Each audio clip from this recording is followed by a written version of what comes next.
The city is the same, the venue is the same, but the athletes and the events, well, they have changed. We are in Knoxville, Tennessee for the second straight week. Day one of the Mid-Atlantic CrossFit Challenge here at the Knoxville Civic Coliseum. Thanks for being with us, everybody. I'm Sean Woodland with 2009 CrossFit Games champion Tanya Wagner. And Tanya, when you look at the men, the women, and the teams, you have your clear favorites in each group, but plenty of spots at the CrossFit Games are up for grabs in every division. Yeah, and that's why this is my favorite stage of the CrossFit Games season. Not only do we see the best of the best, but we also see who's put the work in on the off season, who's going to break through into the upper tier of athletes. Here are the storylines that we are going to be watching throughout the weekend, and we will start on the team side where Mayhem Independence is trying to become the third team from CrossFit Mayhem to qualify for the CrossFit Games, and they are the overwhelming favorites to take the team competition here. They're looking to make a little history this weekend. No affiliate has ever sent 3 teams to the CrossFit Games, but this weekend it looks like they will, they should. This is a new Mayhem Independence team with 3 of the 4 athletes being former Games athletes, and we're excited to see what they do. They just dominate like we saw last week with the other 2 teams. On the men's side, Noah Olson and Saxon Panchik, they are your favorites to wind up at the top of the overall standings here after the weekend, but Spencer Panchik is trying to make it to the CrossFit Games for the first time in his career. Saxon took 5th at the Games last year. He just keeps improving, and Spencer's just waiting for his year to break through. It's going to be a hard weekend for him with the rest of the competition being pretty deep on the men's side, but he's coming off of quarterfinals, sitting in 11th place worldwide, so this is the best placement he's had coming into the semifinals. And finally, on the women's side, your top 2 favorites, Danielle Brandon and Brooke Wells, they are coming off much different seasons. Brooke, the last time we saw her on the competition floor was when she had that accident in Madison during the 1-rep max snatch event. Yeah, so this weekend for Brooke is really all about the mental game, just laying down some new memories to kind of block out and push that elbow injury out of her head. Being on the competition floor is just so different than training off season, so this will be her first time that we get to see her. She needs to just get the confidence this weekend so she can get back to the games. There are 2 events on tap today for the men, the women, and the teams. The teams are going to kick things off at 12:45 with the snatch ladder, and then the men will close out competition later this evening. We'll start event number 2 for them around 7:08 local time, and we're rolling the heavy barbells right out there off the bat. Yeah, there's no messing around. There's no easing into this competition. It's go right from the start. And to start our weekend off, let's send it down to the competition floor, MC Larry Moss. Ladies and gentlemen, welcome, welcome, welcome to the MAC. We are about to start our first day of competition on this Friday afternoon, and we're going to start our competition the way we historically do. I would like to ask each and every one of you to please rise, face our flag right up there in section FF. Remove your hats if you're wearing any, if you are so inclined, for Mr. Corbin Yap, straight from 12 Laborers CrossFit, his rendition of our national anthem.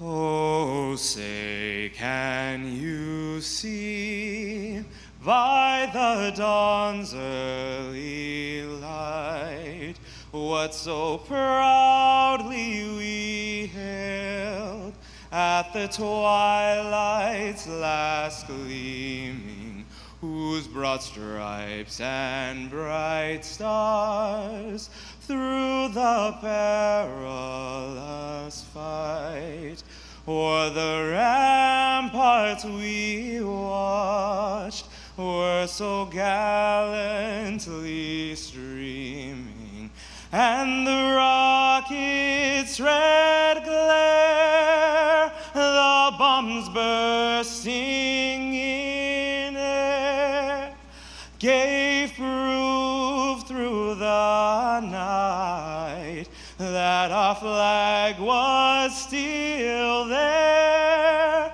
Oh, say does that star-spangled banner yet wave o'er the land of the free and the home of the brave. Woo! Big round of applause, ladies and gentlemen. Corbin Yap on the national anthem to get us started here at the Knoxville Civic Coliseum in Knoxville, Tennessee. Glad you're with us today, everybody, as we kick things off 3 days of competition at the Mid-Atlantic CrossFit Challenge. Last week at the Syndicate Crown on the team side, Rich Froning and CrossFit Mayhem Freedom, they were one of 2 teams we saw in the semifinals to go a perfect 6 for 6. CrossFit Reykjavik was the other team that won every event, and they did that over in the Lowlands Throwdown. And for more on that, let's send it down to Nikki Brazier. Hey guys, this is the second week in a row that we are here at this venue. The first time that we have ever seen back-to-back events in the same competition venue. And what that has meant is that the team here was able to unload 6 18-wheelers worth of equipment for the Syndicate Crown and did not have to take everything out of the building to bring it back today. Now the signage is different. You'll see it with that typical lion representing the MAC, but everything else here has been able to go week to week, making it a little bit easier for the event organizers here. All right, 2 minutes to competition. Bring it out. Thank you, Nikki. Teams starting things off. Event number 1, presented by Monster Hydro, is the Snatch Ladder. This is a fun team event with the heavy barbells. You can rely on each other here. We're going to see the male athletes up first. They're going to go at that Snatch Ladder starting at 185 pounds, working their way up platform by platform to 275 pounds. They'll go up by 10 pounds each.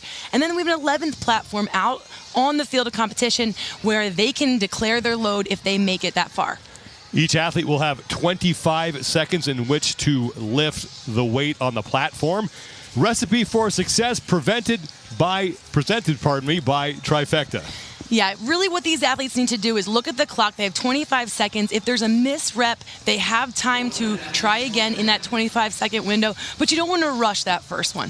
The second thing is begin with the end in mind. If you get to that last barbell or the last platform, it's really important to move early the way you're going to need to move that heavy barbell later. Here are the teams that will be in the first event. This is the start order, so don't pay much attention to the lanes. CrossFit PHP will be out first, followed by CrossFit Wildwood, and they will come out on the floor one at a time until every team is on the floor. 10 barbells they need to try and get through, and then, of course, that bonus 11th barbell where they can declare their weight, and it's going to be CrossFit PHP out first. The tandem of Keaton Coates and Cade Johnson will be up first, 185 pounds on the barbell, and it's going to be Cade Johnson who's going to lift first for PHP.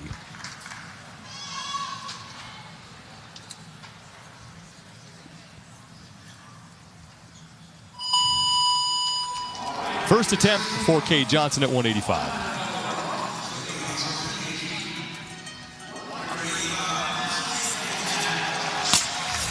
And that will bring up Keaton Coates.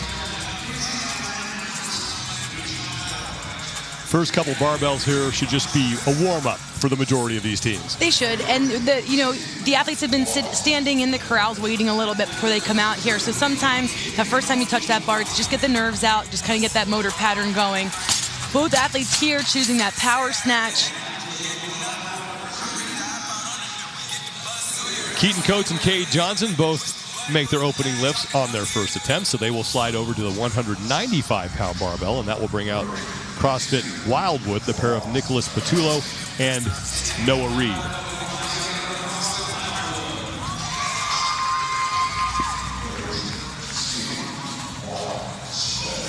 Cade Johnson and Keaton Coates for PHP on the right, and on the left, Nicholas Patullo and Noah Reed. Patullo's good with his first lift, and that will bring up Noah Reed at 185. And Keaton Coates will step up to 195 for CrossFit PHP.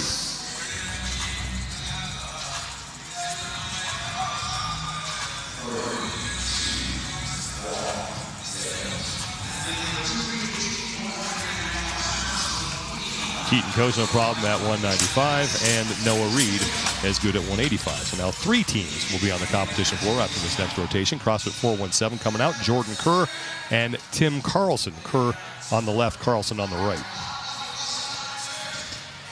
And 2 different styles we've seen so far.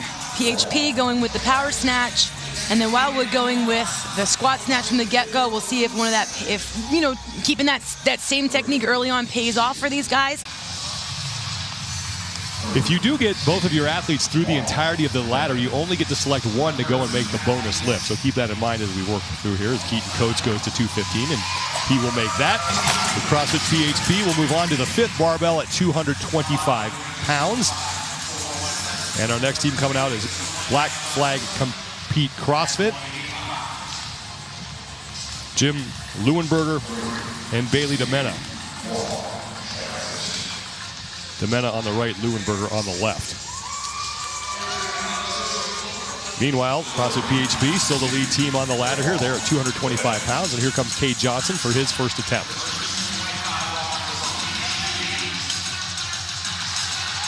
He will make that as Nicholas Patullo made 215 for CrossFit Wildwood.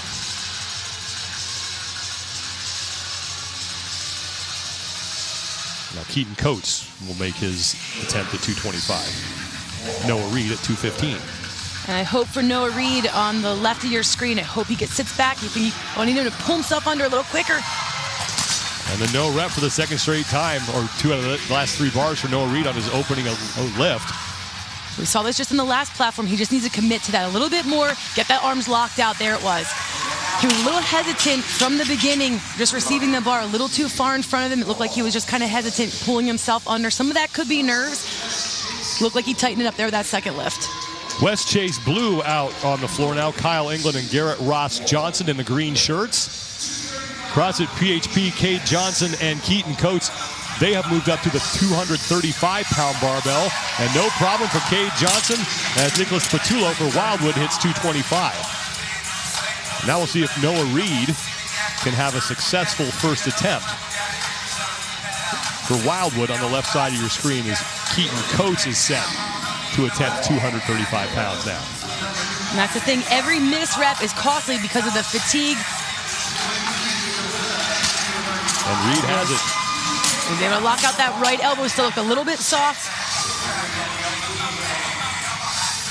Final team coming out on the floor next, it's Peak 360 CrossFit. Aaron Helmley and Hector Mateus. Mateus on the left side there, and it's Helmley on the right. Every team in the first heat now out on the competition floor. CrossFit PHP, the farthest down the ladder. They are on the 7th of 10 barbells here as Noah Olson looks on from Peak 360 CrossFit. He'll be competing later today. Here's Cade Johnson, 245, still power snatching that thing. Patullo is good at 235. He looks so good. Cade Johnson having fun out there already. Keaton Coates and Noah Reed up next. CrossFit PHP and Keaton Coates on the right side of your screen. And Noah Reed again having trouble on his opening lift now at 235. He still has time to make another lift. And Noah Reed trying to stay alive here for Wildwood. And he will hit it.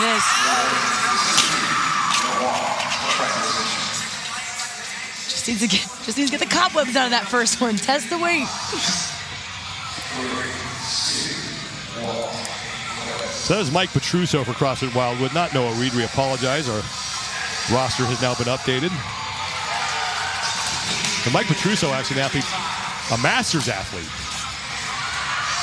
40 years old is Mike Petruso, and he has 4 kids. So he is stepping in for Noah Reed. So my apologies to Mike Petruso, but he is the man who is lifting right now on the left side. On the right side, Keaton Coates at 255 as PHP still has both of their men on the ladder. Now here is Petruso, not able to hit 245. 417 good at 235. One more attempt for Wildwood. Petruso's second attempt won't be able to go. So Petruso will leave the ladder, but Patullo is still alive. He'll be able to move through. The last successful lift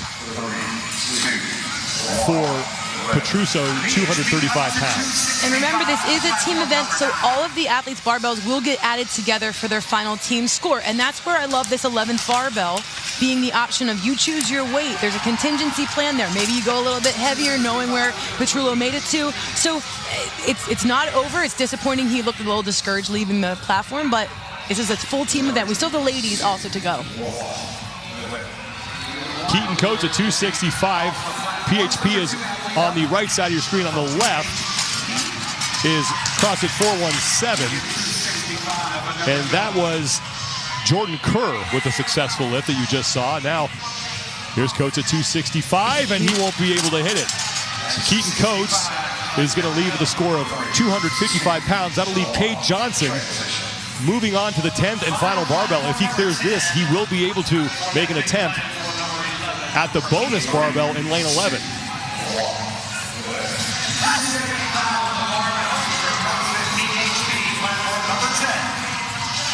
The both men. Nice. I love the way Coach steps up, or Cade Johnson steps up to that bar. He attacks it. Real aggressive. He got after it. Cade Johnson is going to move on to the 11th barbell. Meanwhile, both men from CrossFit Wildwood, Mike Petruccio and Nicholas Petula, have failed. They're off the ladder. 417 is the next lead team out there on the ladder, as Jordan Kerr is stepping up to 255. His first attempt, no problem. Both athletes from 417 still alive here, as Tim Carlson will be up next for 417. And both men with successful lifts. Cade Johnson is going to get a break here. He'll get a 1-minute break, he'll get to declare his weight, and then he'll get an attempt at that.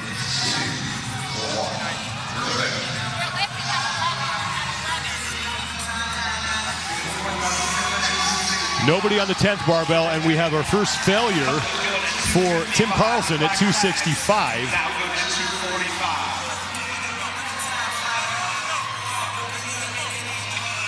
Coda CrossFit is in lane 8 on the right side of your screen.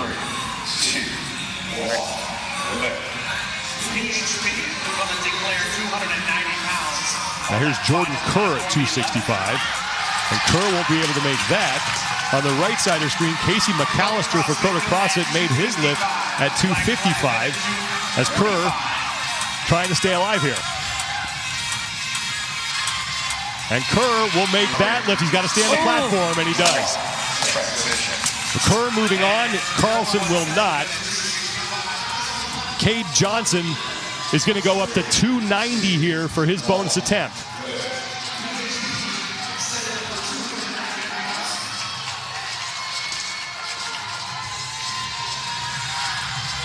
And he will make it. Oh, pretty. 290 for Cade Johnson. That was nice. I don't know if you left a little bit on the table there, Sean. That looked good. Pretty easy for that point of the event, but Cade Johnson at 290 helping his team, as Keaton Coates was unable to make it through the entirety of the ladder. Oh, just at the end, that lockout, he wasn't able to hold on to that. Jordan Kerr has time to make one more attempt. They're trying to get to that bonus barbell for CrossFit 417.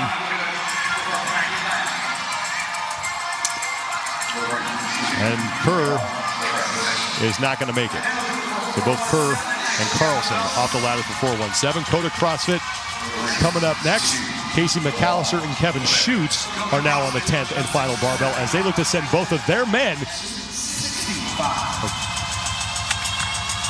into the bonus 11th barbell. That is lane 9. That's Black Flag CrossFit Compete. To the left is where Coda CrossFit is lifting at 275.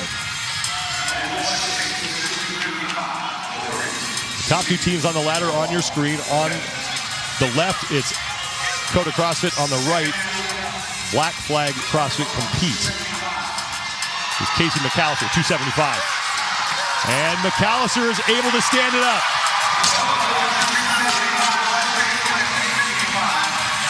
Way to hold on. That was a nice fight. And meanwhile, Jim Leuenberger just made 265 for Black Flag. So Coda gets both of their men, McAllister and Schutz, through the ladder, and Black Flag CrossFit Compete trying to do the same here. There's Bailey DeMena at 275, and it is good. Stick. Way to lock out, real tight in the bottom. Jim Leuenberger will be up next And it looks like it's going to be Kevin Schutz who's going to make the bonus lift for Coda CrossFit.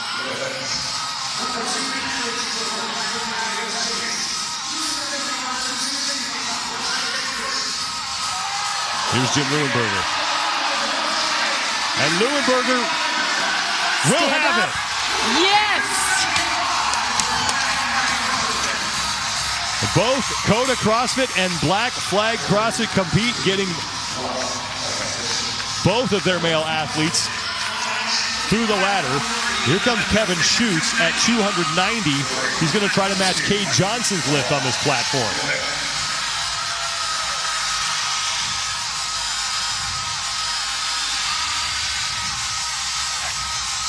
And Schutz will have it at 290. Coda CrossFit right now, your leaders in this opening heat. Great speed under the bar.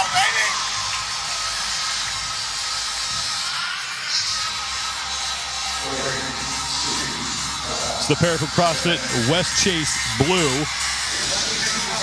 Kyle England at 275. And he won't be able to hit it.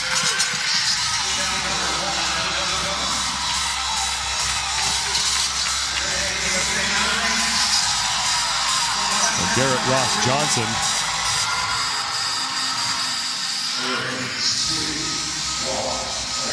Chalking up, and it looks like he did hit 275. He's going to move on to the bonus barbell. No more teams are on the ladder. Now we're on platform number 11. Black Flag CrossFit compete. Looks like Jim Leuenberger going to make the bonus lift at 295. And won't be able to hit it, but can make another attempt.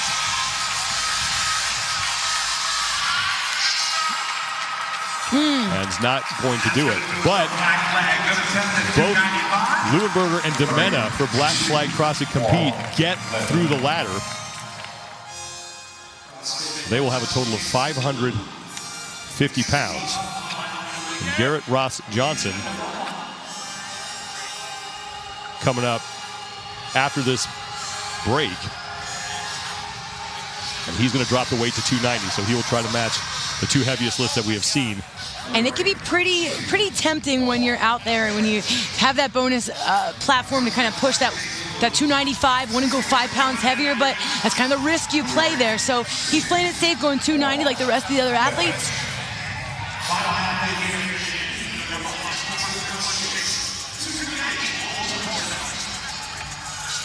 And not good on the first attempt for Garrett Ross Johnson, and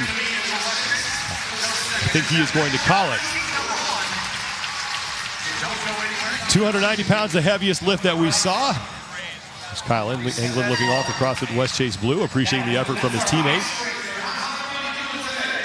290 pounds, Kevin Schutz hit that. Cade Johnson hit that as well, and we'll have to wait and see how the totals play out. But we saw a couple teams get both of their men through the ladder. Coda CrossFit Ironview Allegiance right now looks like to be the leaders unofficially at 565 pounds. And we had a couple athletes come through at the barbell. We have PHP here with Cade Johnson lift at 290. Now he was the only athlete from his team to get through the final barbell. So it is Coda who is ahead of them because both of their male athletes got through 275, and then they were able to stand up with that 290. Kevin Schutz with 290 on that final platform.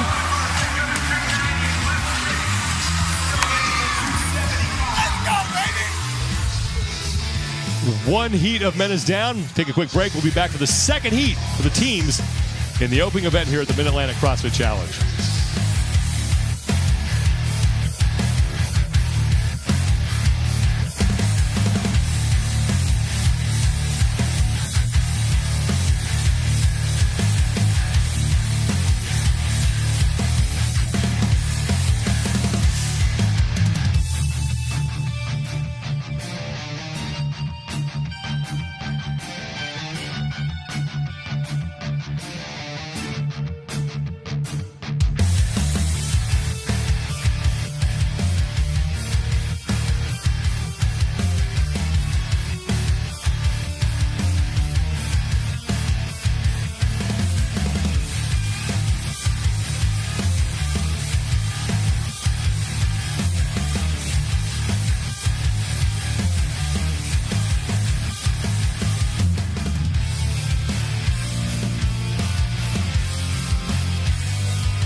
All your finest products from Noble.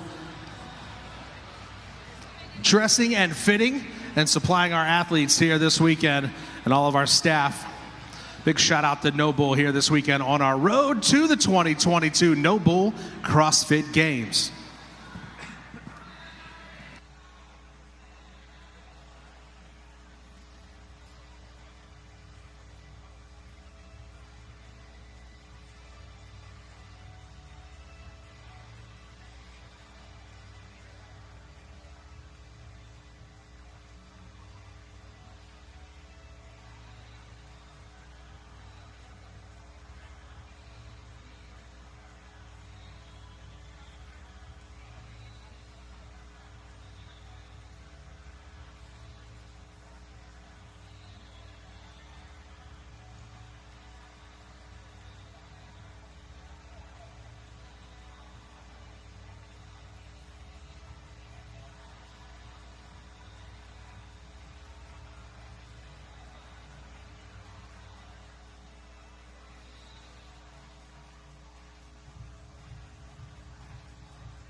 Week 2 of semifinals coverage continues, presented by Arasti here at the Mid-Atlantic CrossFit Challenge from the Knoxville Civic Coliseum in Knoxville, Tennessee. I'm Sean Woodland with 2009 CrossFit Games champion Tanya Wagner, and Nikki Brazier has us covered down on the competition floor. We are working our way through the opening event for the teams, the Snatch Ladder presented by Monster Hydro. The snatch ladder starts at 185 pounds on the men's side. It's going to end at 275, making those 10-pound jumps. And it doesn't end there. There's an 11th platform. If you make it through to 275, you get to declare your load on the final 11th platform. Only one of your athletes will get to go to that final platform if they both make it through. Your trifecta recipe for success, has it changed at all after watching that first heat? So here's the thing. Time management is number one. They have 25 seconds to make that lift. There's plenty of time for a second lift. Some of these athletes need that second lift. It's almost like test the weight and then they have that second one to just stick it. And begin with the end in mind. Here's the thing. For some of the athletes in that first heat, they did start with the end. They thought about the end by going power snatch first, maybe saving the legs, and just doing kind of what they needed to get the nerves out, and then they got to the end and it looked okay. But for most athletes, I think if you stick with what you start with for what you need on the last bar. 10 teams will be in this second and final heat. This is the order in which they will take the floor. Lone Star, CrossFit Black, they will be up first, and then the favorites to win the whole thing here and become the third team from CrossFit Mayhem to make the CrossFit Games, CrossFit Mayhem Independence. They will be the last team onto the competition floor. Lone Star, CrossFit Black, the pair of Zach Carroll Ramirez and Pearson Grant. They will be up first. Carroll Ramirez in the bottom part of your screen behind him is Pearson Grant. Opening weight, 185 pounds, unofficially from heat number 1. The top score that we saw belongs to Coda CrossFit Ironview Allegiance at 565 pounds. And here is Zach Carroll Ramirez for his first lift at 185. In this style event, it really does pay to get both of your athletes through the platforms. And I like the strategy. There can be a little bit of strategy if there's something that goes wrong for one of the athletes or if they have some missed lifts with that final barbell. But with the first event of a competition, you also don't want to get too ahead of yourself and make a big jump and you miss big. It's early on in competition. This is a fun way to get this competition started. Easy lift for Pearson Grant. Both Zach Carroll Ramirez and Pearson Grant with a nice little warm-up at 185, and they will move on, and that will bring out Coda CrossFit United. Colby Thomason, who's in front, and Toby Johnson, who is behind him. Lone Star CrossFit Black, they will move to 195 pounds. Coda CrossFit United, they are up at 185. First two teams here out on the floor in the second heat for the men. After this, the women will come out and we'll go through 2 heats of them, and then we will know who takes event number 1. Zach Carroll Ramirez on the right is good at 195, and Colby Thomason on the left was successful in his opening attempt for Coda CrossFit United. Here comes Toby Johnson on the left side, Pearson Grant on the right. Lone Star CrossFit Black and Coda CrossFit United, no problem so far. And that'll bring out Decorum CrossFit, the Ohio Brutes. Aaron Nisley on the right and Corey Spellman on the left. Once again, your start list. Decorum CrossFit, the third team out on the floor. And Decorum CrossFit, they have here the exact same team members that they had last year's games. They took 13th at the games last year, and so having another year of training under their belt, bringing back the same team, you know each other even for one more year. I'm excited to see what they do here this weekend. Zach Carroll Ramirez is the man lifting on the right side for Lone Star CrossFit Black, the lead team on the ladder right now. 3 of the 10 teams out there on the floor here in the second of 2 heats for the men.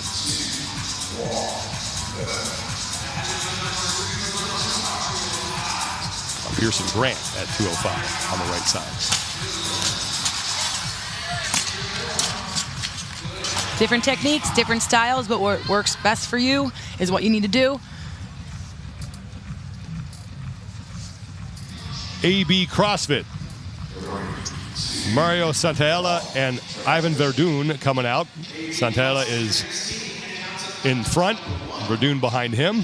4 teams on the ladder, and it's Lone Star CrossFit Black, The first team out, they are at 215 pounds. Zach Carroll Ramirez, his first lift is good.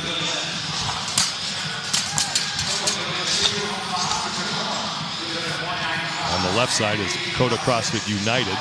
They were the second team out on the ladder as Toby Johnson is getting set to make an attempt at 205 pounds.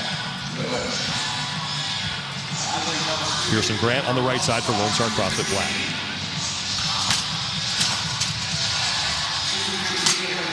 So far, so good for the 4 teams out on the ladder. Now halfway through as CrossFit I Love It is next up. Justin Thompson and Patrick Midgley. Midgley on the right, Thompson on the left. This is another 2021 Games team. But they did have Justin Thompson actually went individual in this one. So he left the team to go, he's on the individual side of things this year. 225 is good for Zach Carroll Ramirez for Lone Star CrossFit Black. And on the left, Colby Thomason just made 215 pounds for Coda CrossFit United. These are your 2 lead teams right now on the ladder.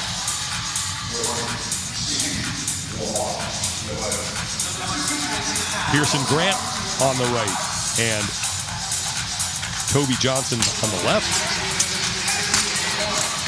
Both athletes remain perfect here.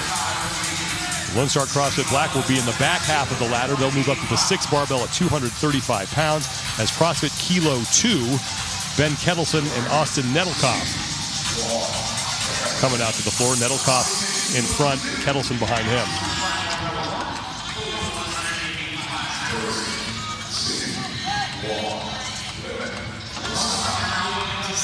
Zach Carroll Ramirez, 235 for Lone Star Black. Colby Thomason on the left at 225 for Coda CrossFit United. Top time, or top score, I should say, from heat number 1, 565. And that was from Coda CrossFit Ironview Allegiance, unofficially. And there's a bunch of Coda CrossFits out there. That's why the designation here. They're not necessarily from the same affiliate. Pearson Grant with his first fails. Second attempt at 235. And Grant's going to miss again. Knees were caving in as the weight kind of got heavier there. We just wasn't able to lock that out or wasn't able to stabilize that. Zach Carroll Ramirez will stay on the ladder for Lone Star CrossFit Black as we have our first athlete off, and it's Pearson Grant.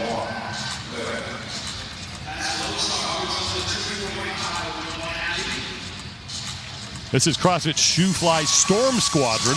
Nicholas Reed up first for his team. Jalen Franklin behind him. It's a fun name.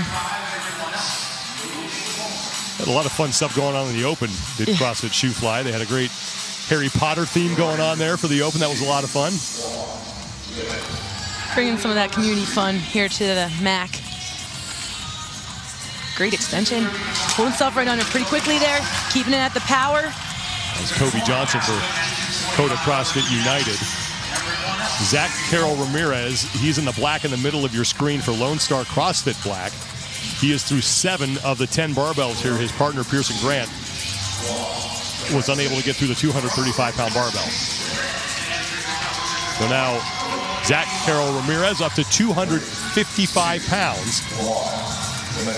As CrossFit West Chase Red is your next team out on the floor. Now a fail for Colby Thomason at 245 for Coda CrossFit United. One more attempt for him, and he will correct it and make it. Good on him for being able to stabilize and lock that one out in his shoulders. That's a rush of adrenaline. You missed that lift to have to dial that back in.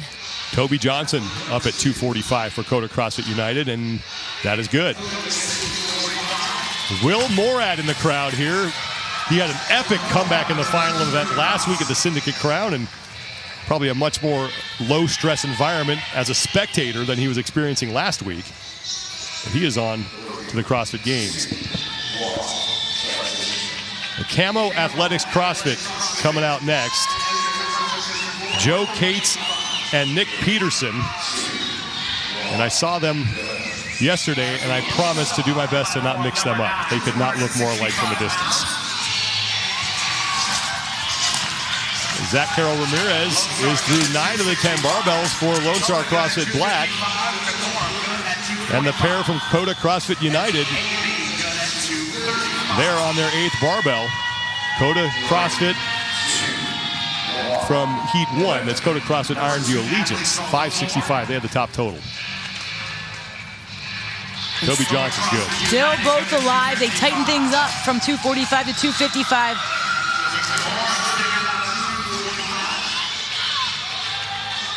And now the pair of Angelo DeChico and Luke Parker from Mayhem Independence. They will be the final team onto the floor. They'll start off at 185. As on barbell number 10, Zach Carroll Ramirez for Lone Star CrossFit Black is up at 275. He is on the left side of your screen. Coda CrossFit United on barbell number 9. They are on the right. Ramirez missing his first attempt. Colby Thomason for Coda CrossFit United misses his first attempt.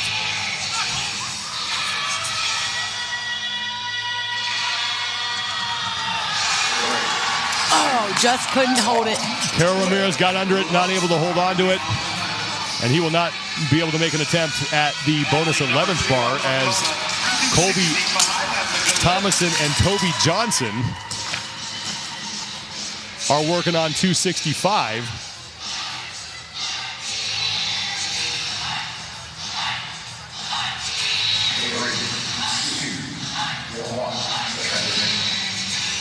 Thomason was unable to hit that weight. Toby Johnson for Coda CrossFit United trying to make it to that 11th barbell.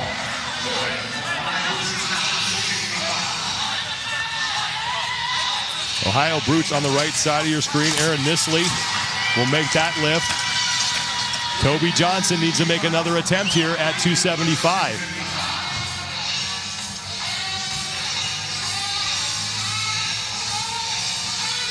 And being the second athlete, I don't know if that's why they held him back there or because that barbell wasn't centered. Johnson missing there. He's been eager. Since that 265 bar, he's wanting to get after that and pick that up. Colby Thomason looking on, hoping that Johnson can make it to that 11th platform. And just not going to go for Toby Johnson.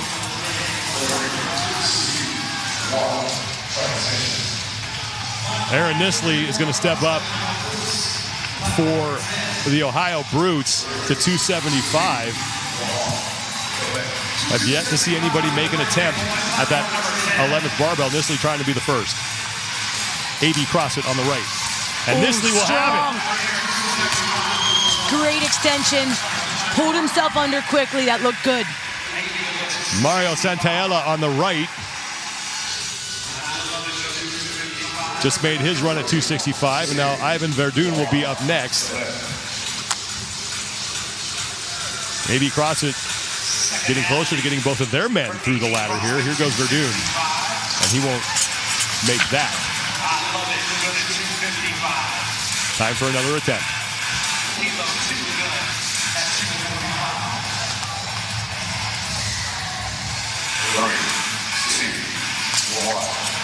The Verdun will step off the ladder. Santaella will move on to 275 as Aaron Nisley will be the first man to the bonus barbell. And the athletes have to stand in that yellow box while they await their turn. Last week it was kind of free-range athletes when they got to that point, just wandering all over the floor. They're trying to keep them contained in that little pen. And that's the thing. You're pumped up. You're ready to hit this final lift. You want to walk around. You want to kind of move. And they're confining you to that one little box. But it's good. That's your 1 minute reset box. The CrossFit I Love It is on the left side of your screen. Patrick Midgley was unable to make 265. Justin Thompson will make his attempt. And Thompson is good.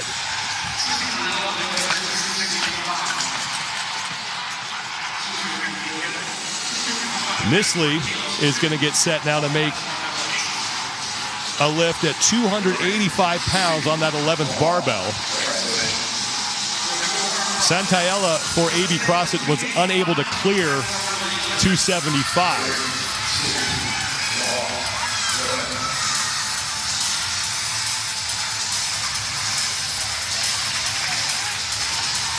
Right side of your screen is Justin Thompson. Left side is Nishley at 285 and almost had it. I don't even have enough time here.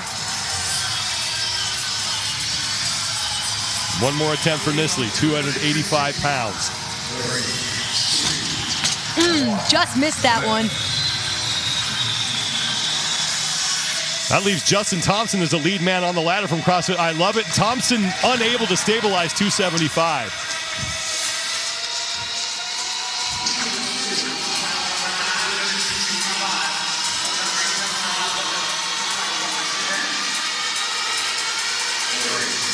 Thompson again. Nice weight choices on this snatch ladder. I'm a huge fan of how they picked. You don't want everybody to blow through it, and I really like how, what this weight selection is. Here's CrossFit Kilo 2. This is Ben Kettleson at 265. Pardon me, on the right side of your screen, that's Austin Nedelkoff for CrossFit Kilo 2 at 275. Left side is the CrossFit Shoe Fly Storm Squadron. Nicholas Reed just making the attempt at 265. And Jalen Franklin will be up next.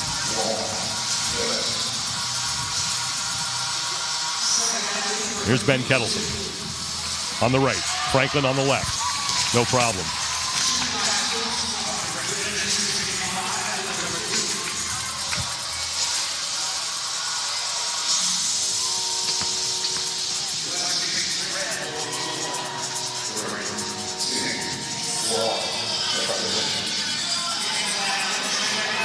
Nedelkoff will stay alive for CrossFit Kilo 2. We will move into the winner's box. And both athletes still alive for CrossFit Shoe Fly Storm Squadron. Nicholas Reed up first, and he will hit 275. Jalen Franklin will be up next as Shoe Fly Storm Squadron trying to be the first team in the second heat to get both of their men through the entirety of the ladder. And this will be big for them if they can. CrossFit West Chase Red on the right side of your screen, Aaron Hanna and Dylan Bailey. Franklin on the left, Hanna on the right for West Chase Red. And both Franklin and Reed clear the ladder for Shoe Fly Storm Squadron. Yeah, no big deal there, Franklin. He moved that with ease. Austin Nedelkoff for CrossFit Kilo 2 is going to try to be the first man here to make a successful lift on platform 11 at 285.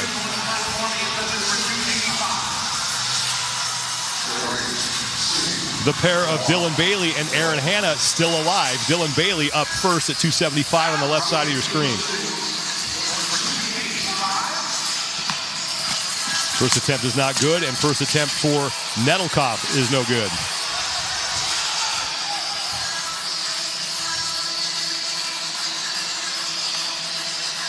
Bailey cannot hit 275. So Aaron Hanna is going to try to make it to the final platform for West Chase Red. And Nedelkoff with the miss at 285. So again, we haven't seen anyone to hit a barbell and make that successful lift yet on the 11th platform. Here's Aaron Hanna. No problem there at 275 for him. The Camo Athletics CrossFit, they're on number 9. That's Nick Peterson. And he will make that at 265. So Peterson moving on to the final barbell for Camo Athletics. Luke Parker and Angelo DeChico from Mayhem Freedom, they're at 265. Here's Jalen Franklin at 290. Oh, easy day. Nice job. You can only send one. They sent Franklin. He did the job he was sent to do. Jalen Franklin and Nicholas Reed for CrossFit Shoe Fly Storm Squadron. Both men get through, and Franklin, the first man to hit a lift in this second heat on that bonus platform. And here goes Nick Peterson for Camo Athletics CrossFit.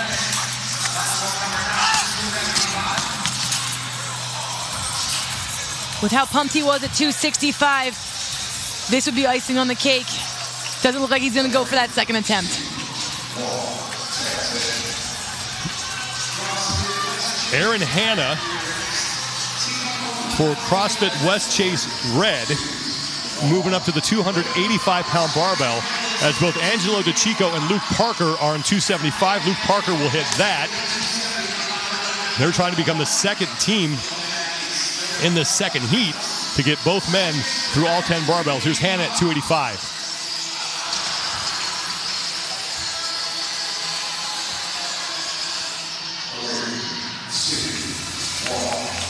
No good for Hannah on his bonus lift.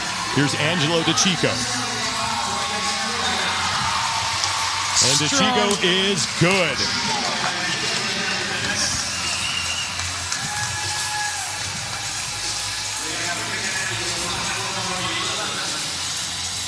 Let's go down to the competition floor with Nikki Brazier. I was able to catch up with these guys while they were warming up because I wanted to know, I think everybody wants to know, how much is the pressure on being the third team out of Mayhem? Do they feel extra pressure to qualify? And I think the answer for both of them was yes. They don't want to be the only team back at the gym who didn't make it to the CrossFit Games.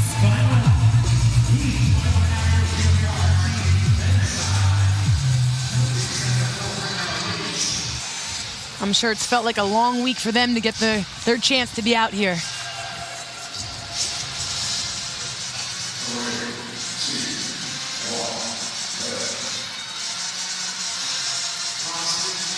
Bonus weight at 290. And Luke Parker is going to be the man to make the attempt. If he hits this, they're going to tie the CrossFit Shoe Fly Storm Squadron for the top score so far. It's smart.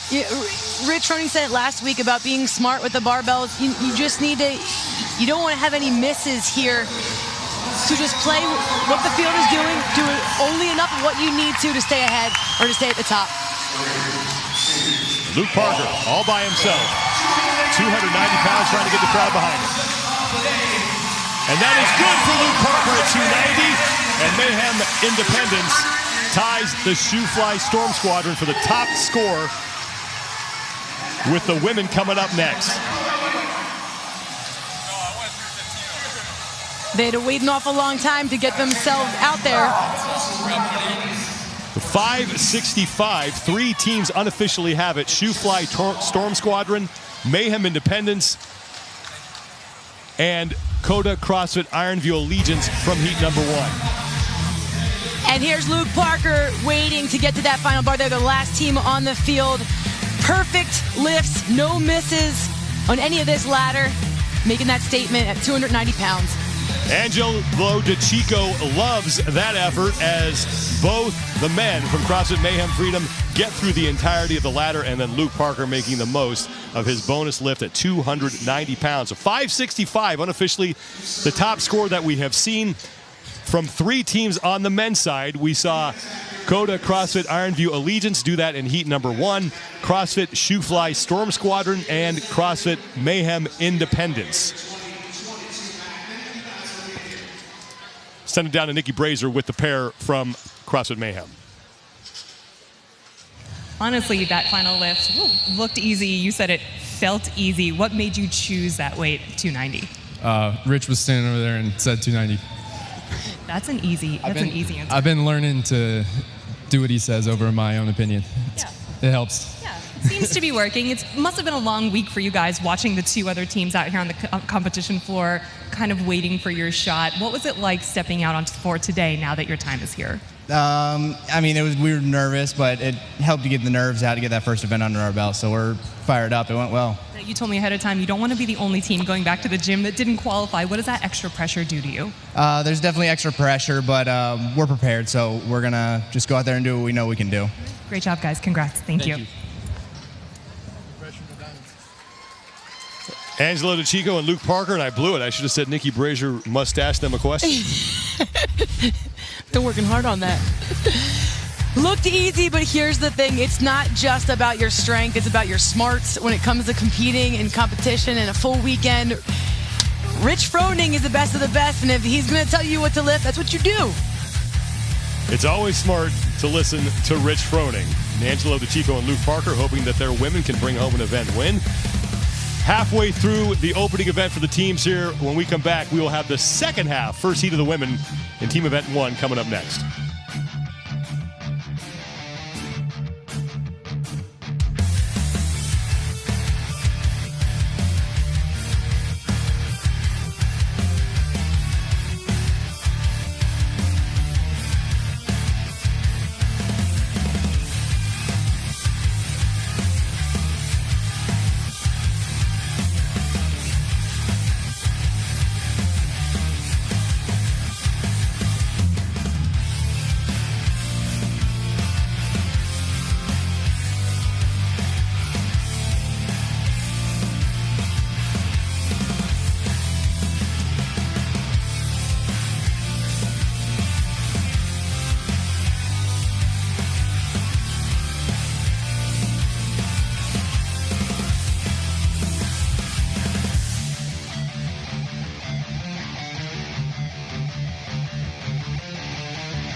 Event number 1 for the teams continues here. The opening event for 3 days of competition that we will have here at the Mid-Atlantic CrossFit Challenge, the Knoxville Civic Coliseum in Knoxville, Tennessee. Event number 1 presented by Monster Hydro, the snatch ladder.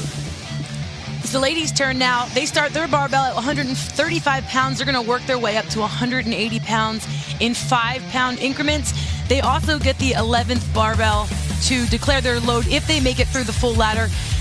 Same recipe here for success. Is going to be time management, the 25 seconds. If you need that second lift, you'll have it. Don't rush the first one. Just use the early bars to get the nerves out. And then think about those final barbells. What do you need to do to have your body set so that when you get to the heavy platforms, you're ready? The CrossFit PHP, they will be up first. A pair of Christina Cook and Jenna Larson. Jenna Larson lifting first, and she will make it through 135. PHP's men put on a show right from the get-go, getting to that final barbell. So that's exciting for these ladies coming out here, knowing that your men did everything they could and set you up for whatever happens here. They did their part, and you can have a little bit of a breather there. There's not as much pressure on you, or in some ways maybe there is, because they want to excel too and show off what they can do. Christina Cook is good for PHP. And CrossFit Wildwood, Rachel Blong-Williams and Morgan Porter will be up next. Porter in front, Blong-Williams in the back. 2 teams now out onto the floor as PHP moves up to the 140-pound barbell. Jenna Larson at 140 on the left side of your screen.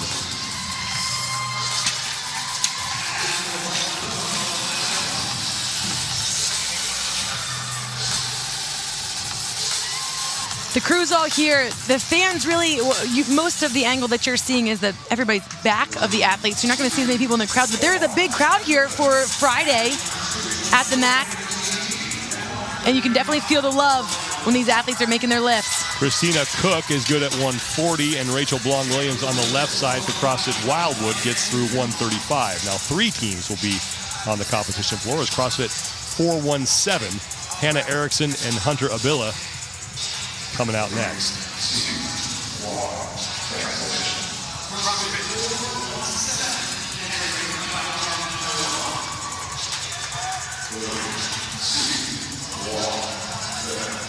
PHP on the right side. Jenna Larson now at 145. They're the lead team on the ladder. It's 3rd of the 10 barbells that are out there. On the left, CrossFit Wildwood. Morgan Porter just hit 140.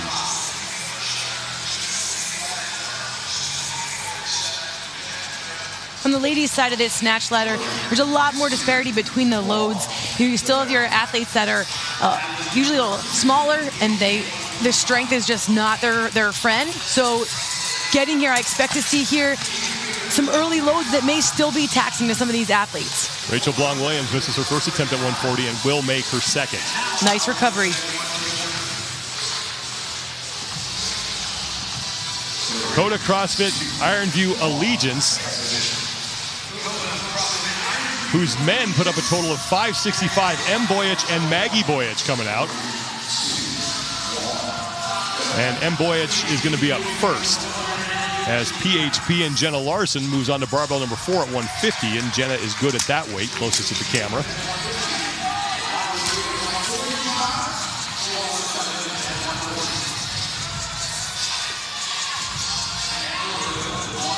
And Jenna was being a really good teammate, setting that barbell up real nice so that when M steps in, it's already ready to go. She doesn't need to readjust anything. There's Christina Cook for PHP at 150, and she will have that. It's a beautiful angle to see the barbell path that it takes from that side. Your most efficient athletes have that barbell straight up and down. 15 coming out. Start order on the left side of your screen. Black Flag CrossFit Compete. Lindsay Atanakar and Angelina Bauer. Bauer in front, Atanakar behind her. PHP still your lead team on the floor, right side of your screen. 155 pounds for Jenna Larson. Morgan Porter on the left at 150 for CrossFit Wildwood, and both of them are good.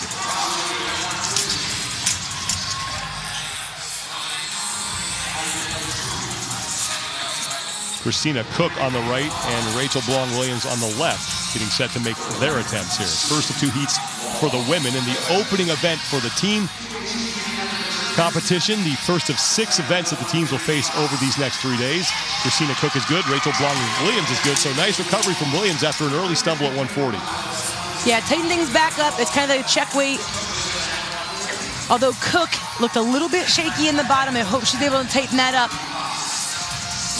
Next team out will be CrossFit West Chase Blue, Hannah Hardy and Carolyn Dardini. And remember, each athlete has 25 seconds in which to complete their lift, and they can attempt it as many times as they want in that window. CrossFit PHP, so your lead team on the ladder there in the back half now. Barbell number 6 at 160. And Jenna Larson with her first no rep on the bottom of your screen. Barbell got away from her, came out in front a little too far. Second attempt, no good.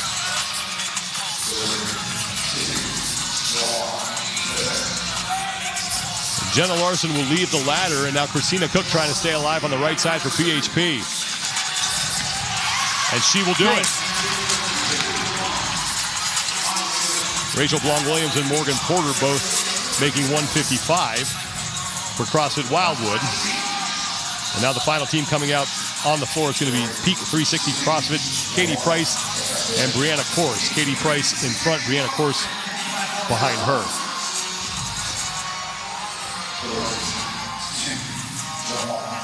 Christina Cook for CrossFit PHP, all by herself now on barbell number 7 of 10 at 165 pounds. CrossFit Wildwood, Morgan Porter making 160 there on the left. Totally under control. She looked real relaxed.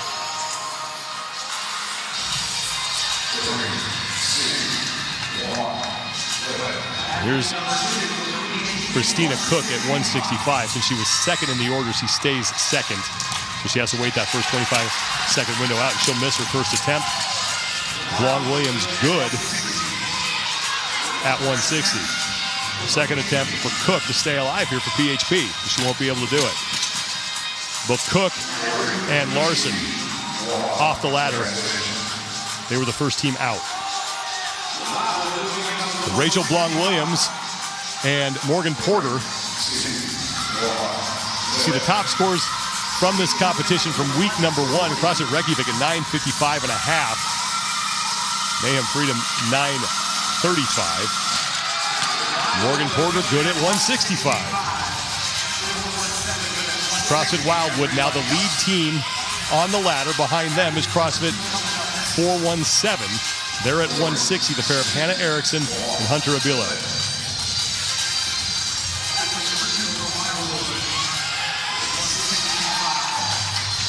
Hunter is unable to hit 160, but Rachel Blong-Williams on the left did make 165. Blong-Williams was so smooth under the bar. Just received it so strong. And Hunter will get through for 417. Both of their athletes still alive. Both of the athletes still alive for CrossFit Wildwood, as they are moving up to barbell number 8. Now 170 pounds. All teams in this first heat are on the ladder here. And it's CrossFit Wildwood, the lead team. Behind them, right side of your screen, CrossFit 417. Here's Hannah Erickson at 165. Morgan Porter good at 170.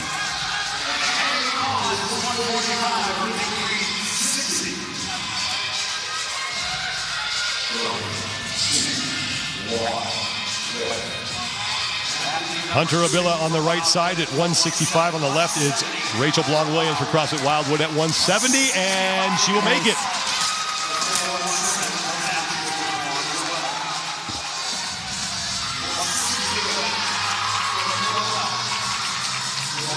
So impressive when both athletes are that strong.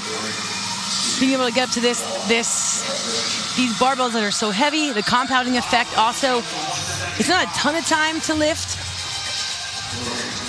and then recover. So really impressive, both athletes getting here. Morgan Porter, left side of your screen for Wildwood at 175. On the right, CrossFit 417.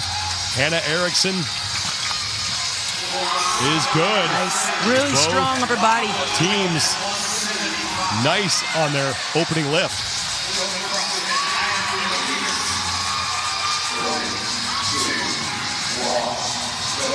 Now Rachel Blong-Williams on the left and Hunter Abilla on the right. CrossFit 417 on the right side, trying to get both of their athletes through here. And now Rachel Blong-Williams with her first miss since the 140-pound barbell. She just needs to steady that. Take an extra second to get that stabilized before she stands. Not going to happen. And Blong-Williams is going to be off the ladder. So Morgan Porter will move on to the 10th and final barbell for CrossFit Wildwood. 417 has Hannah Erickson stepping up first to 175. She will make that. 180 from Morgan Porter on the left. And Porter almost had it, but was just not able to stand up. 25 seconds to get as many attempts as she can get, and this will probably be her final one. And Porter unable to stabilize. There's Rachel Blong-Williams cheering her on. Hunter Abilla is good. Nice turnover.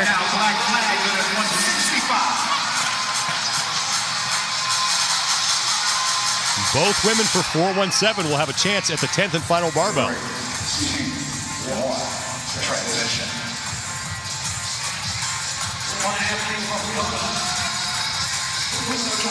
Hannah Erickson will be up first. 417, the lead team on the ladder now. We have yet to see any teams get to that 11th barbell. 417 trying to get both of their athletes through here. On the left is Coda CrossFit Ironview Allegiance. M. Boyich good at 175. And remember, Ironview Allegiance, their men had one of the top scores, 565 pounds, to tie for the best score that we saw for the men. Here comes Hunter Abilla on the left side. On the right, at 170 is Black Flag CrossFit Compete. Nice. The 417 gets both of their athletes through. Lindsay Atanakar is on the barbell right now for Black Flag CrossFit Compete. And they will not be able to make it through. The Black Flag CrossFit Compete now both of their athletes off the ladder as M. Boyich for Coda CrossFit Ironview Allegiance trying to add to her team's top total from the men's portion of this event, and M is good at 180. That was strong.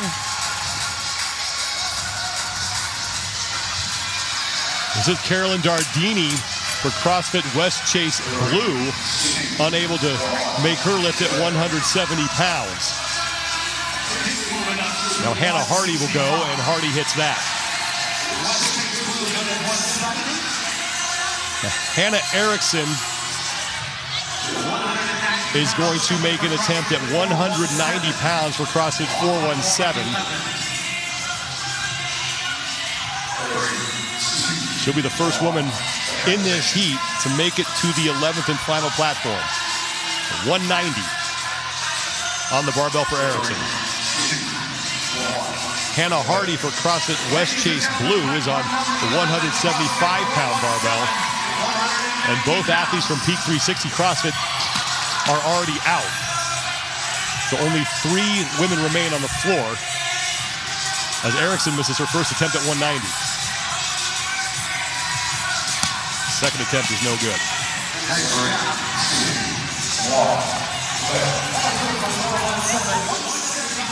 Hannah Hardy at 175 for West Chase Blue is good.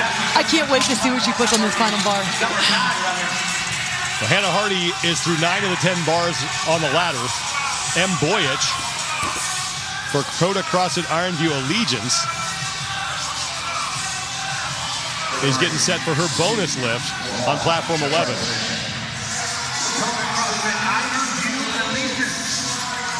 190 pounds on the bar for her. Casey McAllister and Kevin Schutz on the right side. The duo that put up 565. One of the top scorers, tied for the top score that we saw for the men, looking on. And 190 will be good for Voyage. Way to hold that tension from the beginning. She had it dialed in. That was big. That will unofficially put Coda CrossFit Ironview Allegiance in the lead with 1 heat to go for the women. Hannah Hardy, the only woman left on the floor here for CrossFit West Chase Blue, and she will get a chance to make a lift at 180. She is fast, really strong underneath that bar. And Boyich at 190 pounds, really helping out her team.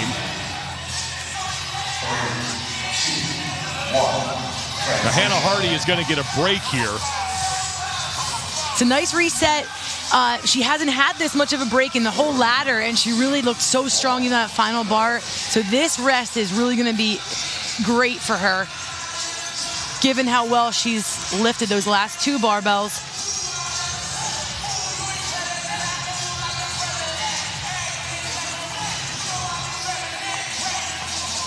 With M. Boyich's effort, unofficially, CrossFit Ironview Allegiance top score is now 920 pounds.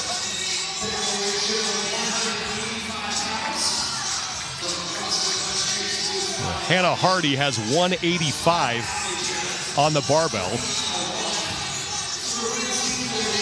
There's Carolyn Dardini, her teammate, looking on here.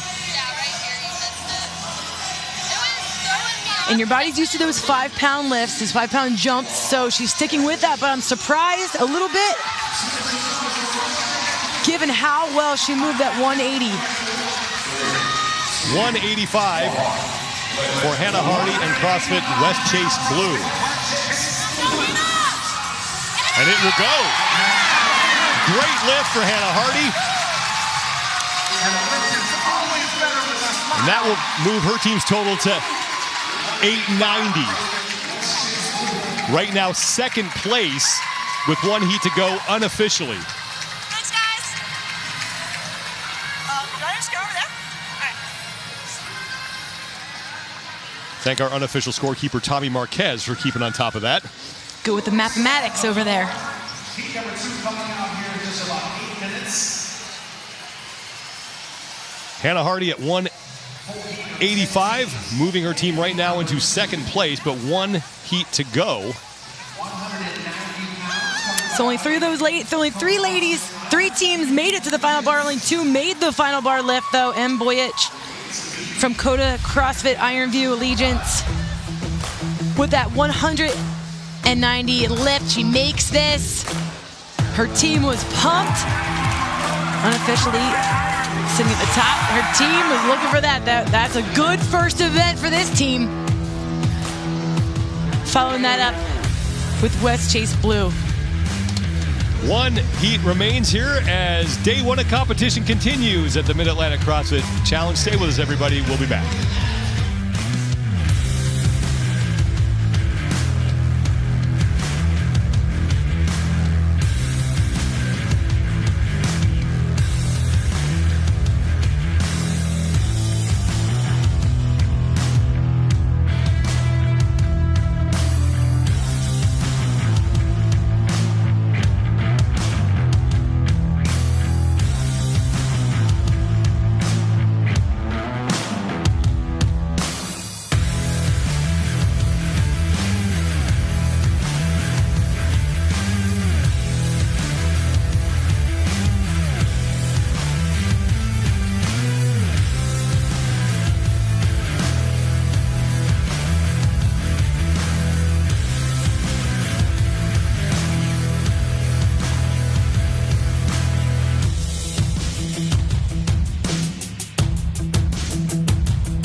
We are down to the final heat for the opening event for the teams here at the Mid-Atlantic CrossFit Challenge for the Knoxville Civic Coliseum in Knoxville, Tennessee. The first of 6 events that the teams will face over these next 3 days of competition. Team event 1 is the Snatch Ladder, presented by Monster Hydro. 1 barbell on each platform. The platform goes up by 5 pounds. It starts at 135 pounds and ends at 180. If you make it all the way through, you'll get that final 11th platform where you get to declare your load. We haven't seen many ladies get there. They're going to have 25 seconds to lift their barbell. In that window, they can take as many attempts as they need to. Recipe for Success, presented by Trifecta. 25 seconds is plenty of time, but there's no need to rush, but you do need to start right away. You also need to begin with the end in mind. There's a lot of difference between those barbell loads that you need to make sure that you're ready for that final heavy barbell. Start order for the 10 teams that will be making their way out onto the floor here in the second and final heat for the women. And once again, we're going to start with Lone Star CrossFit Black, and we will end with CrossFit Mayhem Independence. Let's go down to Nikki Brazier, who's on the competition floor. Starting out the MAC with a maximum lift event is rooted in tradition for this event. I mean, this started as a community competition, and since the beginning, they call it the OG. The Max Lift event is a way for the organizers to showcase the absolute talent of the athletes out here before anyone has a chance to get tired during the competition. Number 2, first team. Angelo DeChico and Luke Parker are going to see what Sasha Nieves and Alexis Johnson can do here. DeChico and Parker, one of the 2 teams to put up a total of 565 pounds to take the early lead. These are your top scorers from last week. And I wouldn't be surprised if Rich told Luke to lift what he lifts so they didn't beat Mayhem and Freedom in this one. Well, you know, the jury's out on that one. We're not sure, but you would keep everybody humble. Yeah, a lot of assault bike sprints waiting for you if you happen to beat that score and you get back to the barn. Lone Star CrossFit Black's going to be up first. Sharon Aradine and Bianca Savarese up first. And like Nikki was saying, starting an event with the Max Lift, I really do like that. There's no excuses. You just need to come out here and execute. All the work has been done at home. There's no hiding. There's no, oh, I'm tired from yesterday. You just get to come out here and see pure strength, see what these athletes can do as a team, how they can put together and just kind of really, really display their true strength. There's Sharon Aradine, who will be up first at 135. Been talking about Rich Froning in the house. Matt Fraser is also here, and later on in the broadcast, he will be joining us in the booth. So that'll be fun. Always good to have the former 5-time Fittest Man on Earth with us. Aradine is good. Bianca Savarese stepping up to 135. You know, when I said you just have to come out here and just kind of, you just do it, you know, show off your strength. There's just something about the live competition and heavy barbells. It's weird what that pressure can do. It's weird what nerves can do. So sometimes you just need to get a couple misses out of the way till you settle in and find your groove. And Savarese hopefully struggles with 135 and is able to get under that. And Lone Star CrossFit Black will move on to the 140-pound barbell. There is Rich Froning. Not too far from home. Coda CrossFit United, Taylor Sanders and Randall Leahy up next. As Leahy hit 135. Aradine good at 140 for Lone Star CrossFit Black. Taylor Sanders will be up next on the left side of your screen for Coda CrossFit United. And Bianca Savarese will be up for Lone Star CrossFit Black. First 2 teams here out on the ladder in the second final heat for the women. Top scorers right now, Coda CrossFit at 920. CrossFit West Chase Blue in second at 890, and Black Flag CrossFit compete in third at 880. Tied with 417. There we go. Savarese is good at 140. Bring out team number 3. That's going to be AB CrossFit. Maria Camila Quintero and Laura Sanchez.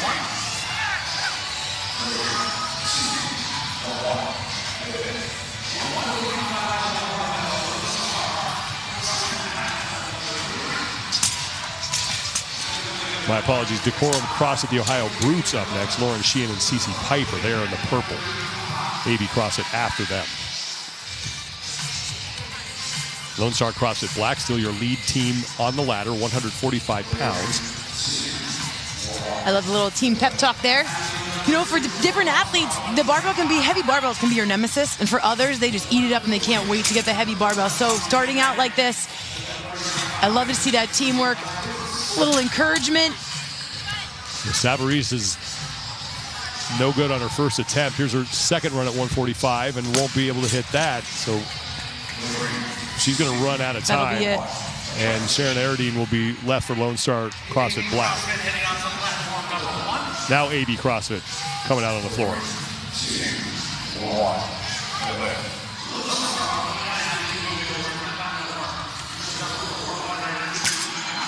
Aradine at 150 is good for Lone Star CrossFit Black. Coda CrossFit United on barbell number 3 at 145. Taylor Sanders and Randall Leahy. Leahy was good at 145, and Sanders coming up next.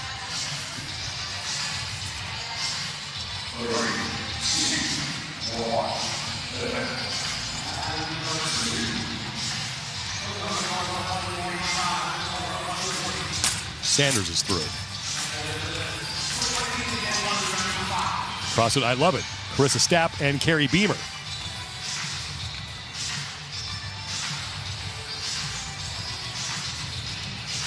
Stapp on the right, Beamer on the left. It's a long time while you're standing there waiting for your turn to kind of get out there. We saw a couple air squats, just loosen up the hips. 5 teams on the ladder right now. Sharon Aradine for Lone Star CrossFit Black in the red shorts, closest to the camera, is on her 5th barbell at 155 pounds, and she will move on.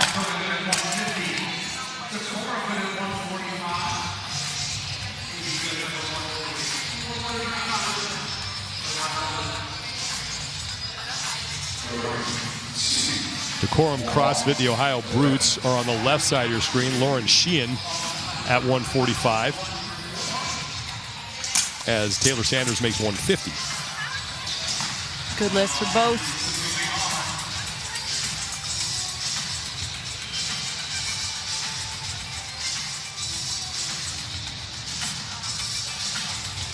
CrossFit Kilo 2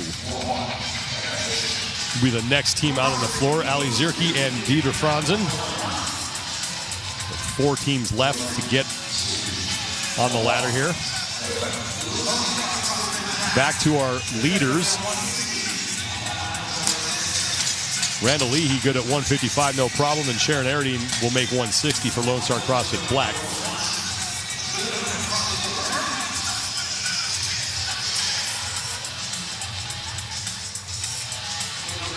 Taylor Sanders set for her attempt at 155.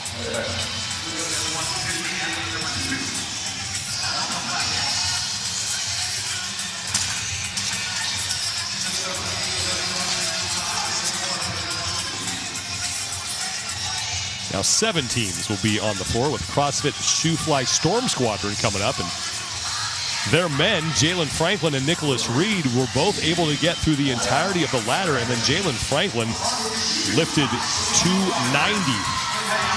Shaylin Laurie and Danielle Dunlap out for the Storm Squadron from CrossFit Shoe Fly. Randall Leahy continuing to power snatch at 160, and now a miss for Aradine at 165. Second attempt, and she will make that.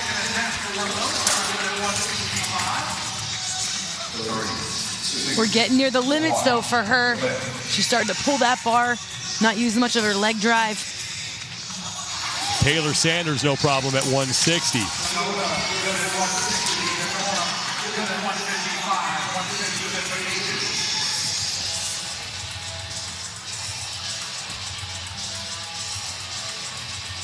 CrossFit West Chase Red will be up next. Kimberly Decree and Tammy Yorkos.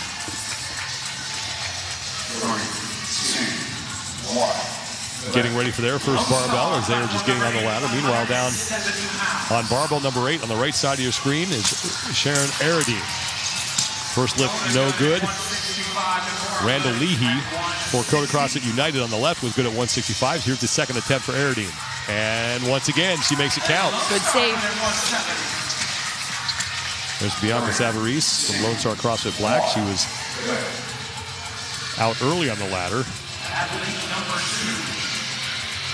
Taylor Sanders good for Coda CrossFit United.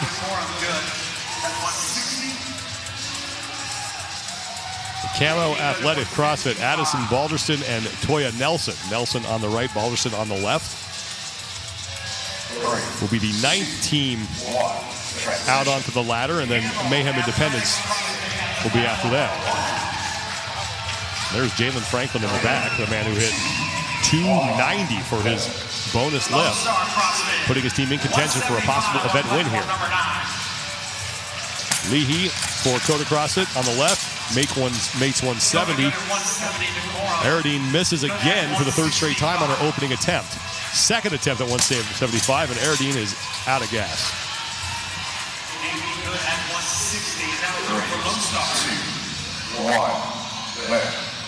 Both athletes from Lone Star CrossFit off the ladder, leaves Taylor Sanders and Randall Leahy as your leaders right now on the ladder. They're on the 8th of 10 barbells, and Sanders just missed her opening attempt at 170. Second attempt is good, so both Leahy and Sanders will stay alive. They have to stay on the platform in order for the lift to count. You got to be aggressive and really open up on those heavy barbells. Mayhem Independence. As every team now in this second heat for the women on the floor. Sasha Nieves and Alexis Johnson. Back to our leaders. Right side of your screen is the Quorum CrossFit Ohio Brutes, and on the left, Coda CrossFit United.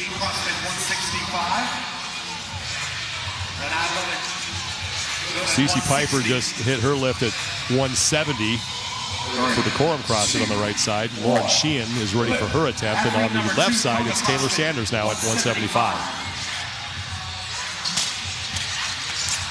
Sheehan good at 170. Second attempt for Sanders.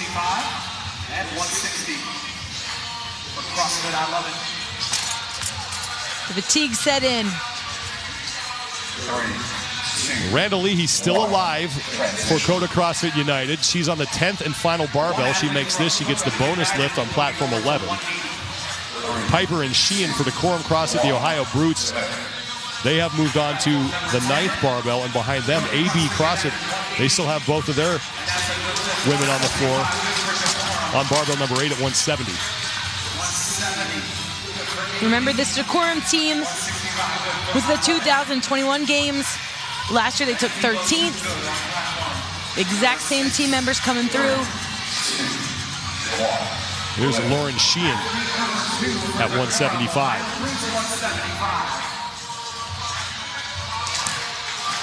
And that is good. So both Sheehan and Piper moving to the final barbell. Randall Leahy for the Coda CrossFit United team will get to make an attempt at the 11th bonus barbell. Try to add to her team's total. And she will get a 1-minute break before having to lift. There's Taylor Sanders. The other half of that Coda CrossFit United pair. Cece Piper left side for Decorum CrossFit at 180 is good. And on the right, Maria Camilla Quintero for AB CrossFit is good. She and Laura Sanchez, the two out on the floor for that team. On this team side of things, you know, the nerves don't end just because you leave the platform. Sometimes watching can be more nerve-wracking than actually being out there. And Lauren Sheehan and Cece Piper both clear the ladder for the Quorum CrossFit. Now they have to make the decision who's going to make that final lift. First team of ladies to do that. Randall Leahy is throwing 200 pounds onto the barbell.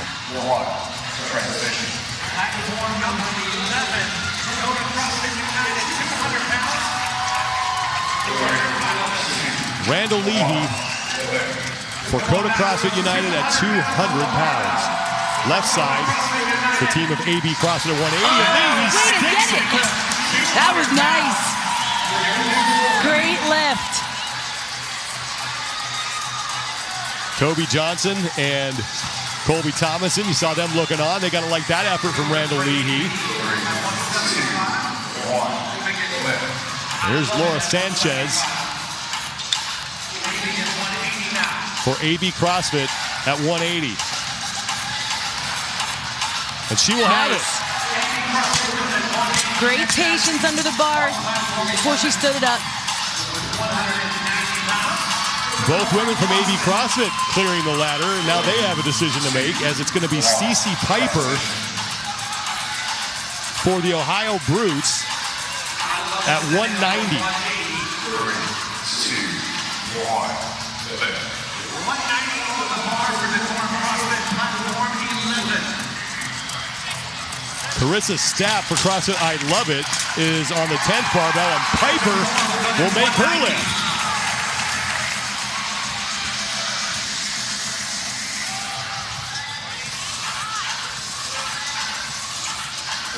Looks like it's going to be Maria Camilla Quintero who's going to make the final lift for AB CrossFit. Ali Zierke's on the left for CrossFit Kilo 2. On the right, that's the CrossFit Shoe Fly Storm Squadron. Danielle Dunlap, good at 170.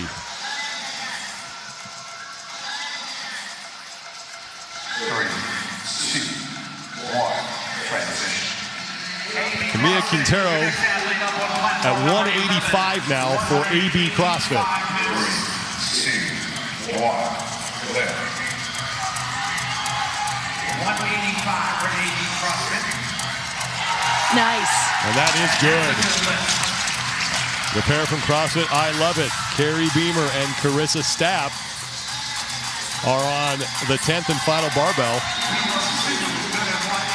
I love the energy change and that focus when they get to that final bar. Step up to it.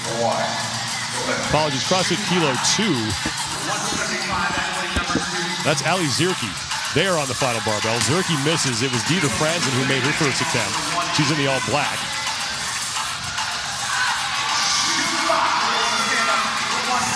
Second attempt for Kilo 2, and Ali Zierke is no good, but Dieter Franzen's going to move on. Carissa Stapp now going to 185. Sorry, and Dieter Franzen does have a listed one rep max at 190 pounds. So we'll see if she goes for that or anything more. CrossFit Shoe Fly Storm Squadron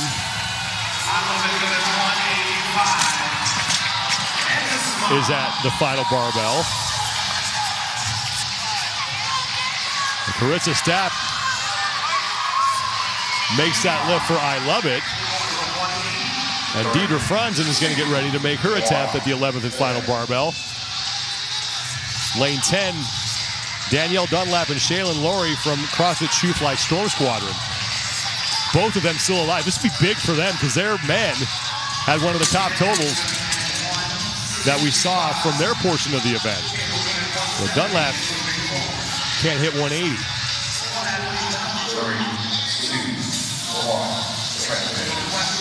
Dunlap will exit. Shaylin Laurie will move on as West Chase Red and Kimberly DeCray is up at 180. At 195, this is Deidre Franzen for CrossFit Kilo 2 and not able to hang on. Kimberly DeCray for West Chase Red is good at 180, so she'll move to the 11th platform. So it's stacking up in that yellow box to the left of your screen. Franzen another attempt, and she will make that one. So impressive to pull that back together and get that second attempt off. Nice, well done.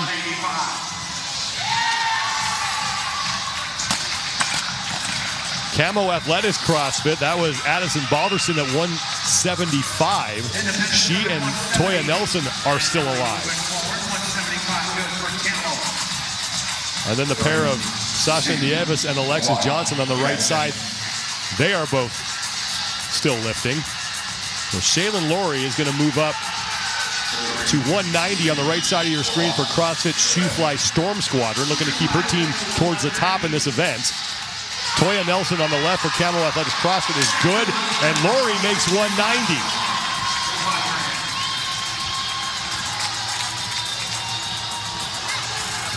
Kimberly DeCray for CrossFit West Chase Red will be next up on the final platform. This is Camo Athletics CrossFit. Addison Balderson lifting first. Toya Nelson will be second at 180. Balderson is good.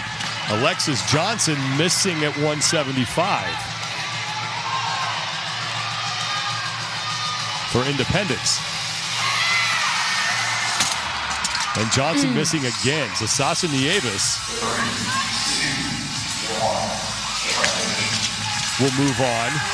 Now, every pound counts here. We know that. For Sasha Nieves, this is really important for her to make up some of those poundage.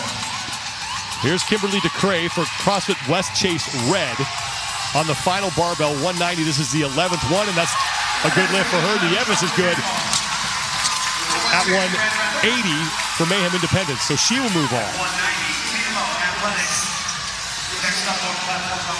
Great lift from Kimberly DeCray, trying to help out CrossFit West Chase Red. Sasha Nieves will try to keep Mayhem Independence towards the top here.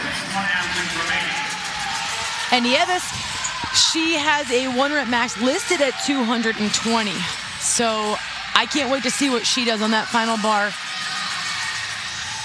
Toya Nelson is going to be up next for Camo Athletics CrossFit. And remember, we already had an athlete from Shoe Fly Storm Squadron, one of the top teams, get to this final barbell and clear it. So Nieves, she can put up a big number here. She may be able to keep Mayhem Freedom in the top 2, if not win the event. Toya Nelson will stick 185. Nice. Great lift. Addison Balderson enjoying that effort. And that will leave Sasha Nieves as the last woman on the floor as we close out the second and final heat of the opening event for the teams, the women's portion of this.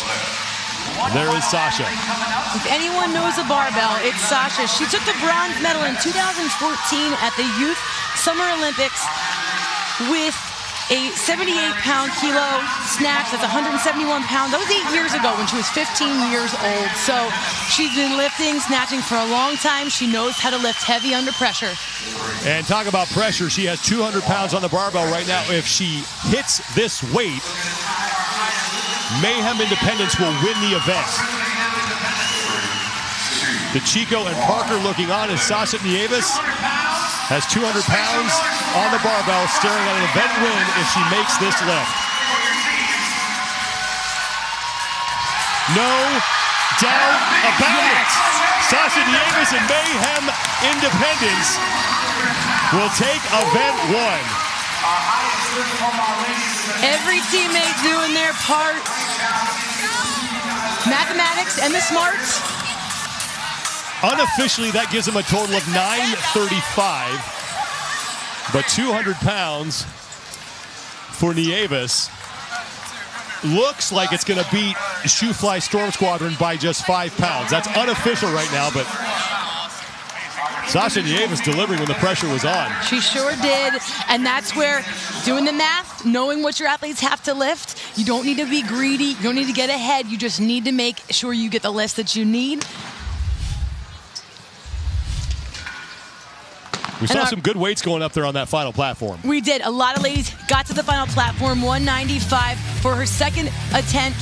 For her second attempt there, Cody United with her 200-pound lift. That was good.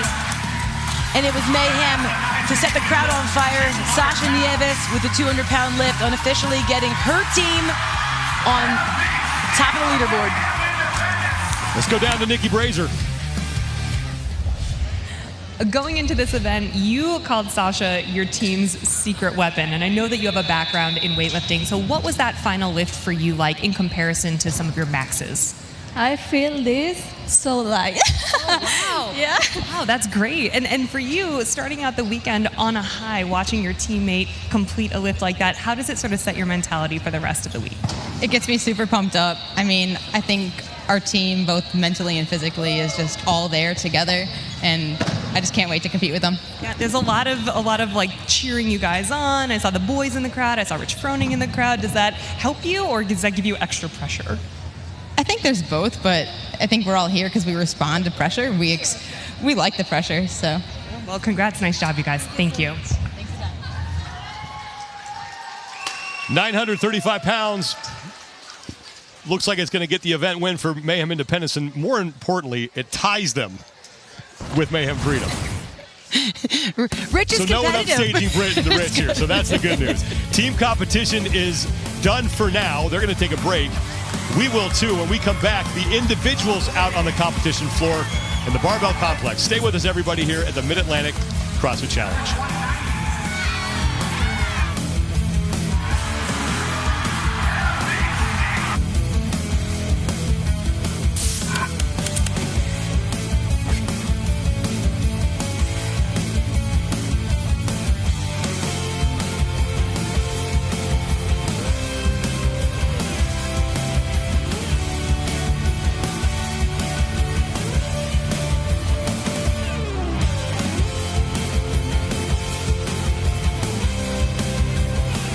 The 2022 Mid-Atlantic CrossFit Challenge is brought to you by Noble, the official footwear and apparel brand of CrossFit. Arasti, the official rapid recovery provider of CrossFit. Thorne, the official supplement partner of CrossFit. The U.S. Army, know your Army. And Trifecta, the official meal delivery partner of CrossFit.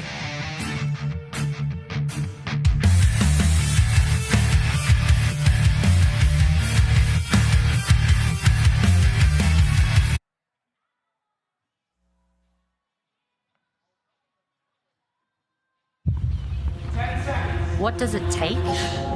How do I train? What do I eat? How much do I sleep? How do I react? What if this happens? What if that happens? It all adds up. It's not about what I do. It's about what I don't do. No excuses. No shortcuts. No gimmicks. No tomorrows. No bull.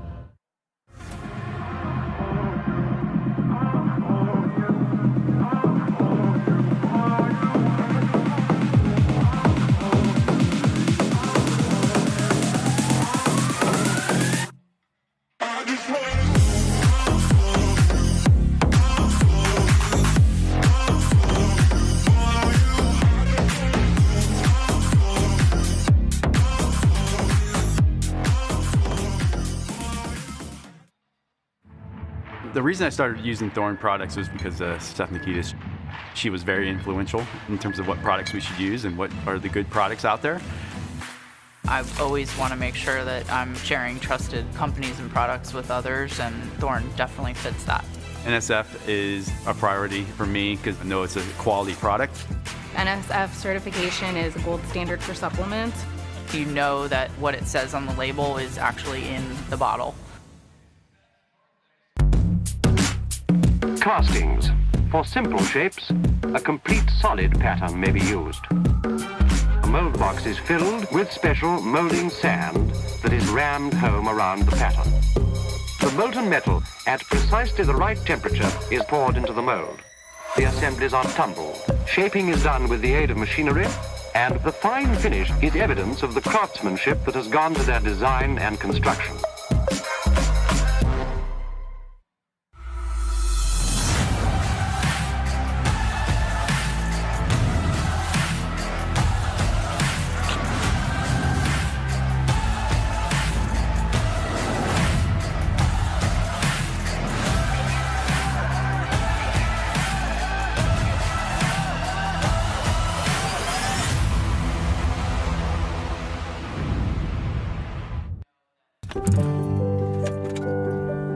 Dear Coach, thank you.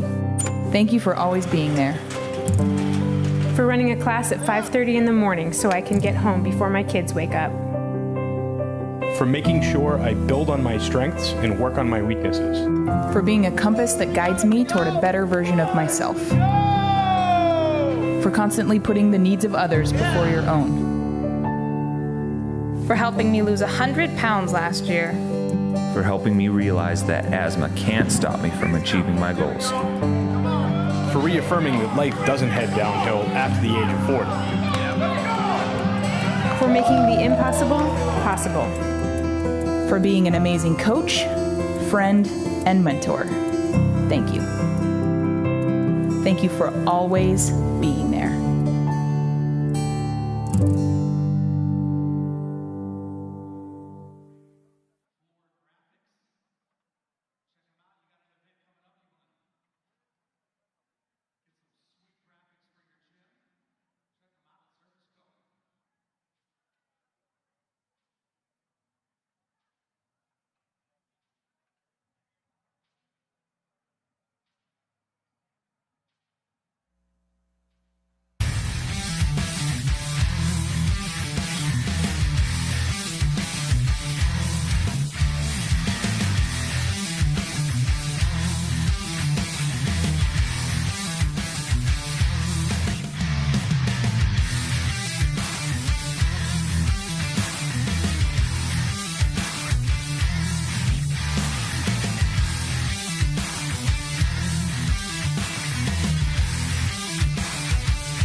Week 2 of semifinals coverage presented by Arasti continues here at the Mid-Atlantic CrossFit Challenge at the Knoxville Civic Coliseum in Knoxville, Tennessee.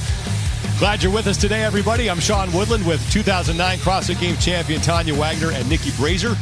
As things covered down on the competition floor. Opening event for the individuals presented by Monster Hydro, the Barbell Complex. I love me a good complex. We're going to have 3 attempts to get the maximum load that you can on 3 cleans, 2 front squats, and a jerk.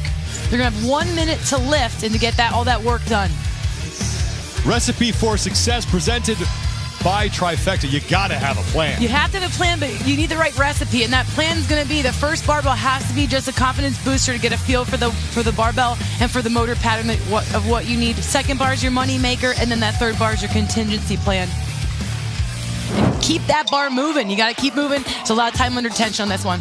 Here are your 10 women who will be competing in this opening heat. And in lane number 8, keep an eye on Kalarina Key. She is a 255-pound listed clean and jerk. And in last year's 4-rep front squat, max front squat, she did 300 pounds on that one. So strong athlete here. She's a chiropractor out of CrossFit Own It. And she's a tactical games competitor. She took 15th last year at the Atlas Games. So I think she's a really strong semifinal athlete looking to see what she can do here this weekend. Right next to her in lane number 9 is Kyra Milligan.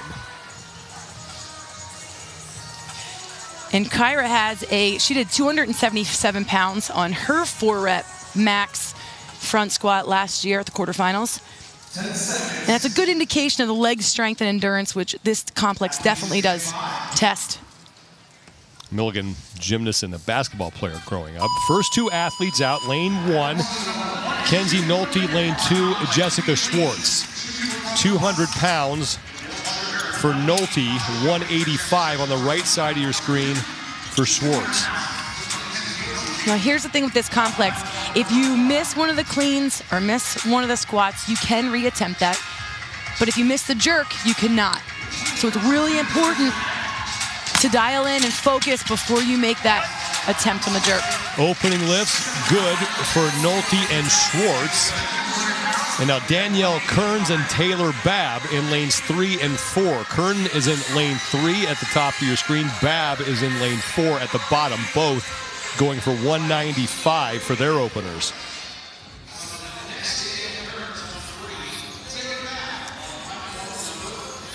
And remember, it's not the total of your 3 lifts. It is your heaviest lift that counts as your final score. These are heavy openers. Honestly, I feel like for the starting event, I mean, these athletes are strong. They're able to hit this.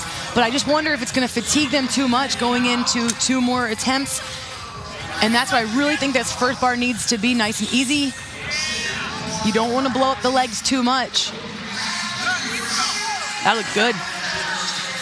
Not too much for her. Both Babb and Kearns are good at 195 pounds. And that will bring up Jordan Adcock and Claire Truax in lanes 5 and 6. Jordan Adcock at the top of your screen in lane 5. Claire Truax in the bottom. So 185 in lane 5 for Adcock. Truax is at 175 for her opener. Adcock dealt with some herniated discs in the offseason, so this is a lot for her back. But if you ever want to see it at a competition, it's going to be first event before anything gets stirred up. Claire Truax out quickly on the cleans. And now she'll move into the 2 front squats along with Jordan Adcock at 185. And Jordan Adcock already going with that squat clean. You can squat clean or power clean. Nice overhead lift for Jordan Adcock. Rachel Thibodeau and Kalarina Key up next. Thibodeau is in lane 7 at the top of your screen. She's at 160. Kalarina Key is going to open at 215.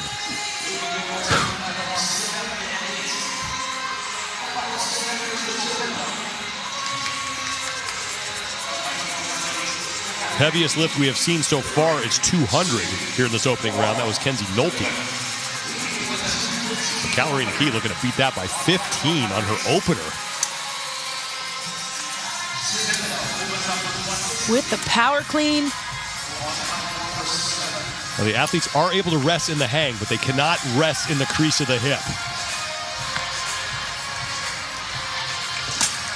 Thibodeau's good at 160, so here's Key to close out her complex at 215, and that is no problem. Nice. That's impressive. Final two athletes, Kyra Milligan and Gabrielle Spence. Spence is in lane 10, bottom of your screen. 185 pounds on the barbell for her. And Kyra Milligan also going to open at 215.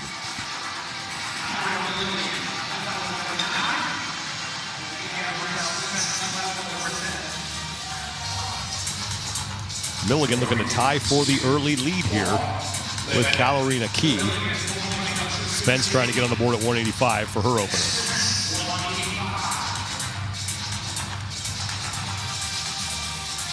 Milligan's going to squat clean all three of these reps. She is. That's hard on the legs, and it's a lot on the upper back. And now 2 front squats and 1 jerk to complete the complex.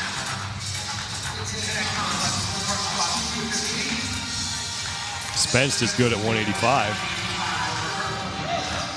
Nice focus. And Milligan, pardon me, Milligan will hit that 215. And this is why I love the complex. Sure, the 1-rep maxes are sexy, but when you have a complex, it shows just so much more applicable strength, the grit. Top scores from last week, Tia Toomey out of the Torian Pro and Christine Kohlenbrenner and Paulina Haro here at the Syndicate Crown. All three of them hit 245 pounds. Mackenzie Nolte is going up to 210, so she'll make a 10-pound jump. Jessica Schwartz to 195 on the right side.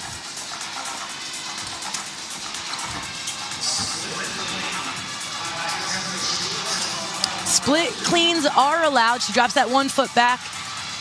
That is allowed. And what that does, it just saves you from dropping all the way under if you're comfortable with it. I don't know, it's not as common. Nolte makes 210. Now the jerk remains for Schwartz, and she will hit that. So far, everyone has made it through their lifts as we are starting the second of 3 rounds. Danielle Kearns and Taylor Babb up next.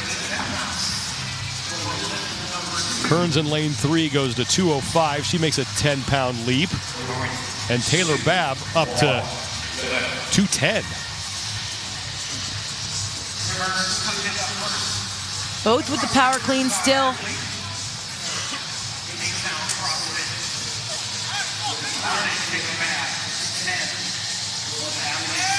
And both women on to the 2 front squats. And the jerk to close it out.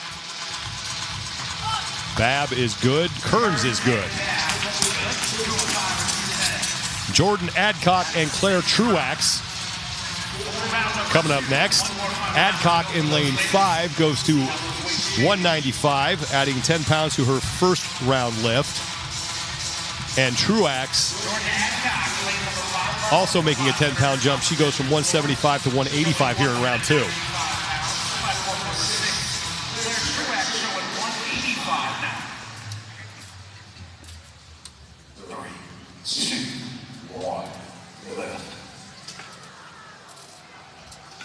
Truax on the right, Adcock on the left.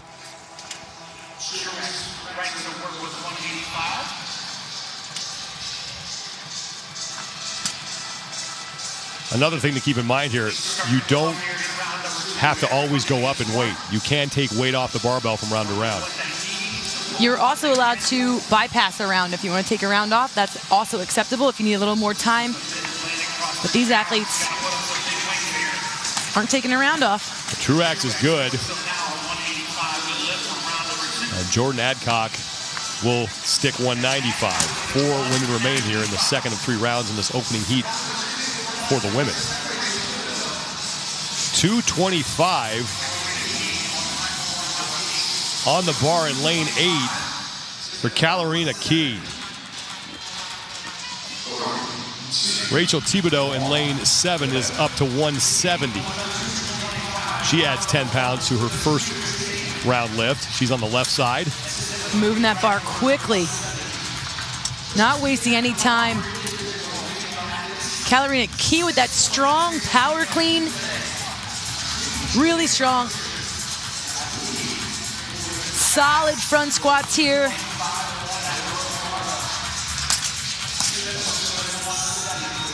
The jerk is no problem for Kalarina Key. Kyra Milligan is going to try to match her at 225. And Gabriel Spence goes up to 195. She made 185 in round number 1. And for Milligan, she has the advantage of seeing what Kalarina puts on the bar, whether she makes it or not. But Kalarina Key is just leading the way.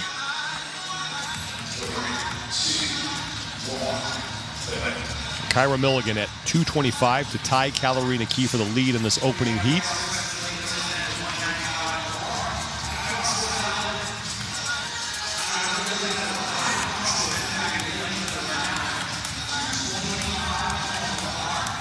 Key power clean all 3 of her reps. Milligan chooses to squat clean it. And now 2 front squats for Kyra Milligan and 1 final jerk to tie. And Gabriel Spence is good at 195.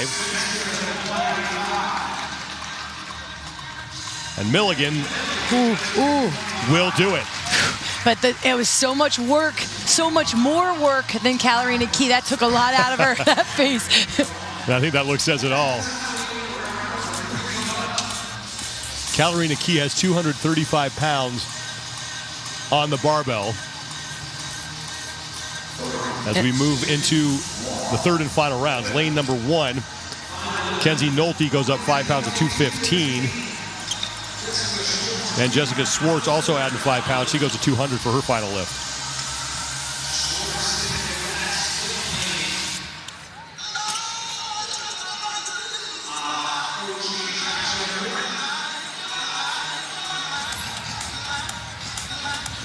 And these front squats are where I start to just notice the fatigue. You can see what that time under tension is doing to the athletes and how much it's wearing on them. Nice. Nolte and Schwartz both good on their final lifts. That'll bring up Danielle Kearns and Taylor Babb. Babb going up to 220. Kearns to 210. It's a 10-pound jump for Babb, just a 5-pound jump from Kearns from round 2.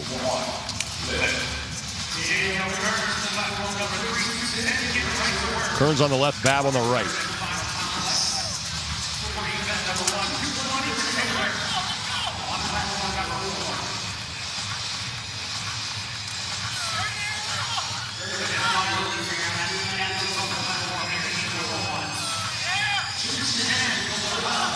Both women into the 2 front squats as Kearns makes the jerk. Babb, with that portion remaining, thinks twice about it, has to drop it. But Kearns had that nice, quick lockout with her elbows. Babb will wind up with a final good lift at 210. Jordan Adcock and Claire Truax will be up next. Truax on the right side. She's up to 190. Adcock to 200. And this is the bar where you make that little jump for every extra pound to get you up the leaderboard, but it's just whether or not you have enough left in the tank.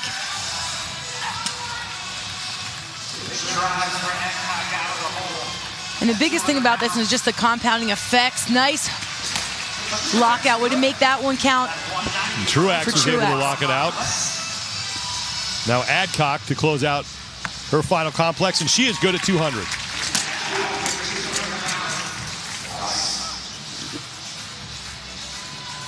A 235 on the barbell now for Kalarina Key. Thibodeau in lane 7 up to 180. You saw the top scores from last week, 245, the biggest weight we've seen in any of the semifinals so far. Katarina Key just mauling these. You just saw a moment ago the top lift last week, 245, but Tia Claire's not in her competition. She's only competing against these women. But she looks strong enough, Sean, that, great lift. That was beautiful. 235 for Katarina Key is going to give her the top score in the heat because Kyra Milligan has elected to go to 230. What a way to start the weekend for Katarina Key. Gabriel Spenst is up to 205 to close out round 3 of this opening heat, the first of 3 heats here for the women. Here, Kyra Milligan has worked so hard at 225. She squeaked that one through. It's a 5-pound jump. Nice fast elbows under the bar, but it's once she gets to the front squats where you see the tempo change and how much she has to work to get out of the hole here. And that's what's just so taxing on your upper back and your shoulders going into the jerk. You need to reset, stay tight, big leg drive, but really fast punch. Spence is good, and Milligan cannot hang on to the jerk at 230. And Kyra Milligan with a top score now of 225 pounds. Katarina Key is going to be your leader heading into heat number 2. Katarina Key hitting all 3 of her lifts. She started at 215 and made a 10-pound jump every round. 235 is what she winds up with 2 heats remaining. Perfect here in event 1.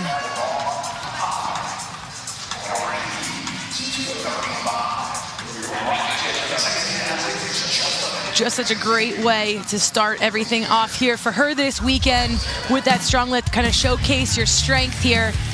That final lift here, 235. Stayed with the power cleans the entire time here for this event.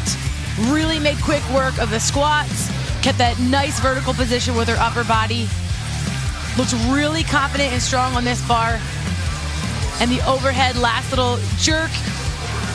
Really, 235 was the only time we saw just a little bit of a hesitation to make sure that she can lock that out right here. Little pause on her right elbow, just a little shaky, but man, she is strong. People are gonna remember that one. Katarina Key at 235 is your top score. 2 heats remain. Stay with us here at the Mid-Atlantic CrossFit Challenge.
Opening heat is in the books for the first event for the women here at the Mid-Atlantic CrossFit Challenge.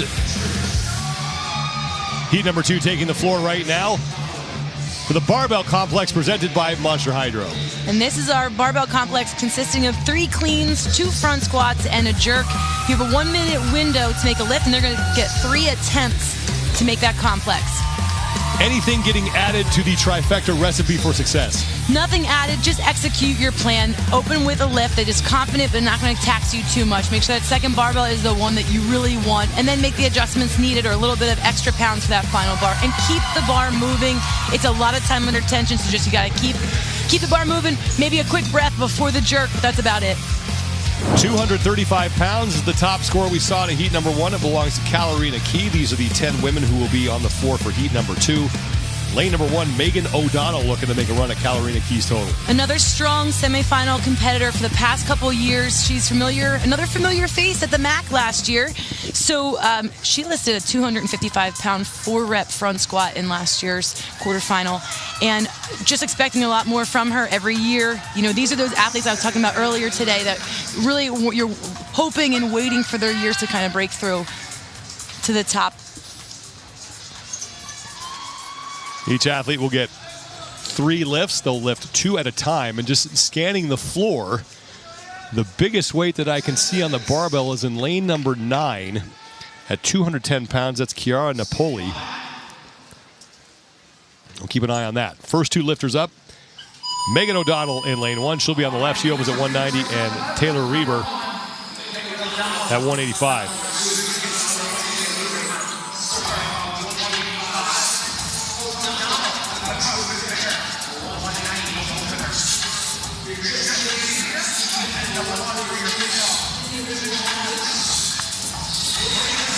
We see some of these athletes doing this. They'll do 2 power cleans, and their 3rd clean, they'll do a squat clean to prep their body, get it ready for the front squat. Reber and O'Donnell, both good in their opening lifts. And that'll bring up Samantha Petrich and Marissa Flowers. Petrich in lane 3, Flowers in lane 4.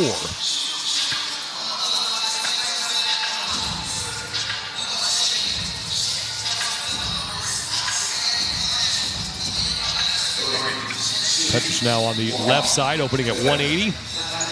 And Marissa Flowers, her first attempt at 190.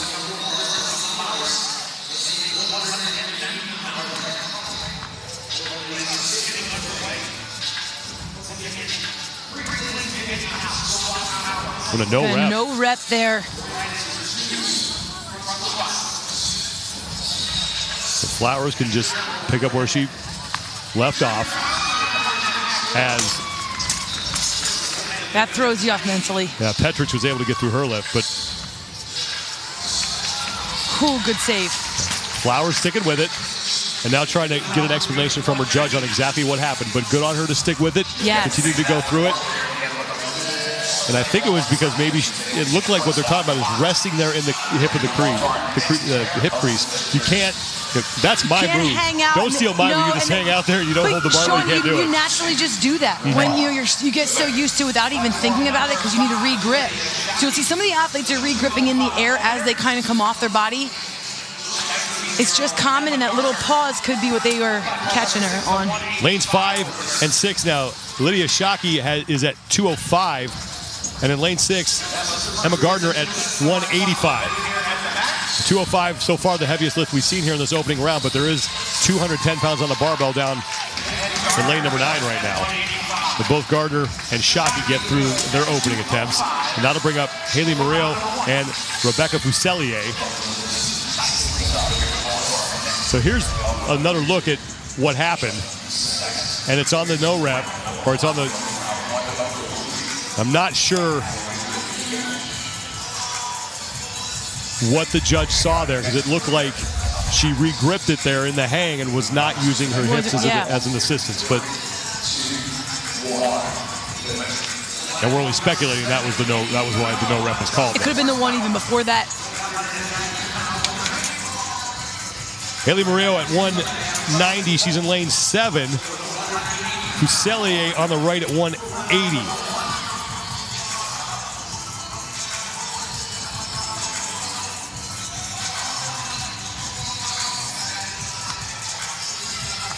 Murillo good and Fusilia good. Every athlete so far has hit her opening attempt with little trouble. That'll bring up lanes 9 and 10. Just say again, really impressive loads to open with. That's Chiara Napoli at 210 pounds.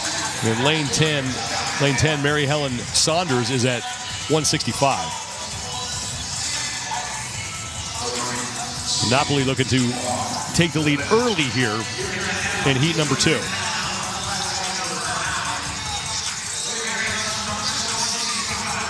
She's feisty with that bar.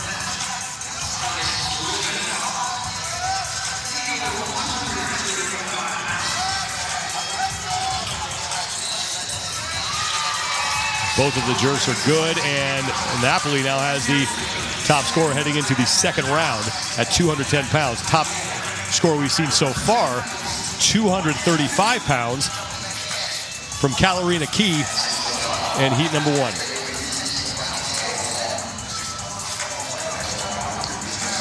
Back to Megan O'Donnell and Taylor Reber for their second lifts. And these are the lifts in your head. This is what you want. Part of that recipe is bar 2. It's your money bar. It's the one that you're looking for. Reber making a 20-pound jump. She goes from 185 to 205. O'Donnell adds 15 pounds to get up to 205.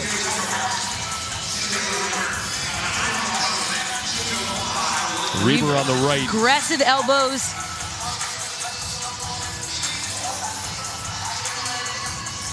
And O'Donnell switching over now to that squat clean right from the get-go. Reber is good at 205. And for O'Donnell, it's going to be the jerk. She has a strong squat, but it's going to be how taxing these are for her to be able to stabilize this overhead. The jerk is good for Megan O'Donnell. Samantha Petrich and Marissa Flowers are back up. Flowers is in lane 4. And remember, she's the one who got hit with a no rep in round number 1, but was still able to complete things. So she's going to go up to 195.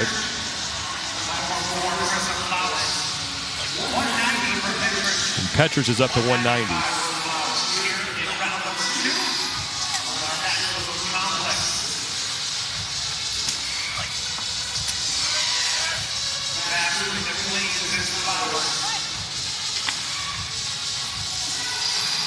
And Petrick really making sure that she was staying upright, nice and vertical on those re-grips. And she looks really strong in the squats. Both Flowers and Petrich are good. And there is the 5-time fittest woman on earth, Tia Toomey, who had the top score in this event, along with Christine Kohlenbrander and Paulina Haro last week. Toomey winning every single event. The queen. At the Torium Pro. She's a lot of proven athletes here that she's here supporting this weekend. Lane 5 is Lydia Shockey. She's at 215. This would be for the lead in this heat. On the right, Emma Gardner is at 195.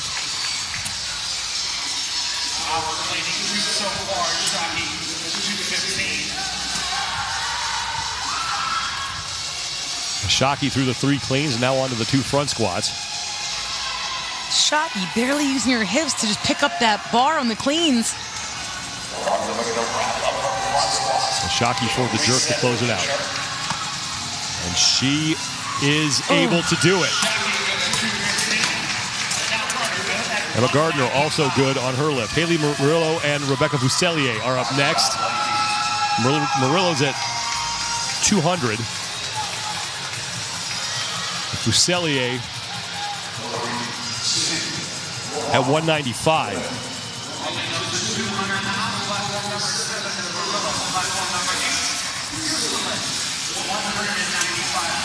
For Murillo, she does that kind of jumping jack, doesn't want to be in that squat position. Her squat is not the strongest. You'll see her knees start to cave in as she comes up. That's super taxing on your body. And just not able to stay as strong for the jerk, though, if she can get those elbows locked out quick. And she does. That good drop so low with good speed. Fuselier good as well at 195. Now, Chiara Napoli is going to try to retake the lead. She's got 220 on her bar.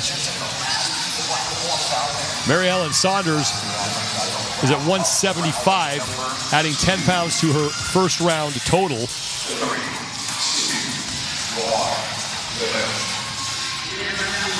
And Napoli to put up the top score we've seen so far here in heat number 2 in this second of 3 rounds.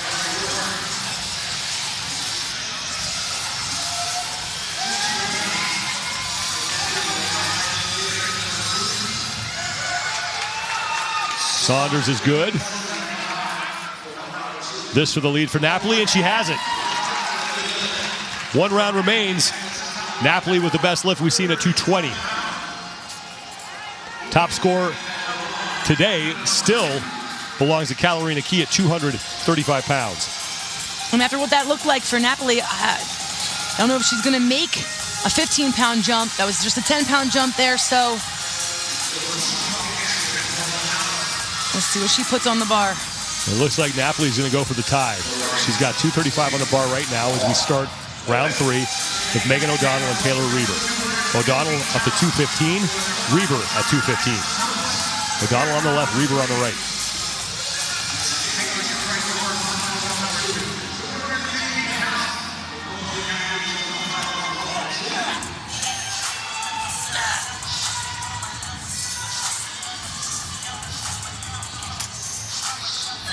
Nice regrip, way to pull yourself around that bar for O'Donnell.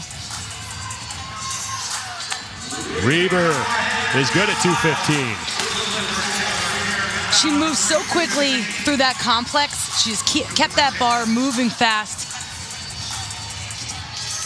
O'Donnell. Nice focus. Will hit the jerk. 215 for both of those athletes to close out their first event. Marissa Flowers and Samantha Petrich coming up. Flowers goes to 200. Samantha Petrich in lane 3 now on the left side of your screen also at 200.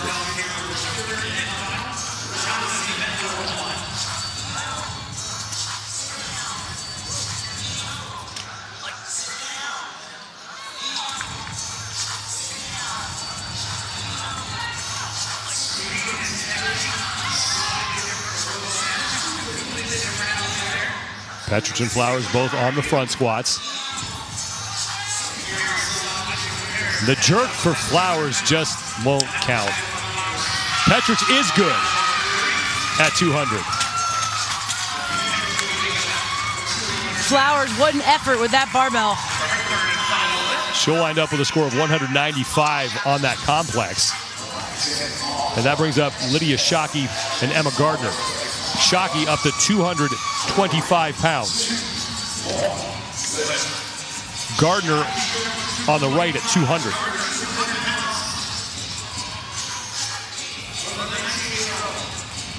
This would temporarily take the lead for Shockey. I just don't know if she's going to have it in her leg drive for the jerk, given how much she's pulling and using her arms on that barbell. Well, Emma Gardner failed on her attempt at 200. She'll wind up at 195 for the complex. And now the jerk for Shockey to take the lead in this heat.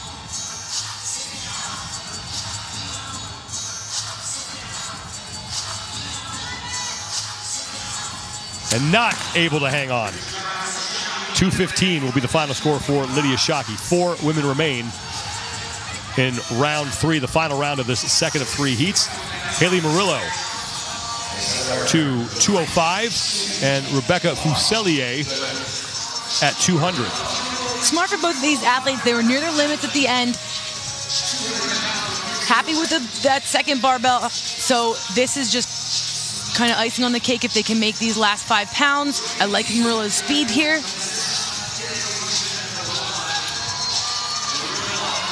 Needs to kind of grit through that middle area as she comes up.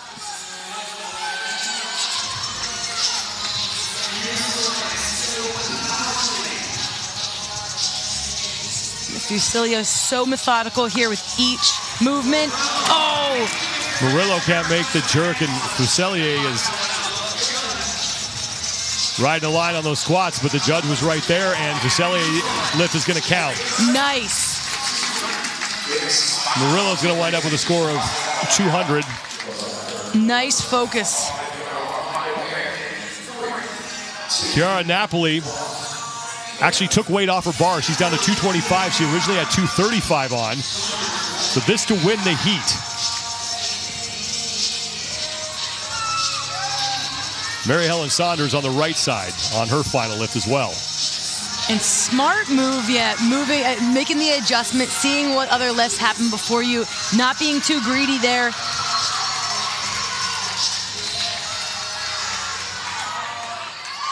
Nice. Saunders at 185. Murillo at 220, pardon me, Napoli at 225 is good. And she will take the win in the heat, but Kalarina Key still has the top score at 235 pounds with one heat remaining.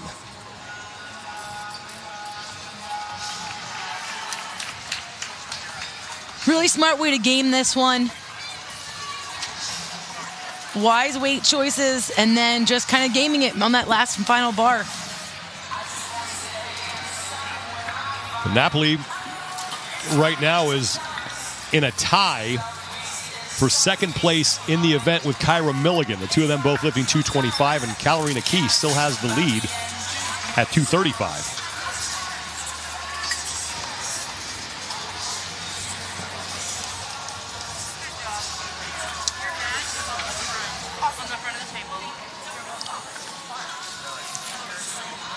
Let's send it down to Nikki Brazier. Normally when we do these interviews, they're after you've had a chance to work out. It's nice to have you here as you're sort of cheering on the other athletes that are in your proven training camp. What is that like for you now, instead of taking the floor, to be there in a supportive role? Yeah, it's a little different. I mean, I get the best of both worlds. So last week I was competing and doing what I love on the floor, and then this week I get to cheer them on. You know, it's awesome, and it's a little different than what I'm used to, but loving it. How has the journey been for you this season, from your recent win and now all of a sudden prepping for, not all of a sudden, but prepping for the games to come up just, shortly now? Yeah, haven't done a whole lot of prepping, done a whole lot of resting, but come next week it will be ramping it back up for the games for sure. I saw you talking to Kira out here on the floor as she was lifting. What kind of advice do you give her as someone not only who's been doing this for a long time, but also someone who just did this the other day, basically? Honestly, it's just probably about reassuring her and her team, and the guys at Proven have been really helping her out and, getting her ready for this weekend. So all I can really do is cheer her on and show her the support that she deserves. So I can't really take a whole lot of credit at all, but she just did a great job then. Thank you so much, Tia. Thanks, guys. Appreciate it. Surround yourself with the best, and that's exactly what Napoli is doing at the Proven camp. She was listening to her teammates. Tia's happy. Napoli's happy. That was a strong lift, 225, making the change and setting herself up nice in this first event. Good enough for a tie for second place. One heat remains in the opening event for the women. We'll be back here at the Mid-Atlantic CrossFit Challenge.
One heat remains in the opening event for the women here at the Mid-Atlantic CrossFit Challenge, the first of 6 events that they will face over the next 3 days here at the Knoxville Civic Coliseum in Knoxville, Tennessee. Glad you're with us, everybody. I'm Sean Woodland with 2009 CrossFit Games champion Tanya Wagner, and Nikki Brazier is down on the competition floor. We'll hear from her in a second. Event number 1, the Barbell Complex, presented by Monster Hydro. You get 3 attempts. You pick your loads. It's 3 cleans, 2 front squats, and a jerk. You have 1 minute to make your lift. You're allowed to go down in weight. You're allowed to bypass if you don't want to make a lift. But your choice, you make the call. We are underway. First 2 athletes, Leah Irons and Casey Wells. 180 for Irons. Casey Wells at 185 in lane 2. The top score is 235 from Kalarina Key in heat number 1.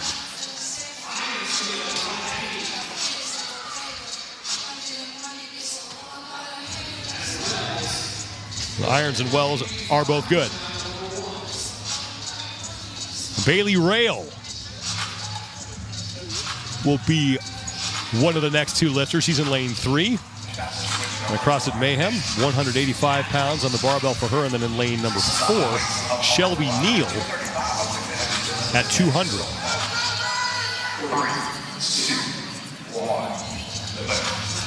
I mentioned it earlier.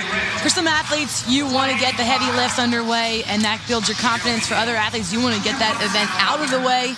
Bailey Rail may have to do a little damage control. She's one of our athletes that we expect to do really well here at the MAC and move along to the games. And this event probably is going to be one that she's just going to get as close as she can to keep herself near the top. Great opener for Bailey Rail at 185, and Shelby Neal now at 200 is good. Lindsay Porter and Faith Ferguson will be up next in lanes 5 and 6. 195 for Porter, 200 for Faith Ferguson at the bottom of your screen.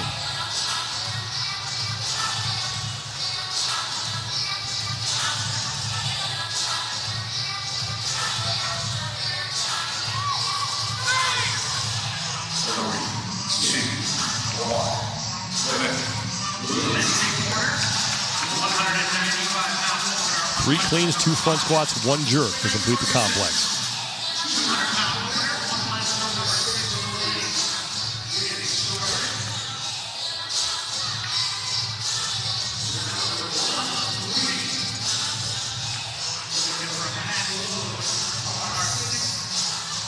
Ferguson on your right with a lot of concentration, a lot of focus for this first bar. Really taking her time with each movement. Super strong overhead. Goes with the push jerk, and that serves her well. And Lindsay Porter's good at 195. Kelly Clark and Sydney McCallishin. McCallishin's at 210 to open up. And Kelly Clark at 205. Clark on a CrossFit up in Santa Cruz, California.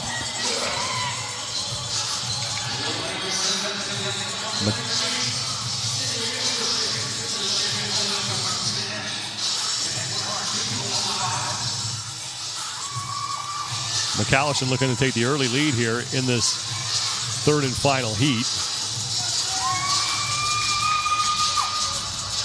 McCallishin new on the scene last year at the games. Good Kelly Clark builder, and then and Kelly Clark, 35-year-old, like you said, out of Santa Cruz. Seeing what numbers she's put up and what she's done here with the athletes that are 10 years younger, super impressive. She was in contention last year for a spot inside the top 5 at the MAC. As we now get to Brooke Wells and Danielle Brandon, 2 women we expect to be probably 1 and 2 at the end of the weekend. Brandon always has that look on her face. She looks unsure. She's so strong overhead. But Brooke Wells, she's the one I'm watching for. How is this going to go for her for the jerk? The barbell is what took her out last year, and she's right back at it today. Let's go down to Nikki Brazier with more on Brooke Wells. All eyes are on Brooke Wells today, as this is the first time she's hit the competition floor since we saw her injury at the CrossFit Games. And I had a moment to catch up with her coaches ahead of time. They told me that the nerves were there. She hit the lift, the nerves were there, but that they feel incredibly confident with her lifts today because her recovery has gone exceptionally well. Brooke Wells taking the time to talk things over with Tia. Wells good at 2:05. Tied for second right now in this heat. Sydney McCallishan had the heaviest lift in round number 1 at 210. And now we go back for the beginning of round number 2. Leah Irons and Casey Wells. Irons up to 190. Wells to 195.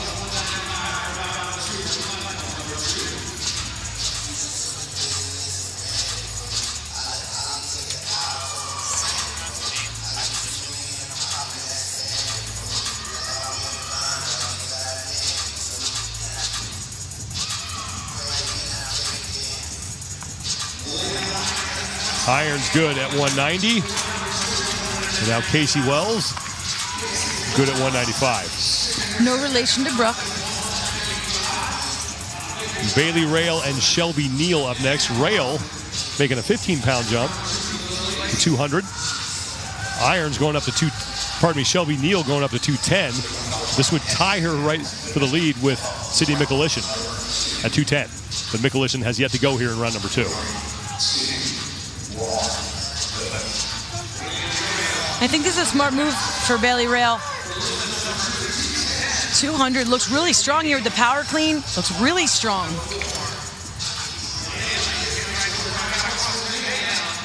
Neal going with the squat clean right out of the gates on the right side. Bailey Rail into the front squats.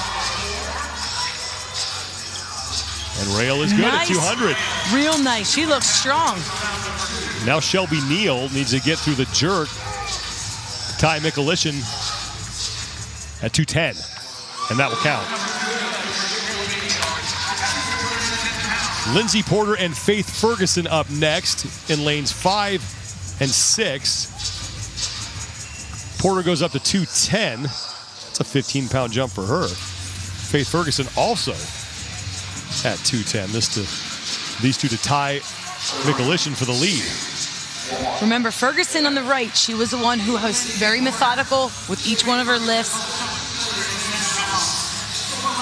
His little 10-pound jump.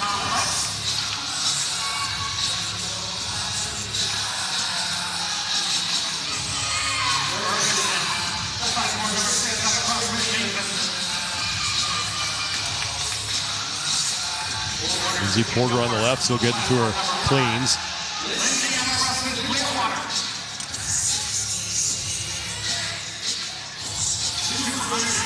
Ferguson with the push jerk. Yes. And she has it at 210. That right now ties with the top lift we've seen. And we'll see if Lindsay Porter can match that.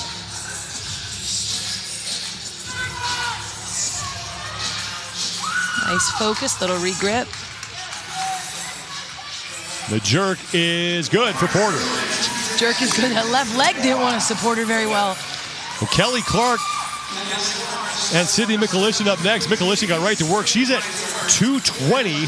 Clark goes up to 215. McCallishan looking to put herself back in the lead.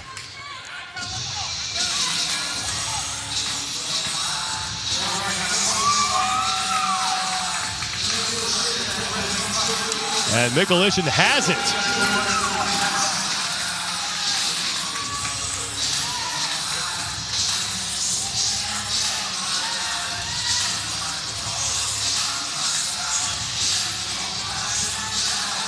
And Kelly Clark makes the jerk. Danielle Brandon and Brooke Wells up next, both of them at 210. There's Justin Kotler, Danielle Brandon's head coach, and the leader of the Underdogs Athletics crew. And he has had a very busy 2 weeks.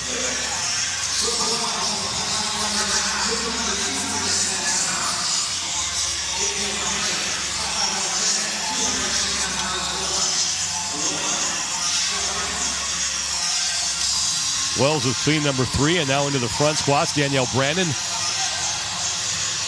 with 1 clean remaining.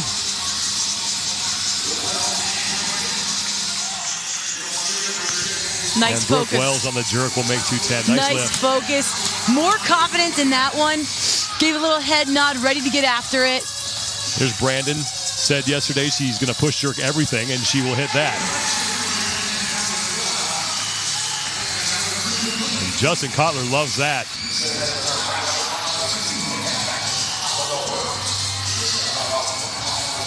Third and final round. Sydney Mikulichin is still your leader in this heat at 220 pounds. Kalarina Key still has the top score at 235. That happened all the way back in heat number 1. Final lifts for Leah Irons and Casey Wells. Irons on the left. Wells on the right. Oh, and that's a fight for Wells. It's like both athletes have 205 on the bar. And both are going to miss.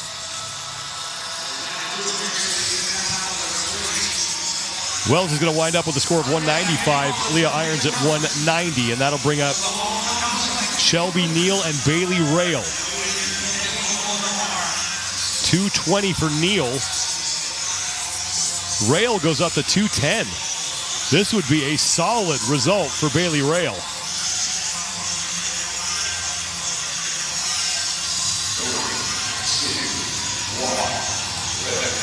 And I think for Wells and Irons, who just made those, or just failed those lifts, they were just big jumps for them. They needed to make a little smaller jumps. Rail getting right to work. Shelby Neal taking her time. Yeah, 1 minute's a long time. You're not going to get it. You're not going to be able to physically probably get through a second attempt anyway. So taking your time there to get started. Neal squat cleaning all of her reps as Bailey Rail gets through that second and final front squat. Now the jerk. And Rail has it at 210. Neal with the final front squat. Now she'll go into the jerk. Rich Froning on hand to cheer on Bailey Rail. And now Shelby Neal at 220 is good. Both of them, well done. Nice choice in the weights.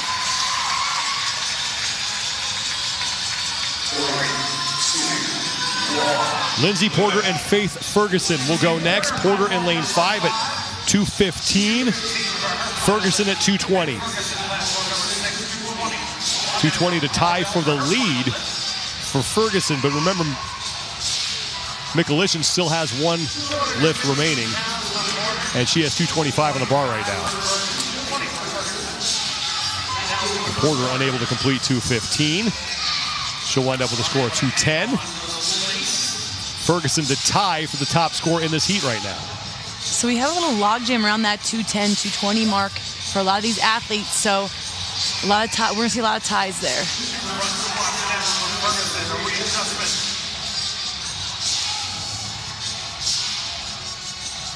Ferguson is good with the push jerk. That will tie her right now with Sydney Mikulichin for the top score. Real nice. Both Kelly Clark and Sydney Mikulichin going up to 225.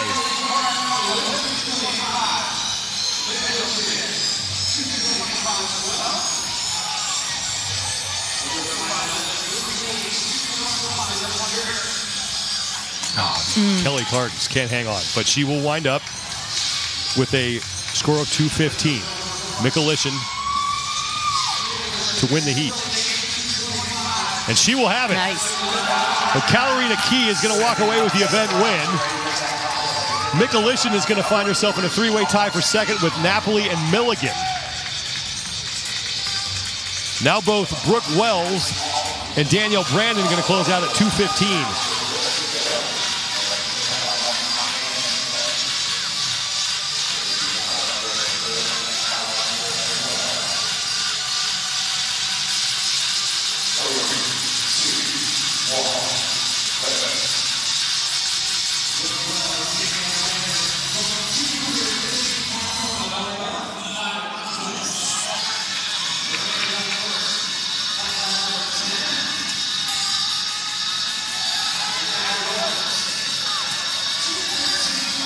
One clean left for Brandon. Good fight. Wells right into the front squats. Yeah, Brooke Wells just moving, though.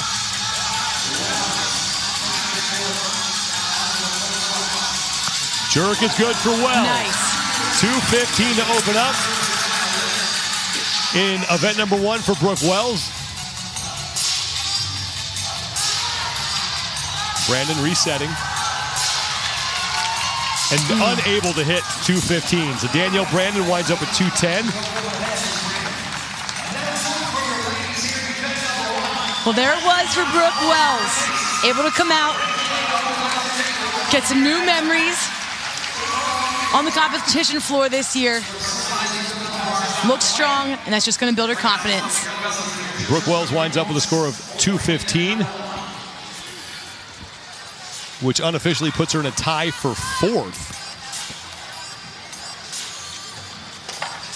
Sydney Michaelishin's going to take the heat at 2:25. And once again, Kalarina Key from heat number 1 will win the event and earn 100 points in the process.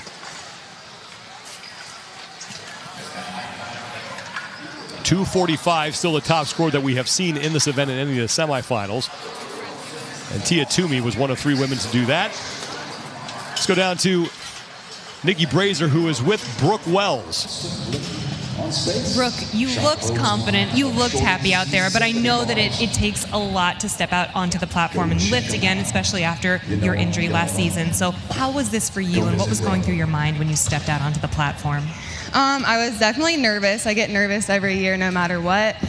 Honestly, injury didn't have anything to do with it. I'm not thinking about that when I'm out on the floor. I've done this so many times, and that's like a rare occurrence. So not thinking about that, just doing the best that I can. Well, your experience certainly lends a lot to all of the events that are coming down the pipeline here. So what are you most looking forward to over the course of the weekend? I'm super excited for every single event, honestly. It's been a while since I've been back on the competition floor, and so I'm really just like soaking it in, making sure it's like a super special comeback. Yeah, and given everything that's happened, what would a trip back to the games mean for you this season? I think that would make me very emotional. I've worked so hard just to get back here, and I have to appreciate all the work that I've done to even just make it back to semifinals. But to make it back to the games is the ultimate goal, and I just really hope that happens. Great job so far. Thank you. Thank you. Great to see Brooke Wells back out on the competition floor. Kalarina Key with the event win for the women. We're going to take a quick break. Coming up next, the men take on the Barbell Complex here at the Mid-Atlantic CrossFit Challenge.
Opening day of competition rolls on here on Friday at the Mid-Atlantic CrossFit Challenge at the Knoxville Civic Coliseum in Knoxville, Tennessee. Thanks so much for being with us, everybody, wherever you are. I'm Sean Woodland alongside 2009 CrossFit Games champion Tanya Wagner, and Nikki Brazier is down on the competition floor. Men are out for their opening event, the first of 6 events that they will face over the next 3 days at the Barbell Complex presented by Monster Hydro. And this complex looks like this. 3 cleans, you can do them any way. Squat clean or power clean, 2 front squats, and then a jerk. You have 1 minute to make your lift, and you'll get 3 attempts to lift your heaviest load. The trifecta recipe for success. Know your plan going in. Know your plan and then execute it. The plan should be that your first lift should be something confidently that you can make. Second one should be what you want to make for sure, your money bar. And then the contingency plan is your 3rd bar. If something happens on that 2nd bar that you don't make the lifts, or just make those couple extra bumps looking at the field and seeing what everybody else is doing. Keep that bar moving. Get through it. 9 men in this first of 3 heats. In lane number 9, Tanner Balaz out of Training Think Tank. Training Think Tank has a lot of athletes that they're doing good things with. He's one of them. He's only 26 years old. He's only been CrossFitting for 3 years. He's made some big strides, though, in his Olympic weightlifting and with the barbell, so he gets a chance to kind of show that this won't be his best event, but he will get to showcase and kind of show off all the work he's been doing this past year. First of 3 heats for the men. They will get 3 attempts, just like the women did. And Mitch McClune will be lifting by himself as lane 1 is empty. And McClune is going to start at 295 pounds.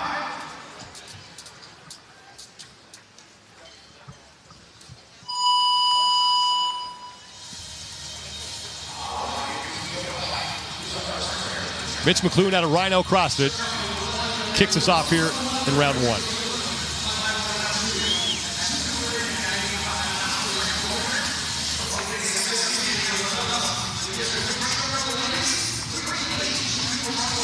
Quickly through the 3 clean. Buries his first front squat and buries the second one, no doubt there. And 295 is good. Maybe he heard the key, keep the bar moving. He really did. And when you're the only one lifting, a little bit of nerves out there. First male athlete, first time these guys have been on the floor. It's a long day. It's 3:45, and it's the first time these guys are finally getting out there, so they've been itching. Robert Yates, just saw him. He's in lane 3. He's going to be lifting with Trayvon Benton, pardon me. Benton with 300 pounds, 305 make it, on the barbell.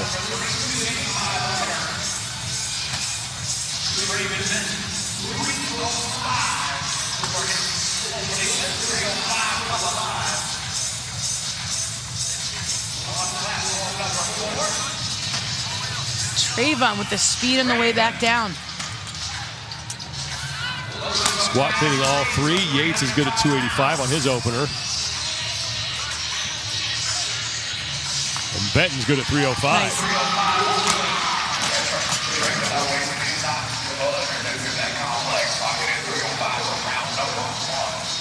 Lee Sherham at the top of your screen in lane 5, opening up at 285. Philip Muscarella has his barbell loaded at 300 pounds. I have my eye on Muscarella. He's a 305 listed clean and jerk, and in that 4-rep front squat last year at the quarterfinals, he put up 387 pounds.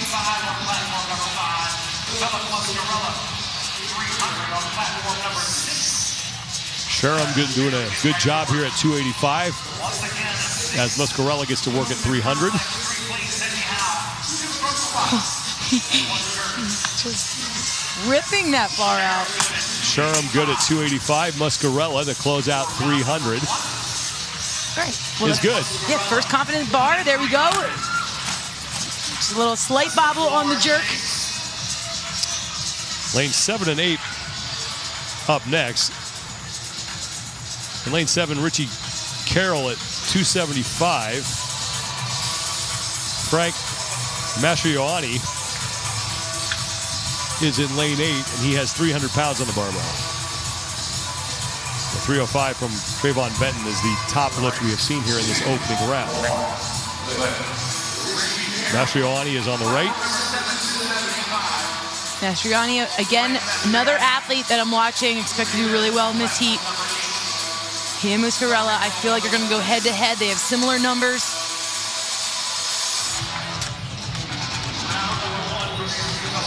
Making light work of this.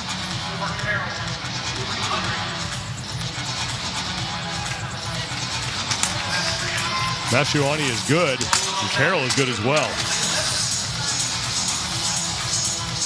Now Tanner Balaz is up at 285. The top scores from last week, Tudor Magda and Griffin Raleigh at the Syndicate Crown in this building put up 345 pounds, and Roldan Goldbaum was right behind them at 340.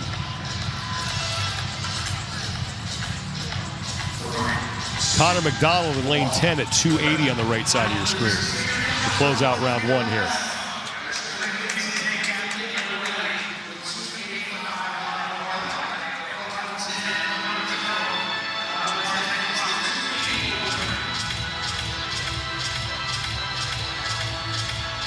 Balaz with just a jerk remaining here, and he will make that. He needs to get those elbows locked out quick. Connor McDonald has it at 280. Every athlete good on his opening attempt. 2 rounds remaining, and we go back to Mitch McClune. McClune jumping up 15 pounds. He goes to 310.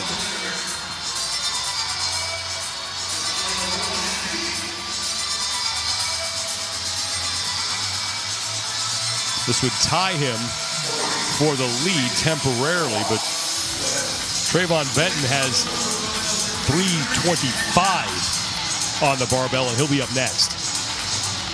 McClune had a Rhino CrossFit in Las Vegas, Nevada.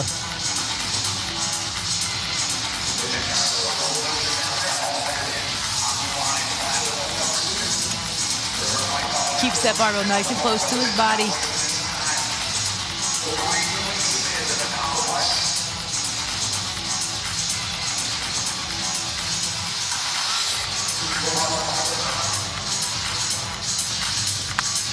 .310. Good for Mitch McClune. Robert Yates and Trayvon Benton up next. Benton opened at 305. He has moved up to 320 now. Yates at 305. So Benton looking to retake the lead.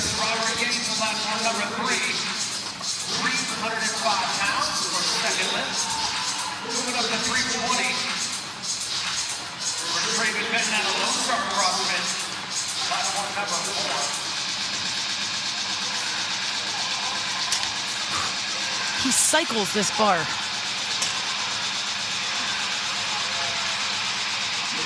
Benton into the front squats.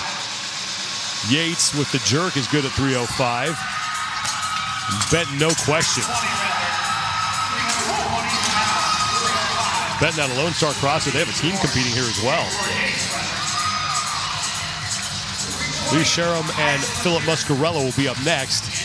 Muscarella at 315, bottom right of your screen. Sharam at the top goes to 300.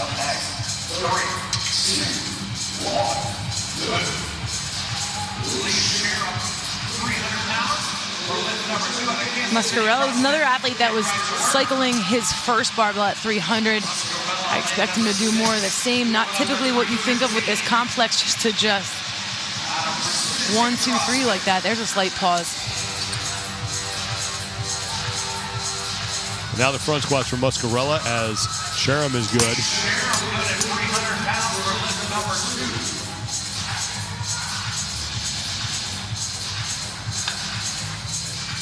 The jerk will count for Muscarella.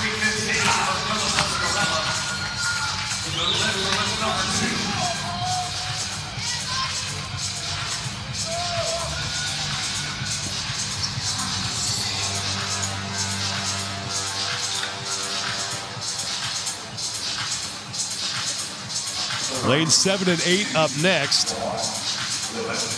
Frank Mastroianni has 310 on the barbell. Richie Carroll at 300.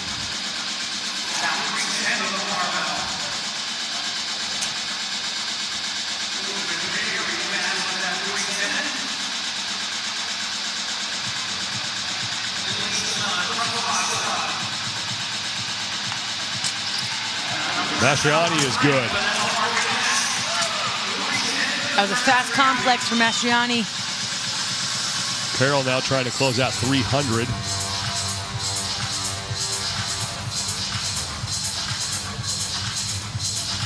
And no problem. Easy with that push jerk. Tanner Balaz and Connor McDonald, your final two athletes. Balaz going up to 305. McDonald makes a 15-pound jump from round one. 295 pounds for him.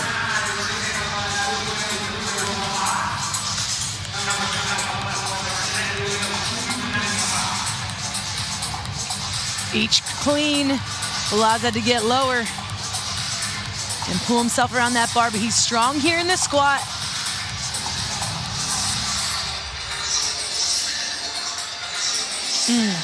Balaz missing at 305. Just not able to get that lockout with the elbows and punch through it. That was where he had the bobble in the weight before.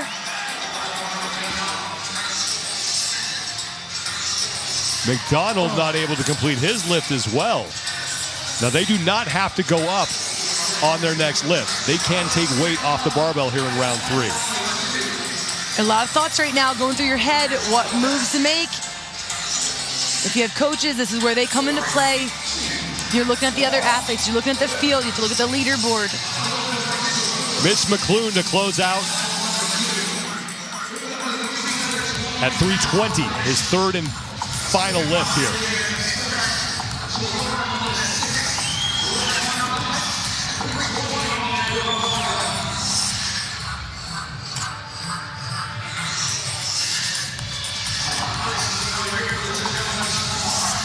And that's the hard part of being Heat 1. You don't have the other numbers game to play. You're setting the numbers up so everybody else is looking at them. We saw a winner come out of the opening heat for the women in Calarina Key, as McClune at 320 has tied Trayvon Benton for first in this heat, but Benton going next. 330 on the barbell for Benton. And Benton wastes no time. Robert Yates at 315, left side of your screen.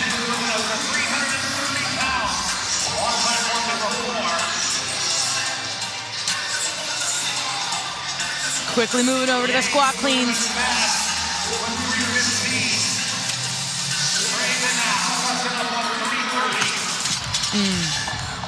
Benton again making quick work of the first two cleans and right into clean number 3.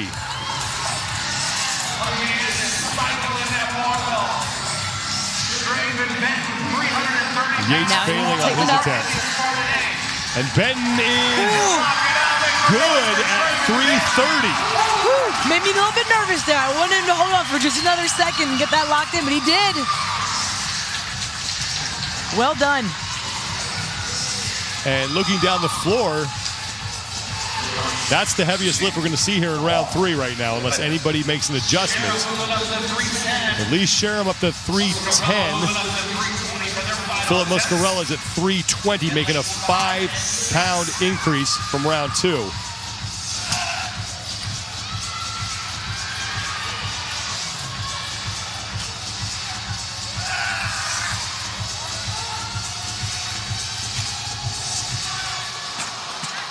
And no rep there for Muscarella. And Sharam no good as well.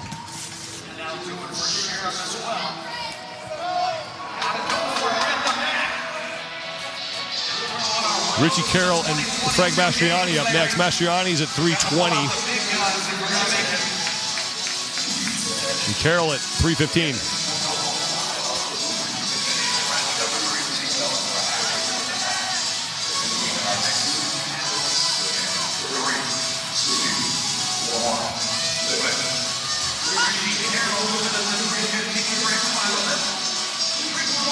Carroll taking his time.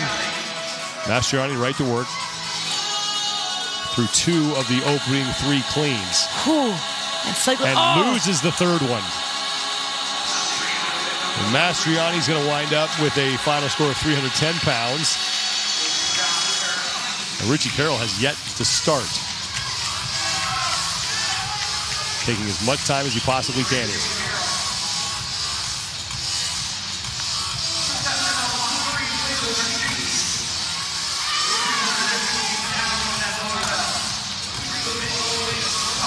Gets through the 3 cleans, now 2 front squats.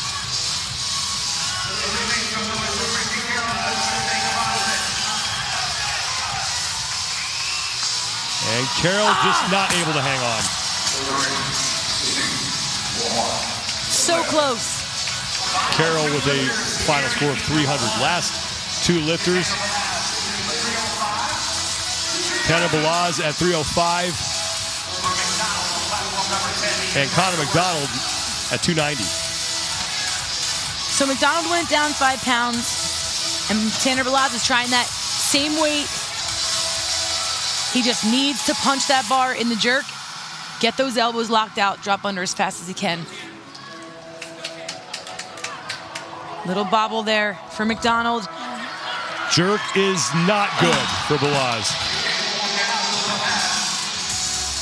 Balaz missing his final 2 lifts. McDonald is good at 290. So Balaz opened at 285, and that will be his final score as he missed his next attempt at 305 and his final attempt at 305 as well. And some of that comes into experience. 3rd-year CrossFitting here at the competition. This was Phil Muscarella at 315. Phil Muscarella looked super strong here on his 315-pound bar. He wraps up with the final weight.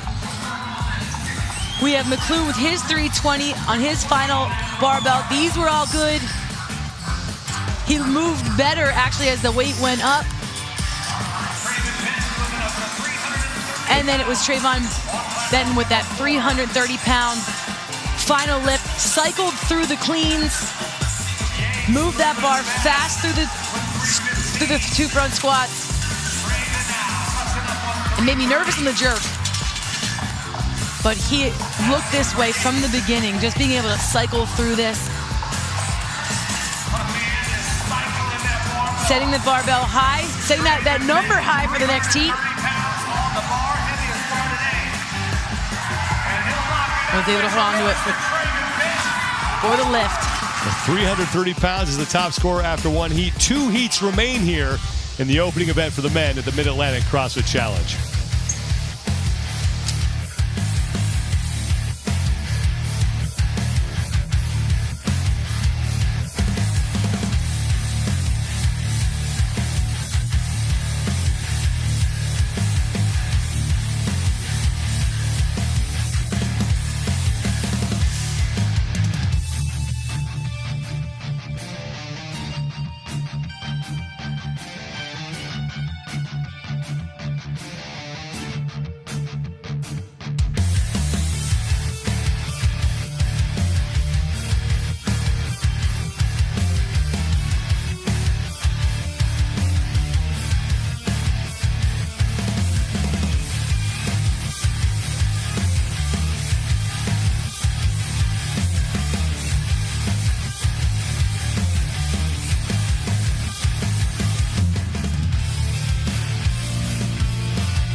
Second of 3 heats for the opening event for the men here at the Mid-Atlantic CrossFit Challenge. Coming up next from the Knoxville Civic Coliseum in Knoxville, Tennessee, Trayvon Benton just took heat number 1 for the men with a score, of 330 pounds. Sean Woodland with 2009 CrossFit Games champion Tanya Wagner and Nikki Brazier down on the competition floor. Event number 1, the Barbell Complex presented by Monster Hydro. You get the choice. You have 3 attempts to make this complex of 3 cleans, 2 front squats, and a jerk. You get a minute to make those lifts.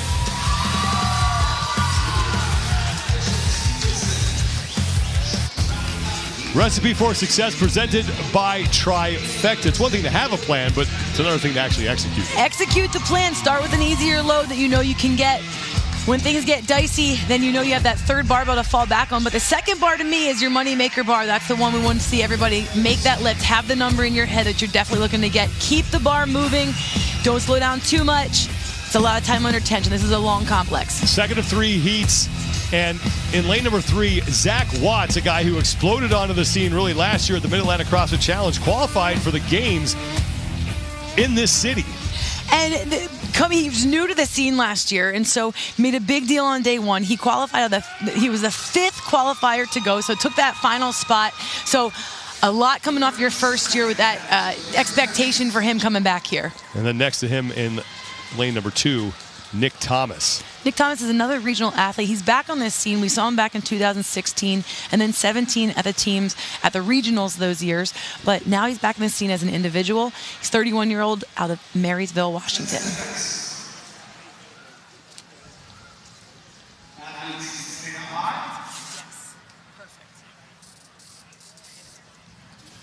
First 2 athletes up, John Colte on the left side of your screen, going to open up at 300 pounds.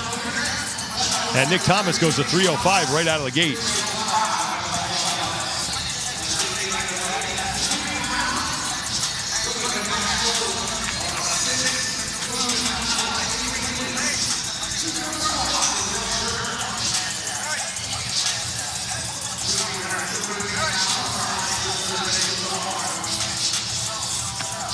And at the exact same time, both of them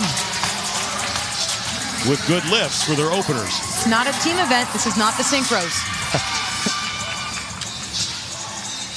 Zach Watts, and there's his dad. If you think back to last year, there's an emotional scene between father and son after Watts got into the CrossFit Games. Watts going to open at 320, so just 10 pounds lighter than the top lift from the opening heat from Trayvon Benton. Chase Smith in lane 4 at 285.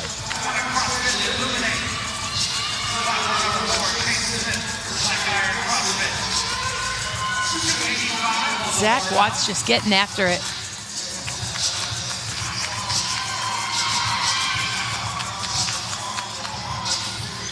.320 good for Watts out of the gate. Real nice first bar. Chase Smith makes his lift count. Dad's pumped. Justin Rhodes and Cam Crockett will be up next. Crockett in lane 6 at 285. And Rhodes at 280.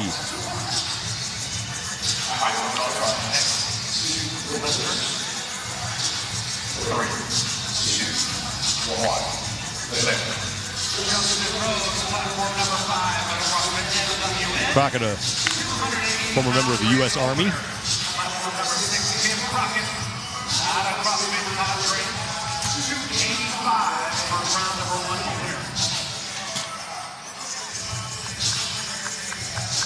Ooh.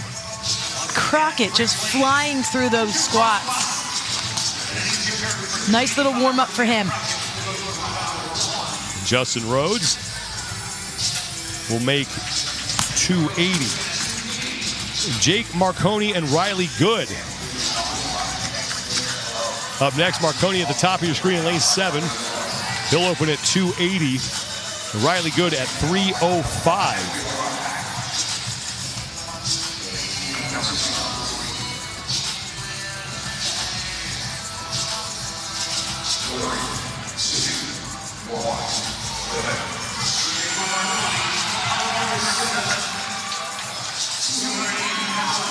Good. Ooh, Riley, good.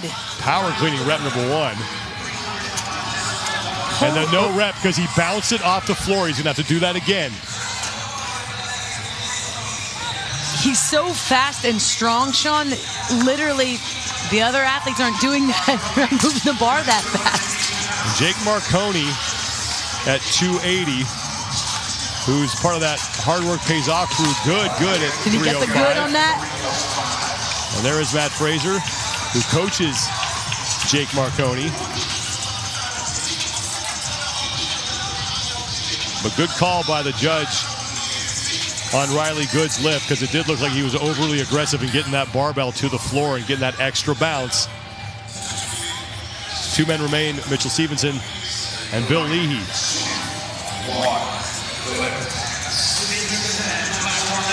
Mitchell Stevenson at 285. Leahy at 305. Whew, Leahy moving quick.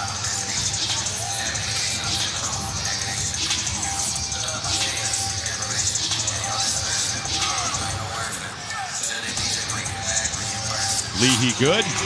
Mitchell Stevenson is good as well. Round 1 is done. Second of 3 rounds as we move back to John Colte and Nick Thomas. Thomas is at 315 now, and Colte at 315.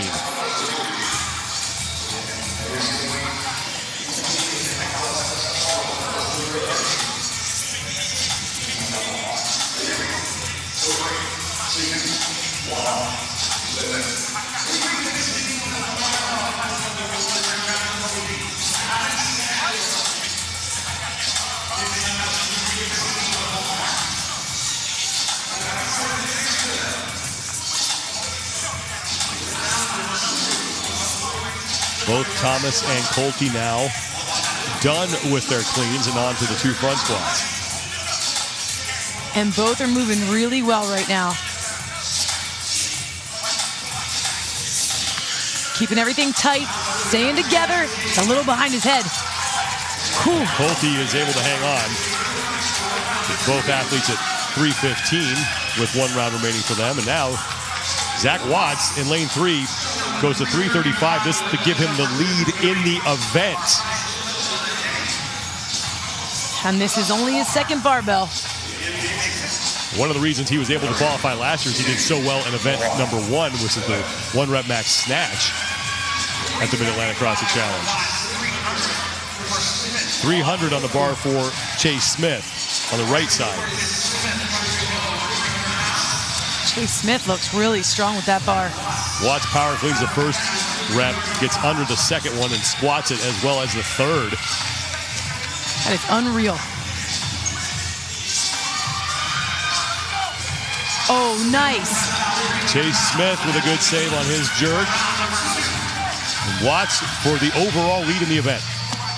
And he will have it.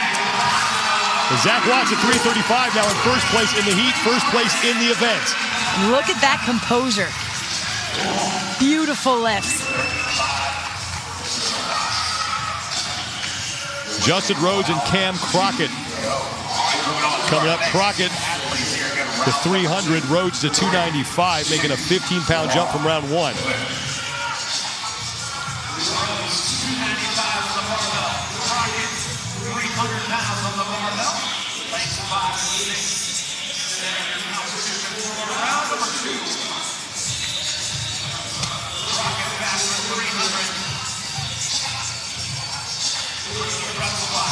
Oh.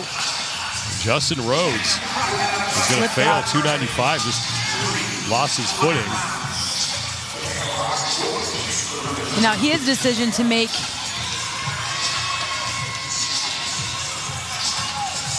Does he keep that barbell? Does he keep that weight? Does he go down? Riley Good jumping up to 315. He had to do 4 cleans at 305 in round number 1, and Jake Marconi is now at 295.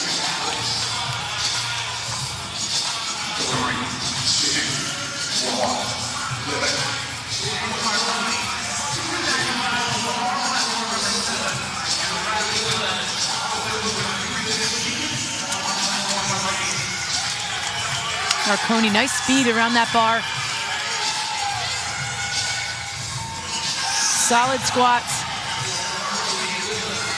Riley Good at 315 Nice. makes that, and Marconi has 295 in the bag.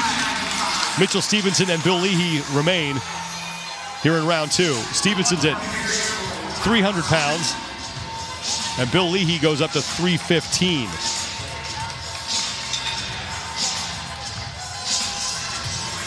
Bill Leahy, when you look at him, is not a guy that looks like he should be putting up this weight. Yes, I agree. You look at that and you look at the way he moves, and it's really impressive what he is capable of doing with that barbell. It's a lot of legs.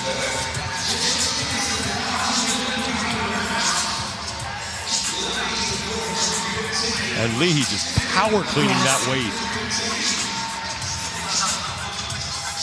Stevenson is through his cleans onto the front squats. Now he fought for the jerk at 285, so I'm anxious to see here if he can tighten that up.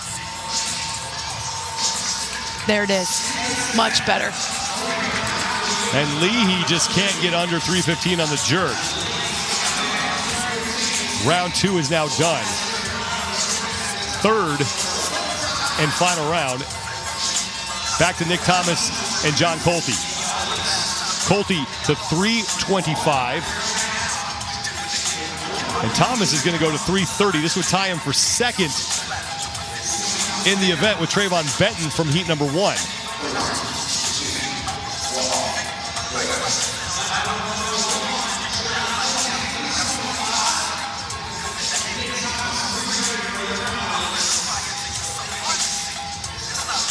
Thomas looks good. Nice vertical Colty spine. just can't control 325. So 315 will be John Colty's final score. Nick Thomas at 330 here. I was a little nervous when I saw that weight go on, but he's looking really good. He still looks really strong. The jerk Nice will focus. count. Good for him. Good for second place right now in the event. Top scorers from last week at the Syndicate Crown, Tudor Magda and Griffin Raleigh at 345, and Zach Watts, I think, is going to try and match that. He has 345 on his barbell. Whew.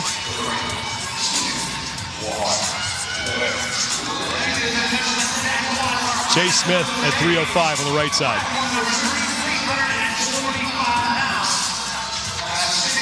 Watts taking his time.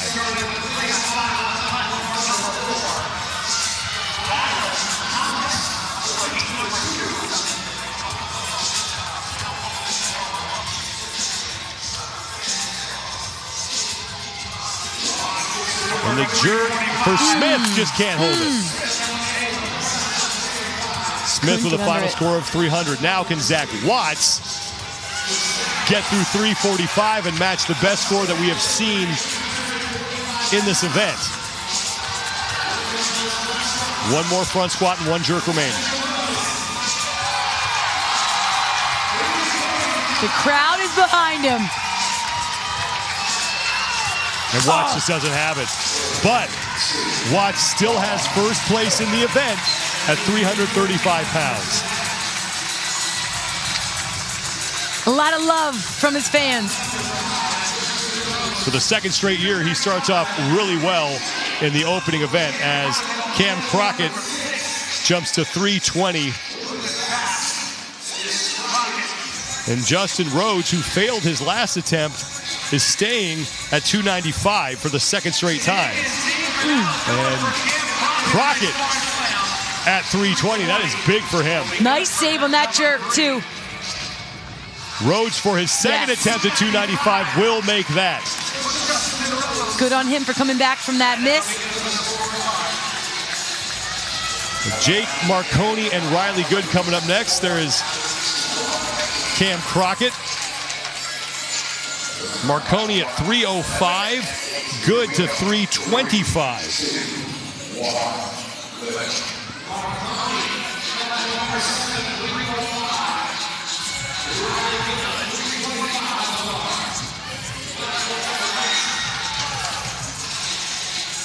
And that should be a no rep. He's not allowed to rest in the crease of his hip. I'm surprised that Riley Good got away with that.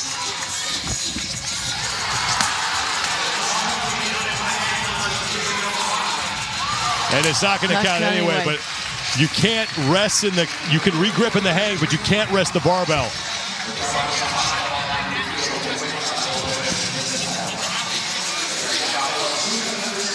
Either way, it doesn't matter for Riley Good, as it did not count. Jake Marconi's didn't count either. And that's the question right there. He looks like he clearly rests on his legs.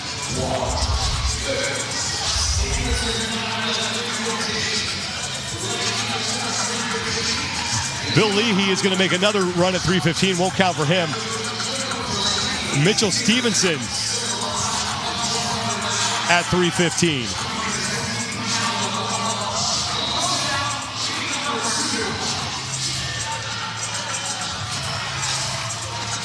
And Mitchell Stevenson was on CrossFit I Love It's team last year. And Stevenson has it. Coming to the individual side this year. Starting off with 3:15. With Zach Watts, who on his second attempt took the lead in the event at 3:35, tried 3:45 on his final lift, but he will have the top score heading into the final heat. Cam Crockett with 3:20 is good enough for third place in this heat. It was an exciting heat. He was going to fight through his last jerk. Nick Thomas with the 3:30 lift. His final bar moved that really well, stayed nice and focused. And Zach Watts, this was his second barbell where he put up the time to beat 3:35. That's the best we've seen so far out of 2 heats. Made his papa proud with that lift. He has a lot of support. Another strong opening event for Zach Watts.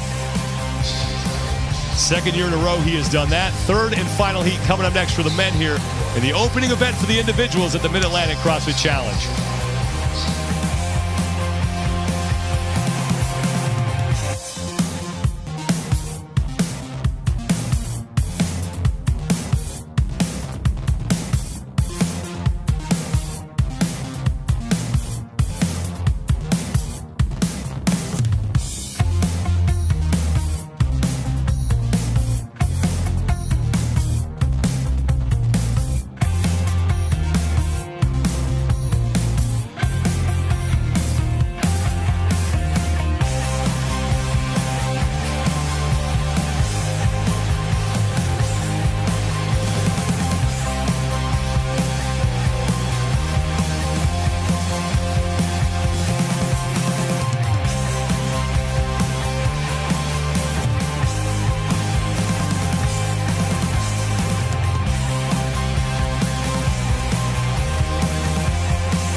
One heat remains for the men here in their opening event at the Mid-Atlantic CrossFit Challenge, and it's Zach Watts who has your top score at 335 pounds. Individual event number 1 presented by Monster Hydro is the Barbell Complex. Heavy barbell, you get to pick the weights. 3 times is what you're going to have to attempt your max load at 3 cleans, 2 front squats, and a jerk. 1 minute per lift. And your recipes here for success, brought to you by Trifecta, is going to be execute your plan. Your plan is going to be, what are your numbers? Your first one needs to be a confident number. Some of these athletes have been going with a lighter load just to get the confidence, and then they're smashing that second barbell like Zach Watts just did. And keep that bar moving. You don't want to take too much time with that load. It's a long complex. Final 10 men on the floor here for the third and final heat. Dallin Pepper in lane 6. This kid can move some weight. Right next to him, Tyler Christoffel. Both of these athletes are hungry for redemption. Last year, they both took 6th place in the semifinals and missed going to the game by 1 place. Let's go down to Nikki Brazier with more on Mr. Pepper. I think we are all expecting Dallin Pepper to do well in this event because we know him to be one of the stronger athletes. But I had a chance to catch up with his coach, Matt Torres, ahead of this event, and he said, you're going to see a very different Dallin this year. Last year, you saw a strong Dallin. This year, it's a well-rounded Dallin. He's hoping for consistency and top 8 finishes across the board all weekend long. Tyler Christoffel in lane number 7 out of CrossFit Mayhem, trying to make some noise in this opening event as well. There's just something about when you miss by the skin of your teeth. You train with a year of just having that memory and knowing when you want to get back to that, get your chance to come back. And that's why this men's field is so just filled with athletes that are just hungry to get to the games. And I really expect to see some good things. And hearing what Nikki just said about Dallin, hearing he's more well-rounded, the more time you have to be a more mature athlete, and you don't rely on just your strength. You rely on the whole competition. You see it as a big picture. Tyler Christoffel's been around. He's in that same boat. And he has Rich Froning in his corner. His girlfriend, Bailey Rail, who's competing also behind him. This team from Mayhem runs deep, and they have a lot of just that competitive nature, but then also that support. 3 of the greatest of all time are in the building right now. Rich Froning, Matt Fraser, and Tia Toomey. Yes, we're surrounded by royalty here this weekend. And in the back on the right is Will Morad, the man who made the great comeback last week here at the Syndicate Crown. Luis Oscar Mora, right out of the gate, is going to try Zach Watts' score of 335. Okay. Logan Collins at 300. Well, listen, we just had 2 heats of men that went big, and they set the numbers to beat, and so there's some, they're hungry to get after it.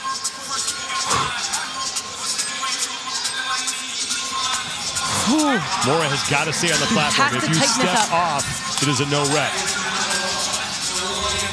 Collins good at 300.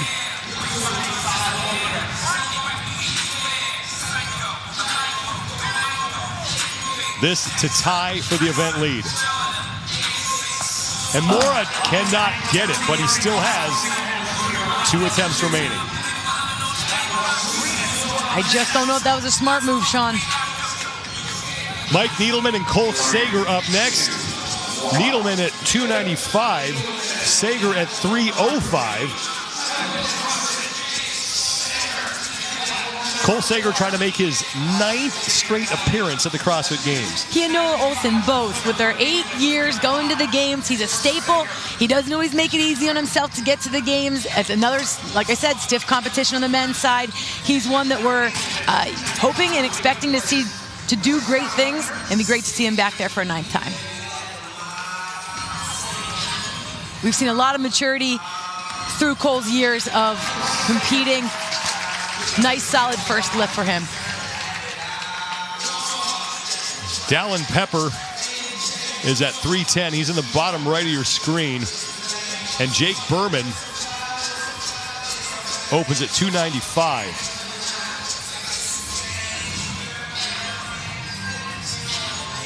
Zach Watts not going far here. Making sure he knows where he stands after this 3rd and final heat.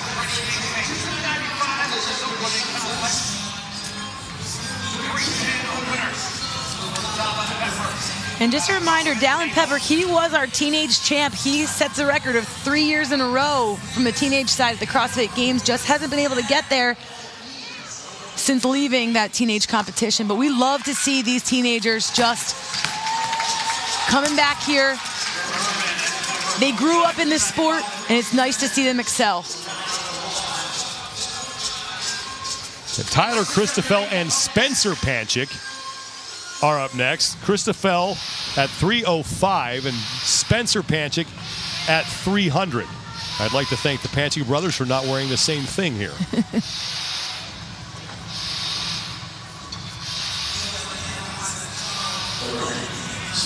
Dallin Pepper with the early lead at 310. First of 3 rounds in this third and final heat.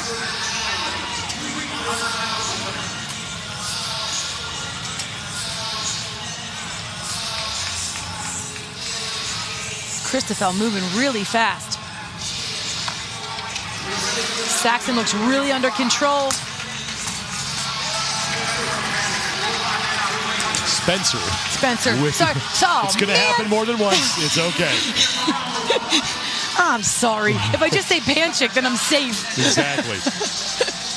Now Saxon Panchik coming up at 305. Both he and Noah Olson, the last 2 men to lift here in the first of these 3 rounds. Olson at 305, and another man looking to make his 9th straight trip to the CrossFit Games.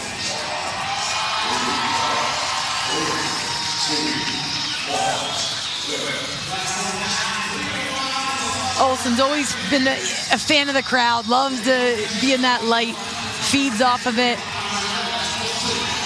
Whew. Made me a little nervous there on that clean. Looked like he might lose that out front. Gets through the front squats okay. Saxon Panchik is looking good as well. The 2 of them will stick the jerk. Nice. Round 1 is done. And now we're going to see what Luis Oscar Mora is going to do after missing his opening attempt at 335. And he makes a pretty sound decision. Goes down to 315 now. He needs to just get something on the board. He only has 1 more attempt. And that 335 took a lot out of him. It had to. Logan Collins at 310, adding 10 pounds from round 1.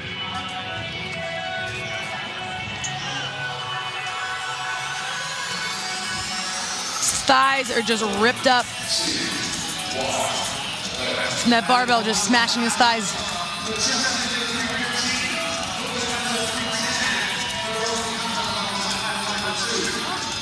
Mora continuing to go with the squat clean here.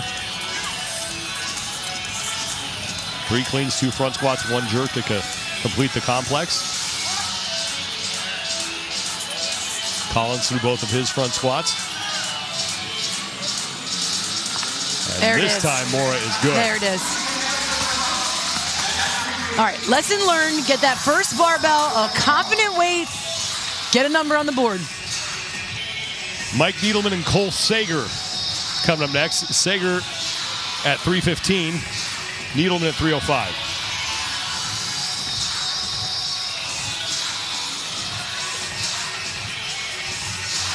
Sager coached by that man, Ben Bergeron from Comp Train. Got to talk to Cole Sager before the competition started, and I said to him, like, why do people always overlook you? And he kind of chuckled. He goes, I guess I'm not flashy. No, I was talking about it with Tommy earlier. You know, he's one of those athletes when you're in that final heat, but you kind of hover at 5th or 6th place. Like, he's so good, but he's just not in the limelight. That they get overshadowed so many times. Needleman completes his complex at 305. Now Sager closes out 315. And he is a humble man. He really is. He doesn't look for it. He doesn't need the flash and the glitz. He just gets out, does the job. He loves it. And known for making some great comebacks. Yeah. Great stories for us. Jake Berman and Dallin Pepper up next. Dallin Pepper has 320 on the barbell. Berman adds 10 pounds from round 1 to get to 305 for his second of 3 attempts.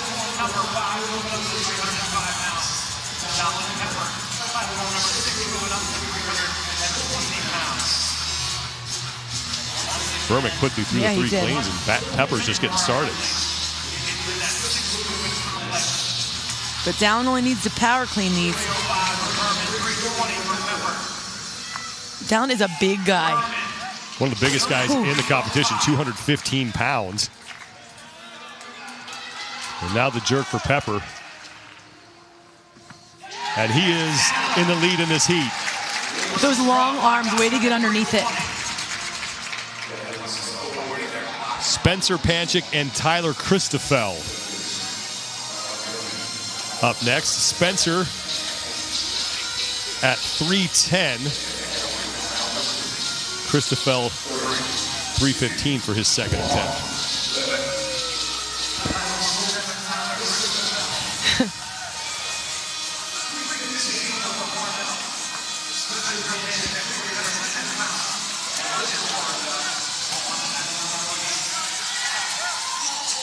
Christoffel again, just moving so quickly on that bar. And Spencer looks nice and strong, really under control. Jerk for Spencer's good at 310. Yeah, real good. He looks really good. A Saxon Panchik to 315. Noah Olson up to 320 to tie for the top lift so far in this heat. Zach Watts still has the top score from the last heat at 335 pounds. And remember, he did that on his second of 3 attempts.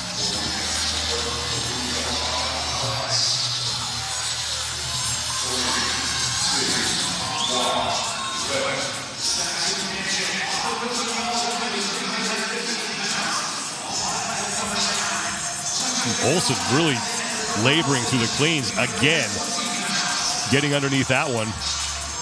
Moved over to that squat clean.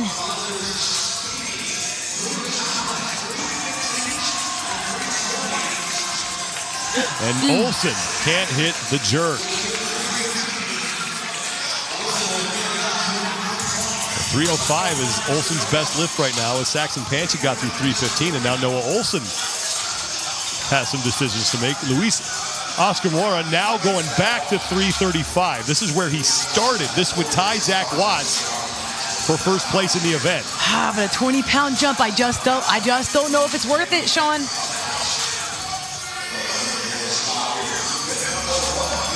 Even if he'd go 325, it would set him up so well for second place, tied for second place. 330 right now is the second best score. Nick Thomas and Trayvon Benton have that. And Moore with his second attempt now at 335. He opened with this weight. Logan Collins is at 315.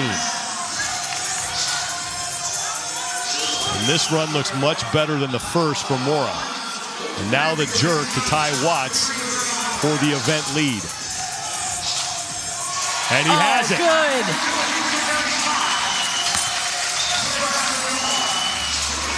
Meanwhile, Logan Collins gets through 315. Zach Watts looking on. Still in line to earn 100 points along with that man right now. And it doesn't look like anybody else in this heat is going to try and get close to that number. Mora and Watts going to share first place as of now in event number 1. Mike Needleman to 310, Cole Sager to 320.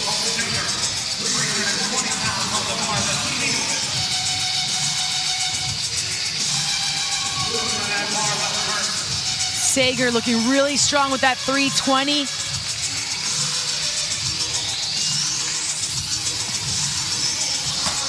And no rep for Needleman.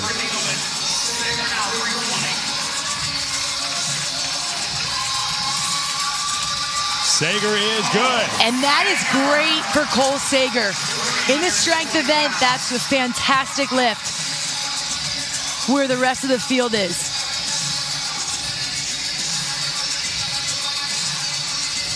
And Jake Marconi and Dallin Pepper up next. Pepper only making a 5-pound jump to 325.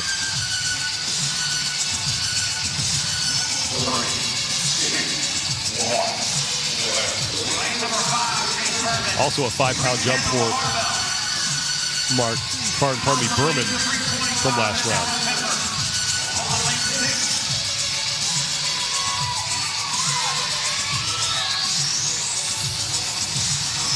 Pepper smartly taking his time once again as Berman is getting through the front squats at 310. And Berman is good. Ooh.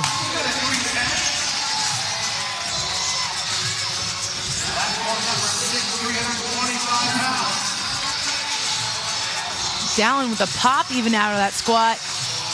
325 nice. for Dallin Pepper. And that's good. Nobody's been at 325. We have 335 for 2. Thomas and Benton are at 330, so 325 is fantastic. That sets Dallin up real well in this first event. Tyler Christoffel is going to go to 325, and Spencer Panchik at 320.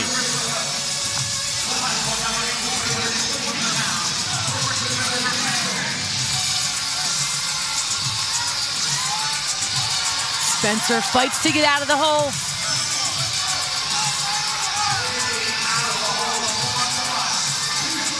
Christopher.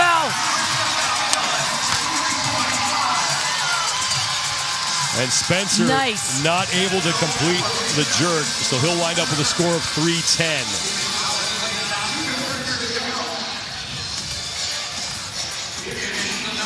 Now Noah Olson and Saxon Panchik. Olson is going to stay at 320 for the second straight time. Saxon going to 325. Noah really needs to dial this in. Otherwise, he's left with his first lift, which was 305. Meanwhile, Saxon looks great with this 325 on the clean portion here. Noah's getting great extension.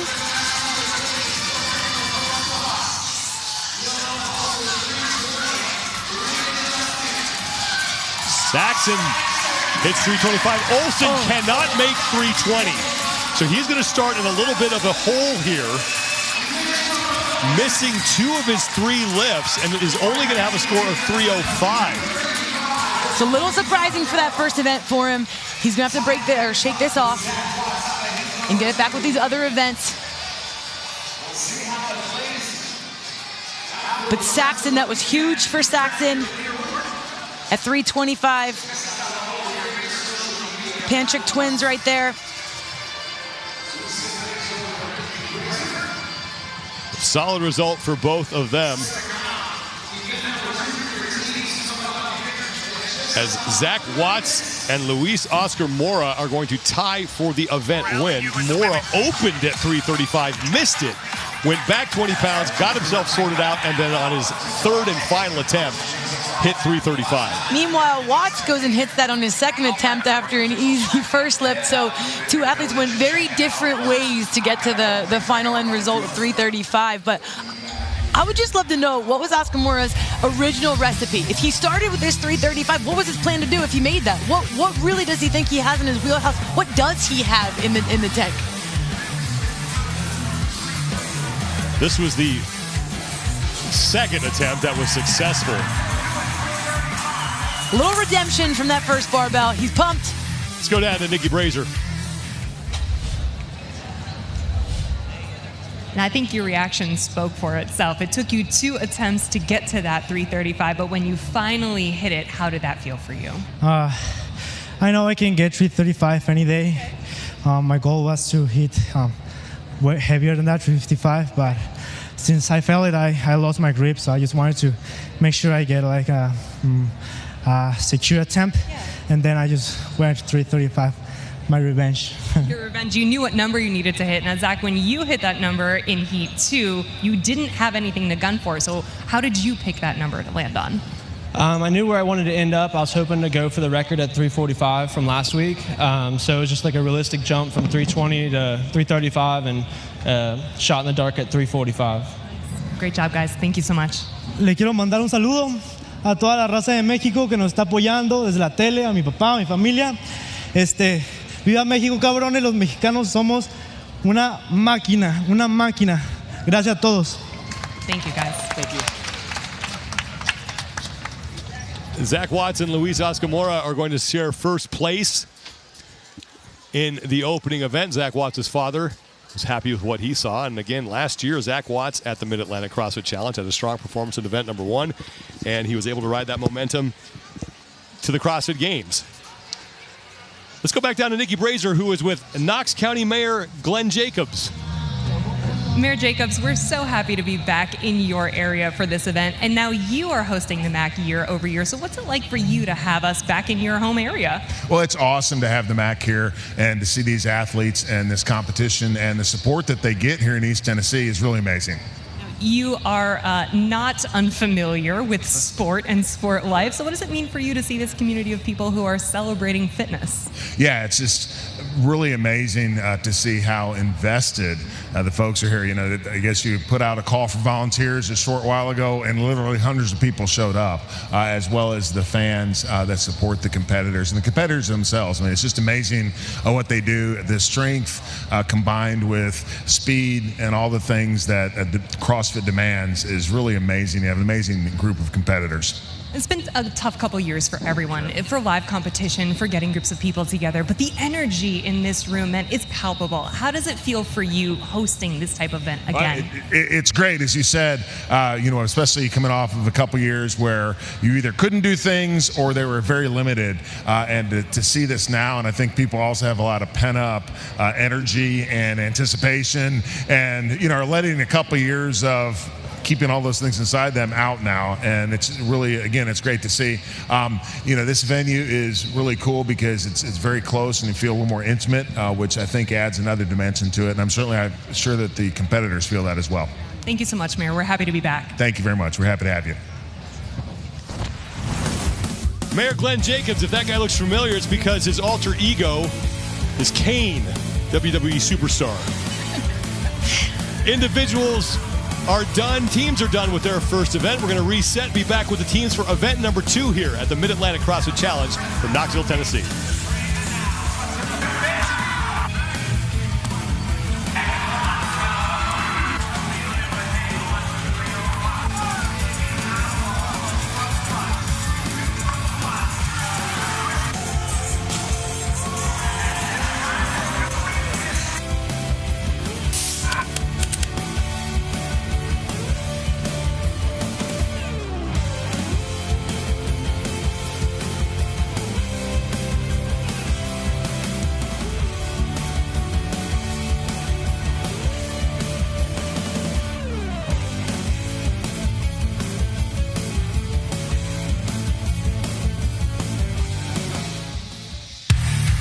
The 2022 Mid-Atlantic CrossFit Challenge is brought to you by Arasti, the official rapid recovery provider of CrossFit. Rogue, don't weaken. Monster Hydro, the official energy drink of the Noble CrossFit Games. Guaranteed Rate, the official mortgage company of the Noble CrossFit Games. And GoWad, the official mobility partner of the Noble CrossFit Games.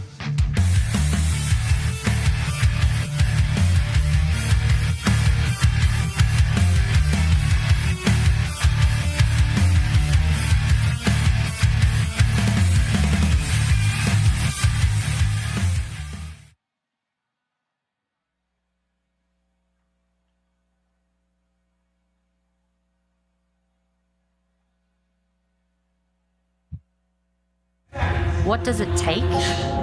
How do I train? What do I eat? How much do I sleep? How do I react? What if this happens? What if that happens? It all adds up. It's not about what I do. It's about what I don't do. No excuses. No shortcuts. No gimmicks. No tomorrows. No bull. We're helping our members not only with their fitness 1 hour of the day, we want them to improve 24 hours a day, every day of the year. We're helping with nutrition, we're helping with their sleep, their recovery. I take Thorn every day as a multivitamin, a pre-workout, and then before I go to bed. After using Thorn products, I feel a lot more powerful in my workouts, and then I can also focus better not only in the gym, but outside of the gym as well.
entertainer. Entertaining all the player hating imitators who imitate us, simulators, but they can't debate us. Why even losing? You can see that I'm a winner, baby. Y'all just don't know the places I go. I've got my flow, my gut, my soul, my whole inside's alive with that glow. Y'all just don't know the places I go. I've got my flow, my gut, my soul, my whole inside's alive with that glow. Y'all just don't know.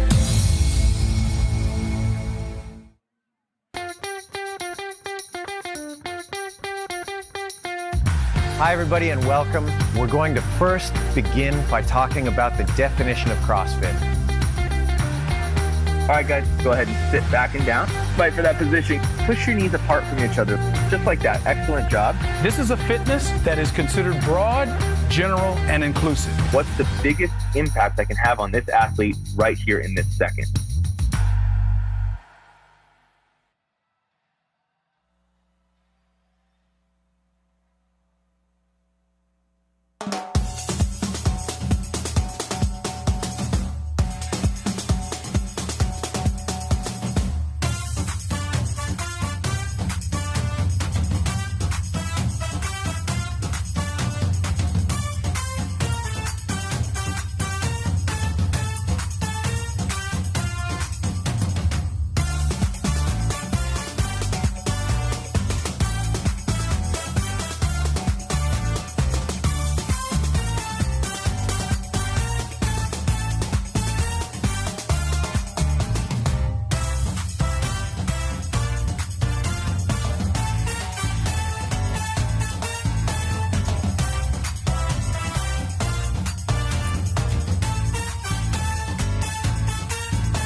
Week 2 of semifinals coverage presented by Arasi continues here at the Mid-Atlantic CrossFit Challenge at the Knoxville Civic Coliseum in Knoxville, Tennessee. Second event for the teams is up next. Glad you're with us, everybody. I'm Sean Woodland with 2009 CrossFit Games champion Tanya Wagner, and Nikki Brazier is down on the competition floor. Overall standings after one event for the teams, CrossFit Mayhem Independence, thanks to that big lift from Sasha Nieves. They are all by themselves in first place with 100 points. CrossFit Shoefly Storm Squadron sits in second. Coda CrossFit Ironview Allegiance is in third. And then Kilo and West Chase Blue rounding out the top 5. Event number 2 for the teams presented by Noble is Greece, and everybody has got to work together at some point in this event. Yeah, in the first event, it was all about what you brought to the table individually, but here you need to work together as a team and then as pairs. The way what's going to work is we're going to alternate between 10 worm clean and jerks, and then you're going to go through each pair going through 20 synchronized wall balls and 10 chest to bar pull-ups. You're going to alternate back and forth between those worm clean and jerks until every pair has gone through the synchronized portion. They have 12 minutes to complete this event. Recipe for success presented by Trifecta. Anytime you're on the worm, you've got to communicate. Communication is so key on the worm, but especially with that clean and jerk. It's a big movement, taking it from the floor all the way up to shoulder to overhead. There's just a lot of moving parts, and with the different heights on different teams, it's going to be a little more challenging if you don't communicate. You also have to think of others. Manners matter. Every time you are with that new pair, you have to be thinking, or that new partner, you have to think, who am I with, and be ready to move the way they move on the wall balls. Heat 1 and 2 underway here in Greece. We start with a 10 worm clean and jerks. 360 pounds is what that worm weighs. In lanes 4 and 5, Coda CrossFit Ironview Allegiance, and in lane 5 on the right, CrossFit West Chase Blue. There's 2 main portions to this event here, and when you're on the worm, man, they came out racing, but there's no need, because a mistake on the worm is so expensive. There's just too many seconds wasted for a rep not to count. So really, you need to keep these tight, keep these together, but you're going to race when you get back to the pairs. After this, the 2 men will go to the rig where they will complete the 20 synchro wall balls and the 20 synchro chest to bar pull-ups. West Chase Blue in lane 5, along with Peak 360 CrossFit and Black Flag CrossFit Compete, all moving the worm first. And now for CrossFit West Chase Blue, Kyle England and Garrett Ross Johnson in the green shirts onto the 20 synchro wall balls. 30-pound ball for the men. 30-pound ball, we have 20 reps for these wall ball shots. All of these should be unbroken. If they don't hit the bottom of the squat synchros, that's a synchro portion where the rep counts. If they don't, they will need to repeat that rep.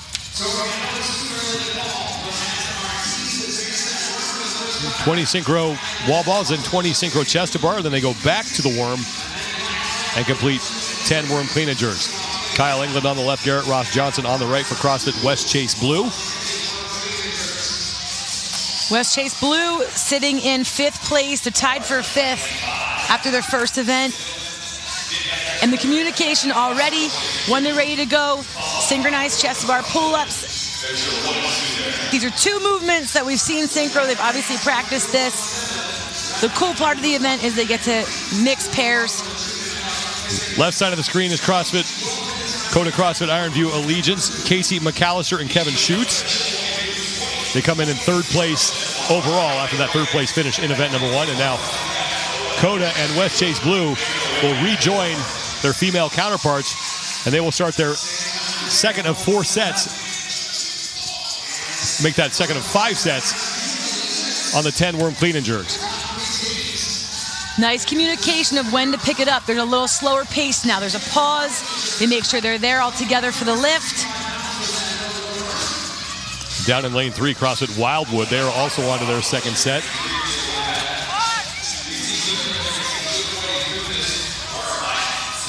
CrossFit 417 in lane 8. In the bottom right of your screen in the black. The foursome of Hannah Erickson, Jordan Kerr, Hunter Avila, and Tim Carlson. They are in third place. And in lane 7 is Black Flag CrossFit Compete. 2 reps remain, or make that 3 reps remain for CrossFit West Chase Blue. Now 1 rep on their second set of 10 worm clean and jerks. They will advance the worm forward, and now mixed gendered pairs heading back for the synchro wall balls and synchro clean and jerks.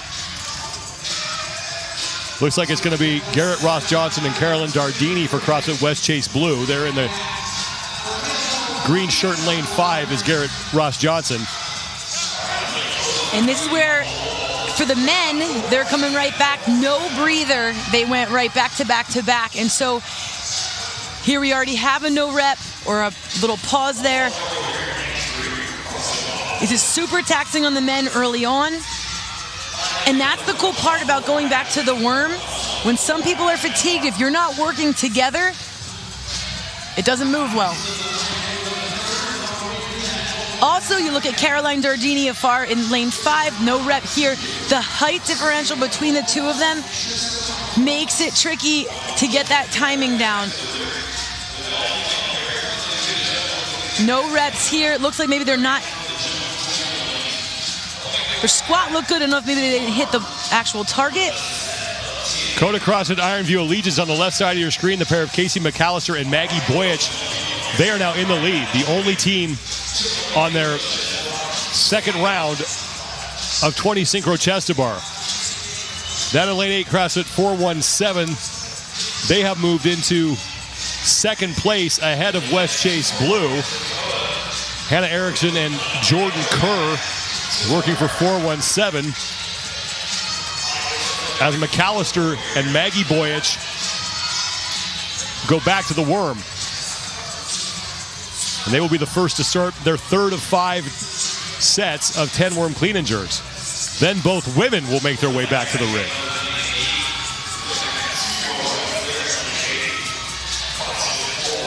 Kevin Schutz in the front. An obvious difference of who is fresh, ready to pick that worm right back up. Now Erickson and Kerr working their way back to the worm for 417. Coda CrossFit Ironview Allegiance, they are in first. CrossFit 417 sits in second, and Black Flag CrossFit Compete is in third. As CrossFit West Chase Blue have fallen back in the pack. As Garrett Ross Johnson and Carolyn Dardini, they're on the left side of your screen. Ross Johnson in that green shirt. They are now working on their set of synchro chest to bar. So they really struggled with those wall balls, and now it cost them going into the chest to bar. 1 rep left for CrossFit Ironview Allegiance on the worm here before Maggie Boyich and M. Boyich will return to the rig. Ironview Allegiance in third place coming into this event.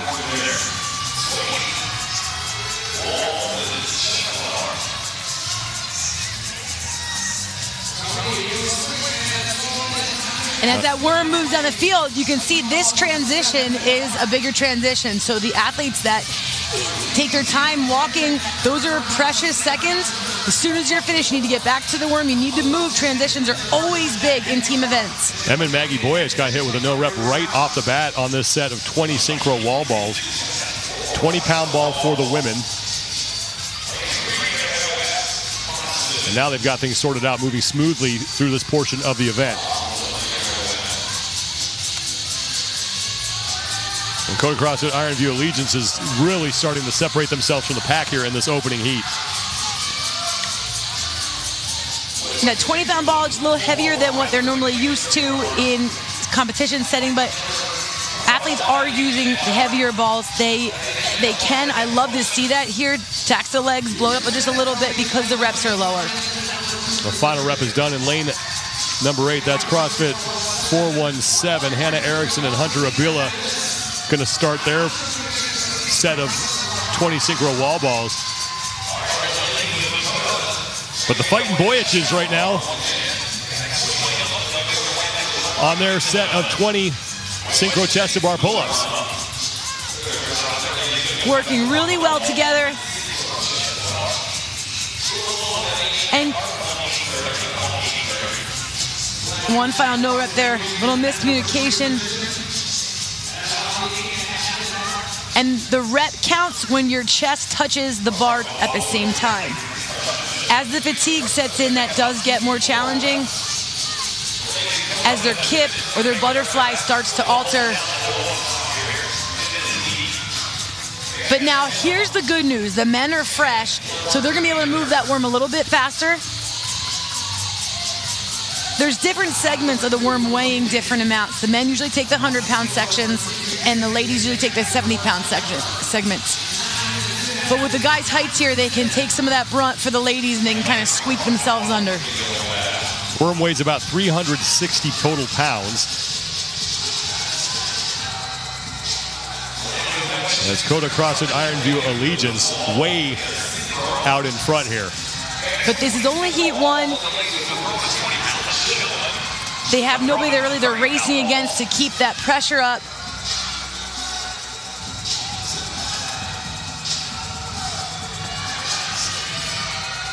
CrossFit 417 in lane 8. They sit in second place behind Coda CrossFit Ironview Allegiance. As Erickson and Nabila just got back to join Jordan Kerr and Tim Carlson for another set of 10 worm clean and jerks. 2 final reps here for Coda CrossFit Ironview Allegiance.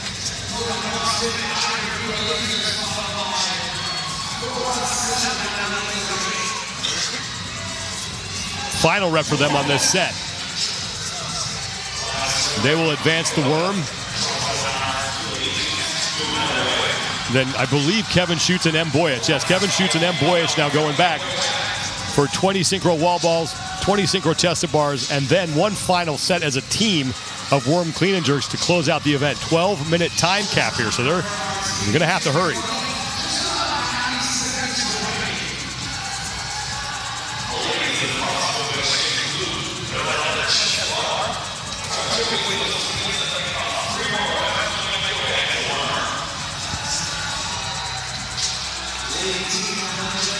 Schutz and M. Boyich for Coda CrossFit Ironview Allegiance.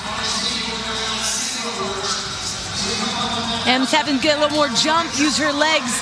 That's because of the weight of that ball and because this is her back-to-back synchro round. But she's doing the necessary changes to stay with her partner, and that's what a good teammate does. Unbroken, all 20, beautiful. Oh! And a no rep, and now they got to get things sorted. This is going to take some valuable time away from them as they were looking to move on to the synchro chest to bar. They complete that rep. Now 40 seconds to just as many reps as they possibly can. And looking to set the mark to beat heading into the second and final heat. 30 seconds.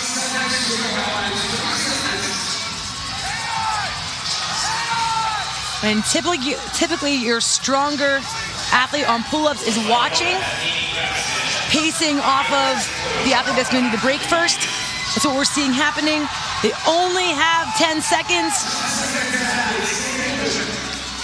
Trying to get as many repetitions as they can here before the time cap. Kevin Schutz and M. Boyich. And remember, M. Boyich just got done with this part of the event and had to go back out, and that will do it. So no one able to complete heat 1 inside the 12-minute time cap. Boyich and Schutz got more than halfway through their chest to bar pull-ups, and they will have the top score going into the second and final heat.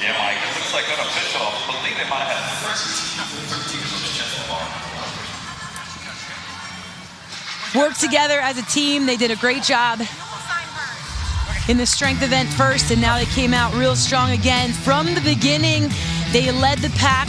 PHP had some pressure on them. They were pushing the pace there. Peak 360, was pushing the pace with them. But once they got to that second pairing, the first female-male athlete, they just weren't able to keep up that pace. Coda that's where they kind of took it away. They moved ahead and never looked back. They didn't have any pressure moving forward. They were able to make it to their final pair, just weren't able to complete those last final pull-ups or warm clean and jerks. but showed that they can work together. They have great communication, and they set the event reps for this next heat. No one inside the 12-minute time cap in that opening heat.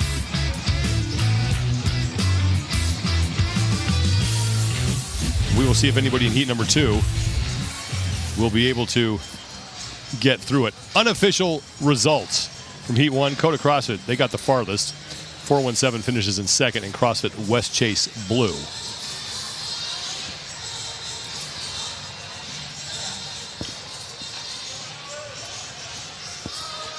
Floor getting reset for the second and final heat here, the final event of the day for the teams. They'll have 2 more on Saturday and then 2 more on Sunday.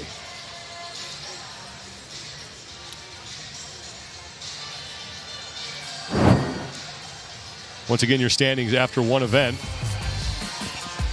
CrossFit Mayhem Independence, courtesy of Sasha Nieves' big lift in event number 1. They have 100 points. Shoefly Storm Squadron sits 5 points back of them. Coda CrossFit, Ironview Allegiance, CrossFit Kilo 2, and CrossFit West Chase Blue rounding out the top 5. West Chase Blue and Decorum CrossFit Brutes tied at 80 points, but since CrossFit West Chase Blue has the tie-break right now. Team event 2 is presented by Noble, and as we just saw, a lot of teamwork here. The 10 worm clean and jerks with everybody as a team, but then those 4 rounds in their pairs are going to go alternating the athletes in those pairs of synchronized wall balls with a heavier wall ball and 10 chest to bar pull-ups. Recipe for Success presented by Trifecta.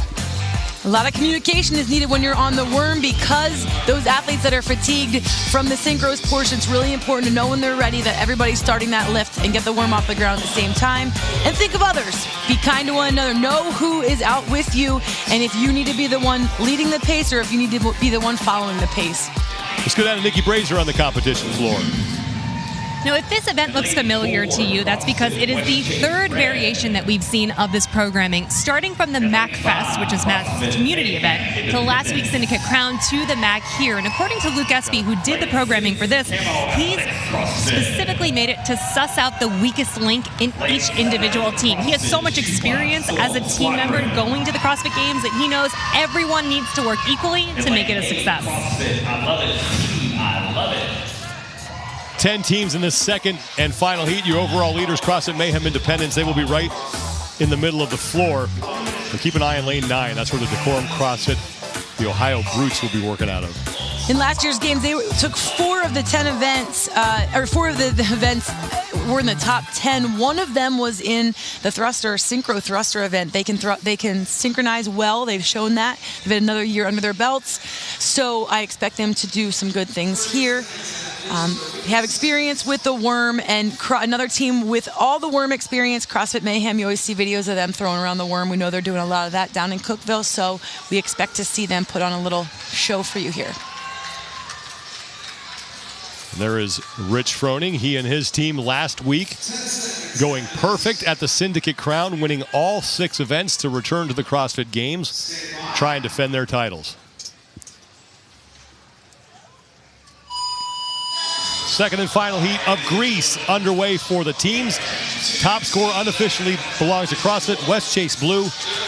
Their final pairing got through 13 of their 20 synchronized chest to bar pull-ups. Look at the speed right from the get-go. Mayhem is under control.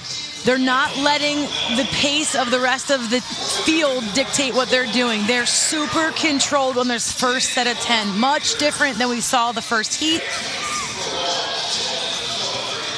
The control of working together on the worm makes it easier for everyone. If you rush and you're off pace, then you're doing all the work on by yourself, essentially, with your segment. Final couple of reps here for plenty of the teams on the floor, and then you'll see them advance the worm forward, and then the 2 men will head to the rig.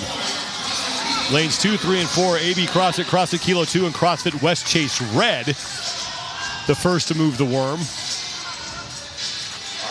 In lane 2 on the right side of your screen, that is AB CrossFit. And Mario Santaella, we got to wish him a happy birthday. He's on the far left. He and Ivan Verdun working together. Then in lane 3 in CrossFit Kilo 2, Brandon Hornback and Austin Nettlekoff working together. And next to them in lane 4 in the all black, Dylan Bailey and Aaron Hanna going through their 20 synchro chest to bar pull-ups. Then Angelo DeChico and Luke Parker in lane 5 for CrossFit Mayhem Independence. Really relaxed pace we see from Independence. CrossFit West Chase Red in lane 4 and CrossFit Kilo 2 in lane 3. They're your first two teams to start their 20 synchro chest to bar pull-ups. And now every team has their first male pair onto the pull-up bar. Bailey and Hanna for West Chase Red off first. Nettlekoff and Hornback were off second. And Luke Parker and Angelo DeChico right behind them. So close race for first here in this second of 2 heats. No one in heat number 1 was able to complete this event inside the 12-minute time cap.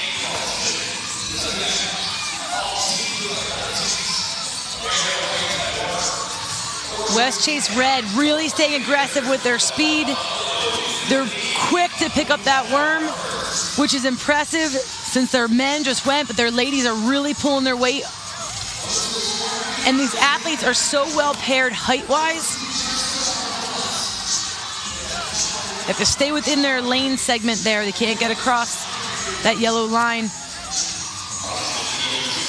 The final rep for Kilo 2 in lane number 3. And final rep for Mayhem Independence as well. And then they will catch up with Kilo 2 on the left. West Chase Red.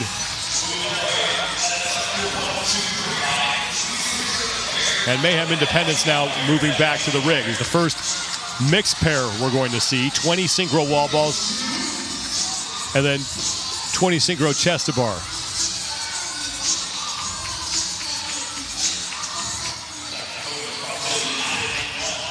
Leaders in the middle of the floor, lanes 3, 4, and 5.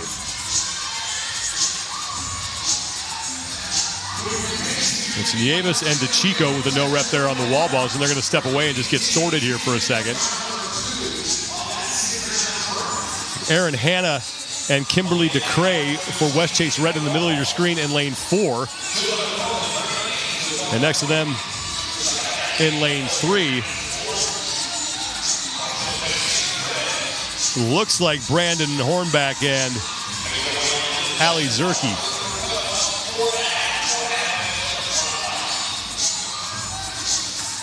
DeCray and Hanna in lane 4. They are your leaders right now in heat 2. And this was the matchup in the last heat that caused some teammates some issues. And right now, CrossFit Independence is still has a couple more no reps. They're only able to do a short chunk of wall balls at a time. DeChico and Nieves, another no rep. Nieves' height is their height disparity is so great here. It's a lot of work to get that together. West Chase Red is back on the worm. They came into this event in 12th place overall with just 45 points. So looking to get themselves into the top 10. Impressive speed on this worm. But again, look at their shoulders. Their shoulders meet the worm at nearly the same time. CrossFit Kilo 2 with Austin Nettlekoff in the front. They are in second place. And over in lane 7, CrossFit Shoefly Storm Squadron, the team that got both of their men through the entire snatch ladder. Danielle Dunlap, Shaylin Laurie, Jalen Franklin, and Nicholas Reed.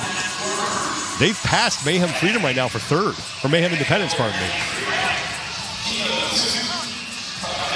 It was a costly, there were some costly wall balls for them, so we'll see if they can make that up, if they have enough time. Past the halfway point now in this event. And next up for West Chase Red as they move the worm forward along with Kilo 2. Tammy Gurokos and Kimberly DeCray, Deidre Franzen and Ali Zerke going back to the rig on the left side for Kilo 2. And an early no rep to start things off for West Chase Red. They picked it up and got right into it, but it wasn't together. Another no rep for West Chase Red.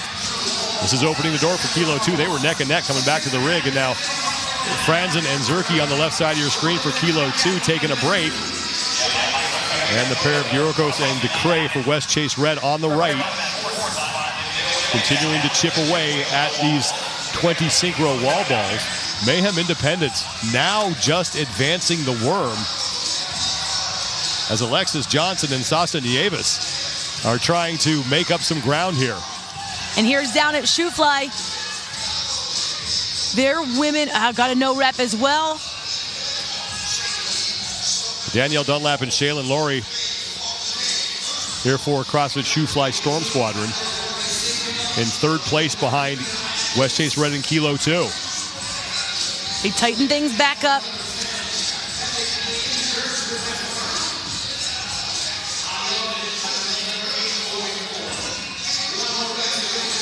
Less than 4.5 to go before we hit the time cap, and now West Chase Red still getting no ripped here.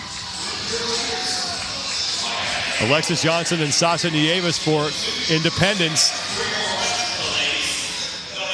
Trying to put on a charge here, and they are in their final 5 reps. So they have made up some ground in this portion of the event.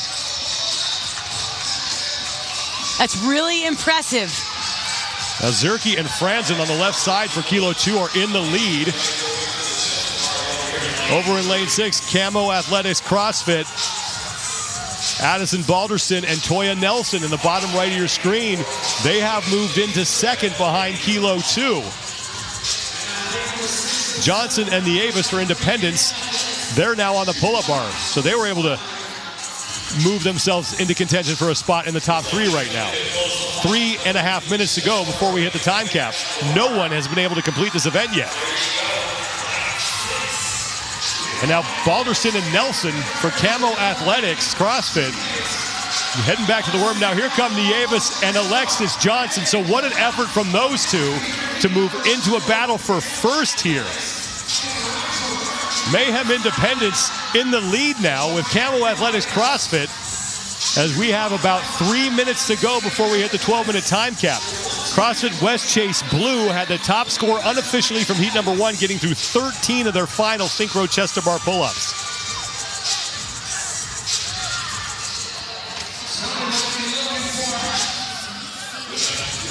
Mayhem Independence and Camo Athletics CrossFit on the screen right now.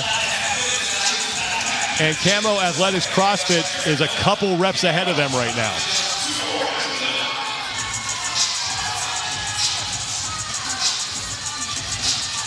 And I love that we're seeing the teamwork matters for every single pairing. All it takes is one pair to bobble or one pair to work really well to make a difference for your team. Camo Athletics CrossFit sending Balderson and Nick Peterson back to the rig. They are in the lead. Alexis Johnson and Luke Parker for Mayhem Independence are going to try and catch him here.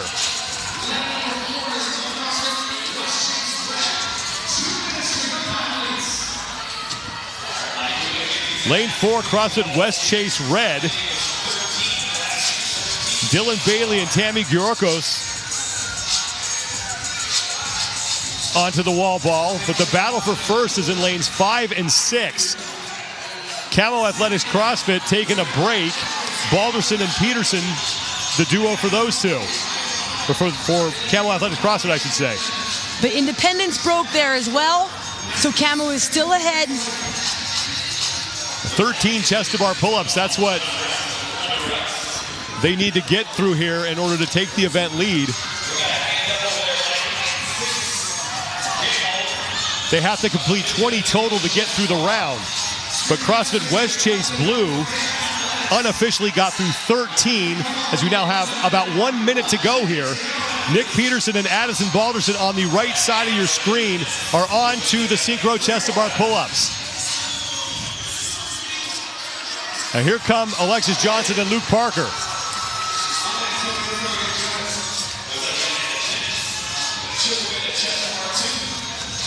The Balderson and Peterson are way out of whack in here. sync there.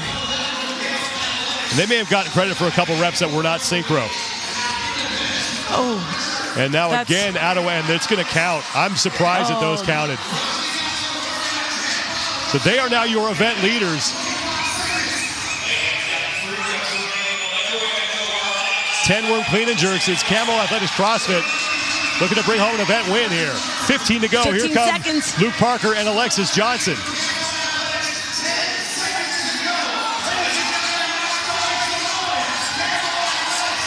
Camo Athletics CrossFit are going to take the event. And sometimes you'd rather be lucky than good. They definitely got a little gift there at the end with those chest to bar pull-ups. No doubt they worked really hard earlier on to get themselves up there. Here's another look at these final chest to bars. The female athletes touching before the male athlete. And then a no rep was given right there, but they look like they got credit for some reps that shouldn't have counted. But give them credit because they got in the lead to that point of the event. And give credit to Mayhem Independence. Alexis Johnson and Sasha Nieves, their team was way back early on, but they were able to pull them back into a tie for first place, and it looks like they're going to finish second in the event. Yeah, this event started out with West Chase Red, really took off from the beginning. Kilo stepped into the scene with that second pair of athletes, and it was really the worm speed that Kilo was able to just dominate every time they got back there. When it came to the female portion of the event, that's kind of where they really took off and made their lead here. These final wall balls, they were neck and neck with Independence, who crept right up on them. They were first to the chest to bar pull-ups, started out really in sync, had some bobbles there at the end, got credit for a few, but they were able to make it back to the worm and get just a few more reps. Then Independence, it was a good push from both teams, neck and neck, side by side. Camo Athletics CrossFit looking like they're going to bring home the event win. And that is big for them because they came in tied for 9th with 60 points. Let's go down to Nikki Brazier, who's on the competition floor. Wrapping up a team event like that, it's perfect to have Luke Espy here, who's the MAC founder, to talk a little bit about that, because you are so very rooted in the team competition, having been on a competition team for so long, going to the CrossFit Games and now running these events. So what's it like for you to see other athletes tackling your programming like this out on the floor? For us, it was always being like the best, trying to be the best team, not necessarily having the best individual athletes. So a lot of our programming comes down to things that we either trained for or tried and failed, or just found out really worked well to like test like this workout, to test every pair and see how they work together under stress. And anybody that's been in it for a long time kind of knows that like your females really run the show. So this workout was really depicted on how good are your females and can your men just like keep up. So there's been such an evolution of the MAC over the years, and I know that it's so very rooted in the community. You still have a community event, MACFest, but what has the journey been like for you to see it grow over the years? It's pretty wild, honestly. Like if you were at the staff meeting this morning, we talked about like some of the stories from the first event, and the way it's grown has just been insane. And that's honestly like the volunteers and the staff are super amazing. It's gone leaps and bounds. I mean, the judging staff is incredible. The people switching out floors, like we just had platforms on the floor like an hour ago, and we already have the team second event done. So everybody's super amazing, and it's just, what are the ideas that I can try to put out there, and then they just make it come to life. So my job's super simple. I just think stuff up, and then they kind of go and make it happen. So it's really about them. I know it must be stressful to run an event, but you're about to enter a whole new type of stress in the world. You have a baby on the way. You ready for that? I don't know if you're ever really ready for that, but I'm super stoked. So Chelsea would love to be here, but we're like 2 weeks out, so it's just a waiting game. So congrats, and thank you so much, Luke. Thanks, thank you. Matt Fraser will be in the booth with us later on, so be sure you're here for that. We're going to take a break. Individuals are up next. We will have light coverage of heat number 1, and then Tanya and I will be back with you for heat number 2. Stay with us here. Action continues at the Mid-Atlantic CrossFit Challenge after this.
That's a great commercial. I love it.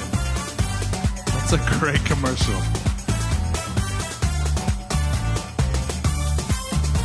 Who likes coffee?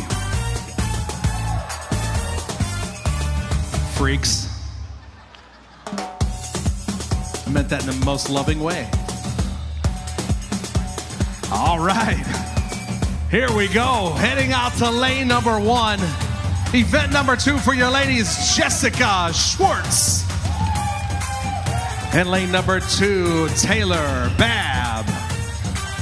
Lane number 3, Claire Truax. In lane number 4, Katarina Key. Lane number 5, Gabrielle Spence. Lane number 6, Kyra Milligan. Lane number 7, Rachel Thibodeau. Lane number 8, Jordan Adcock.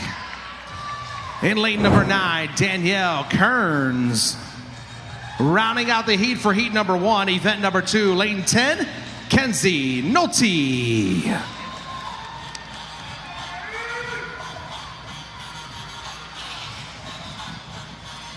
One minute.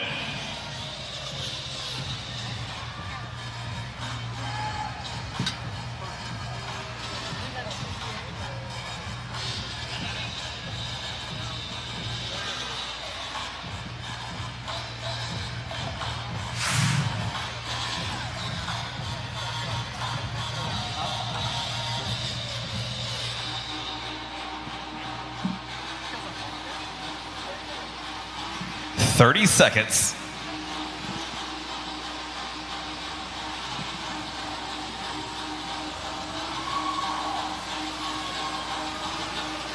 $20 seconds.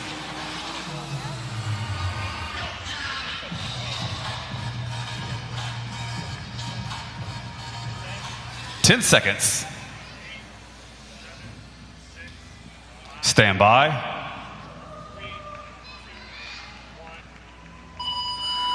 All right, here we go. Event number 2 for your ladies, Midline Sadness. Basically a 3-rounder, starting off on the Rogue GHDs. We're gonna go 50, 40, 30 on the GHDs, 30, 20, 10 on those Rogue bars, ascending in weight for overhead squats in between each round. And each movement, we're gonna have a handstand walk, 30 feet, 30 feet, 60, 60, and finishing up with 90 feet before those last 10 overhead squats. Try to follow along, keep up with your favorite athlete as they dismount that Rogue GHD. Watching for the judges' hands to go up, signaling 5 or less reps remaining. Tony, we got a 14-minute time cap for your ladies here to finish up day number 1 at the MAC.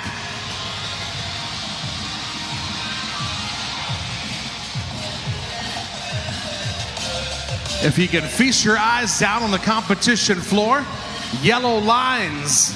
Each yellow line segment, a 30-foot segment. And between each movement, like I said, a handstand walk increasing as the event goes further. The bulk of the GHDs right here in round number 1, 50 GHD sit-ups. Hands are up. I got a hand up over here, Mike, in lane 9. Danielle Kearns. Hands up here, lane 7, Rachel Thibodeau. Lane 5's one more rep. It's going to get off that GHD. Taylor Babb going to be the first one off and working on her hands. Too early to call. A 30-foot handstand. Then they will sprint down to the other side of the floor. First barbell for your ladies, 95 pounds. Taylor off and running. Going to be your first athlete to touch up in lane number 2. Onto that Rogue barbell for 10 overhead squat. I'm sorry, for 30 overhead squats as we cross over the 2-minute mark. Got Danielle Kearns make her way to the barbell. Over here at lane 9, starting on those overhead squats. Got a no rep on that first one. Truax in lane number 3 will round out your 1, 2, and 3 with Taylor Babb, your first athlete. On to that big round of 30 overhead squats. Once they drop that barbell, Tony, they're going to head back down to that 30-foot mark. and another 30-foot handstand walk before they start round number 2 on that GHD. That's right, Mike. We got a 14-minute time cap on this workout. Ladies, we are 3 minutes in. 3 minutes in. Descending in reps, ascending in weights and length of our handstand walks. Taylor looking to stay out in front down in lane number 2. Hands up 5. Make it 3 reps now remaining on the overhead squats. Once again, that 95-pound barbell. And that'll do it for Taylor. Back to the 30-foot marker. Got to change that weight first. They're going to bump up to 115 pounds for round number 2. Looks like we got 21 reps down here for Danielle Kearns in lane 9. Waiting for a hand to go up over here. Ladies, you're 3.5 minutes in.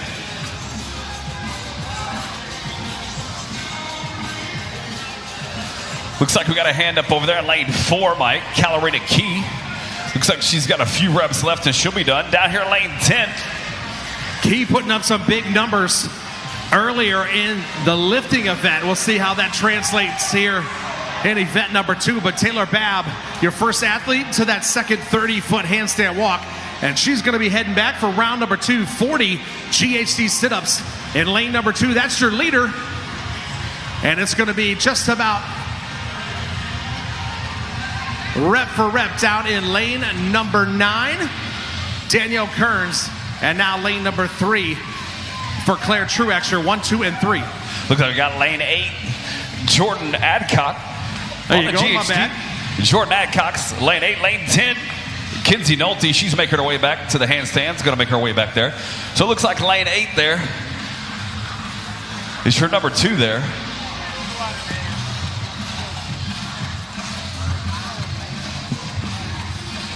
Danielle Kearns kicked up over here in lane 9. Lane 10's making her way back to the GHD. Kinsey Nolte.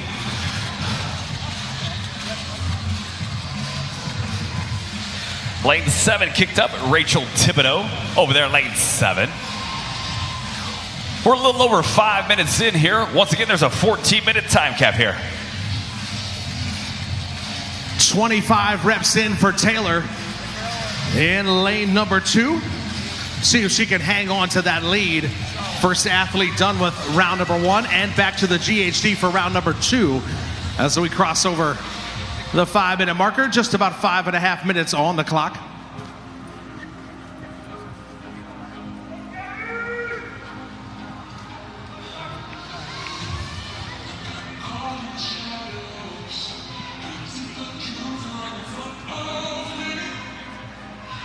Hands are up and off of the GHD at the same time. Lanes 2 and 3. Slide advantage going to Taylor Babb in 2. Claire Truax in lane number 3. Right on the competition floor. Looks like we got Jordan Adcock about to get off.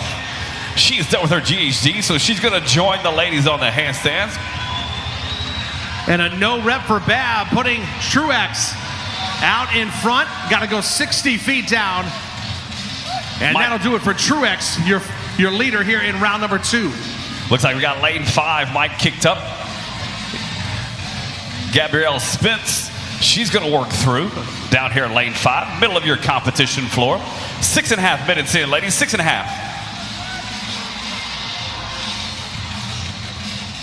Danielle Kearns, 1 more rep on the GHD. Down here in lane 9, lane 10. Kinsey Nolte kicking up for her 60-foot handstand walk. Taylor Babb now sliding back in at number 2 position. Once again, round 2, 20 overhead squats, increasing the weight to 115 pounds. Truax in lane number 3, out in front by a handful of reps, maybe 10 reps. Mike, looks like I got lane 10 down here. Kinsey Nolte making her way back to that barbell. We went up on that weight to 115. 115 on that barbell. 3 reps to go for your leader, Claire Truax. In lane number 3, make it 1. And now she will increase to that final barbell weight of 135 pounds. As we cross over the halfway marker as well. 7.5 minutes in, on our way to a 14-minute time-capped event. 3 heats of individual female athletes. This is just heat number 1. Truex trying to set that bar high and lead the way here to finish up day number 1. She'll head back to that 60-foot marker in lane number 3. All right, Mike, I'm waiting for a hand up to go over here and see if I can have another lady make their way back down to the handstand. We're a little over 8 minutes in, ladies. A little over 8 minutes in. Just about 5 feet to go, and that'll do it for Truex. She'll head back to that Rogue GHD, your leader clearly in lane number 3. Final round, 30 GHD sit-ups for Truex to finish things up, and then a massive 90-foot handstand walk before she can finish up with 10 more heavy overhead squats.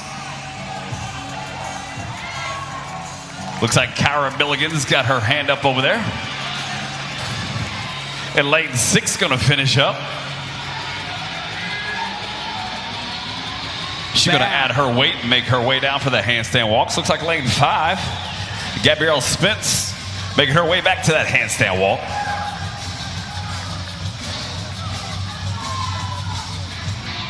Four reps left down here in lane 10, Kinsey Nolte in lane 10. And now Taylor Babb in lane number 3, lane number 2 rather, round out that 1, 2, and 3 as she gets a no rep.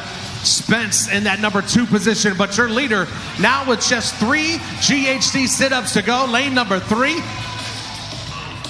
Claire Truex will dismount for the final time off of that Rogue GHD, 9.5 minutes in. A 90-foot handstand walk for Truex before 10 final overhead squats. 9:40 on the big clock, Tony. Can anyone catch up to Truex?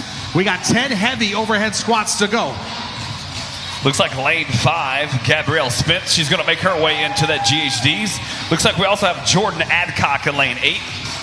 Also lane 6 kicked up, Cara Milligan. They're making their way in back to that GHD. We're right at the 10-minute mark, ladies, 10 minutes. Truex just a few paces to go. That'll do it, 90-footer. All done for Truex. 10 final overhead squats to go. And just under 4 minutes remaining. Looking to set the bar high with 2 more heats to go. Tony, Truex all alone down here in lane number 3. Looks like we got lane 6 and lane 8. Those ladies came in at the same time. Going to try to battle out for that second spot. Gabrielle Spence, Cara Milligan, and Jordan Adcock trying to finish up those GHDs and make their way back to that handstand walk. 3 reps to go for your leader, Claire Truex, out of Sim Gym CrossFit. Lane number 3, 1 final rep to go, 135. Ladies and gentlemen, heat number 1, setting it high, Claire Truex, unofficially 10:59. Ladies, we got 3 minutes, 3 minutes.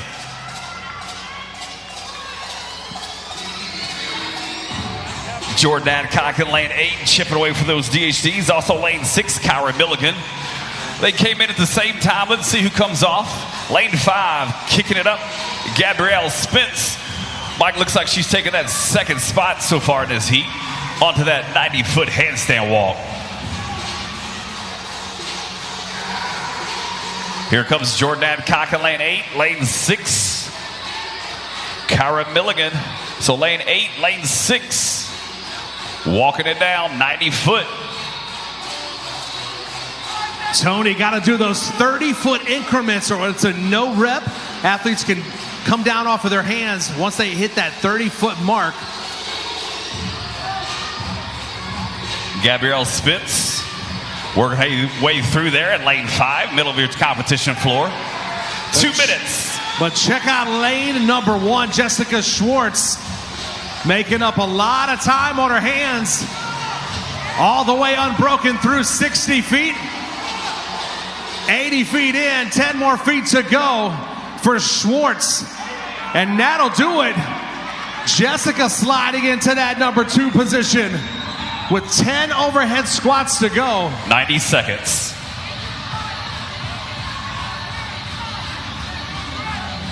But she'll have some company, Tony. Handful of ladies right behind Schwartz.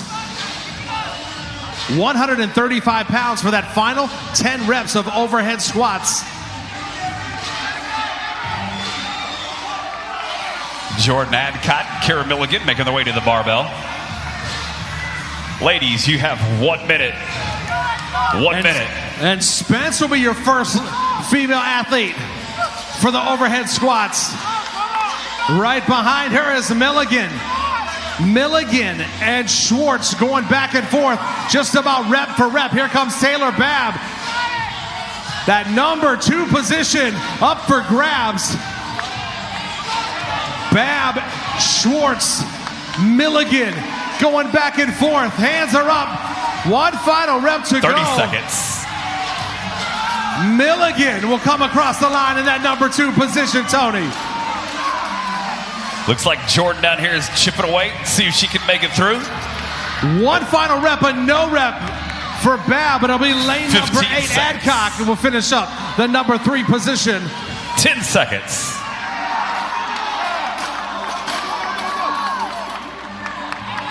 Three, 2, 1, time. Put your hands together for the ladies here.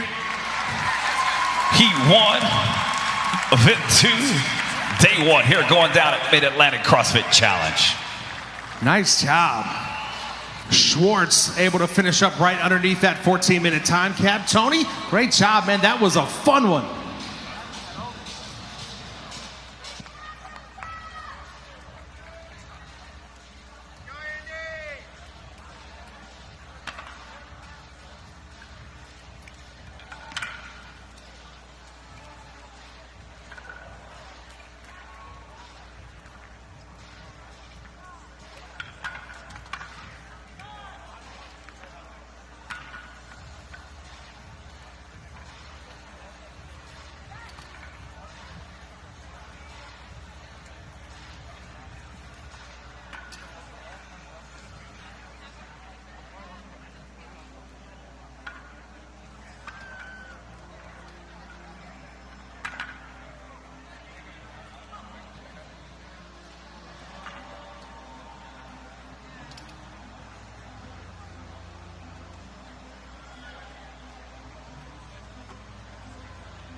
For the second straight week, Knoxville, Tennessee plays host to a CrossFit Games semifinal event. Last week it was the Syndicate Crown. This week, the Mid-Atlantic CrossFit Challenge. Once again inside the Knoxville Civic Coliseum, everybody.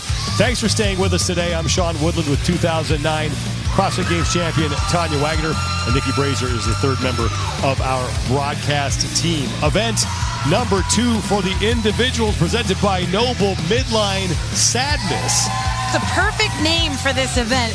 we're going to alternate back and forth between GHD sit-ups and overhead squats. The reps are going to come down on both of them, but the weights are going to go up on the overhead squats. You're going to alternate those in between with handstand walks. The distance starts at 30 feet, and it's going to end with a 90-foot handstand walk at the end.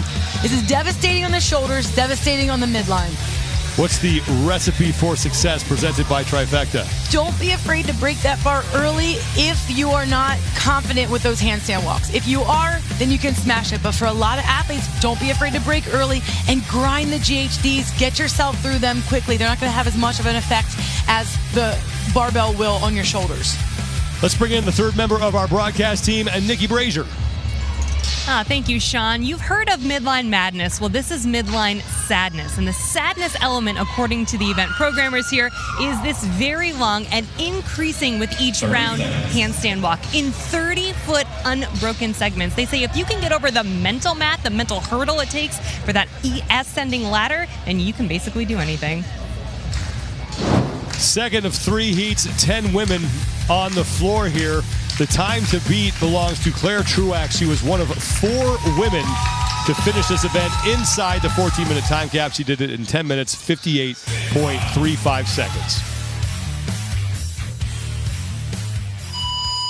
And we are underway. Rebecca Fuselier is in lane number 4. And Fuselier comes in tied for 19th after event number 1. She's an athlete that we've been used to seeing here at the MAC.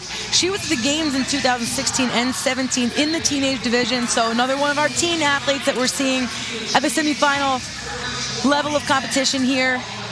I'm anxious to see her strength in this event. Handstand walking has been around for a long time, and so for some of these young teens, it's all they know, and I expect to see some strong performance out of her. Lane number 6, Kira Napoli, tied for second after a lift of 225 pounds in the barbell complex.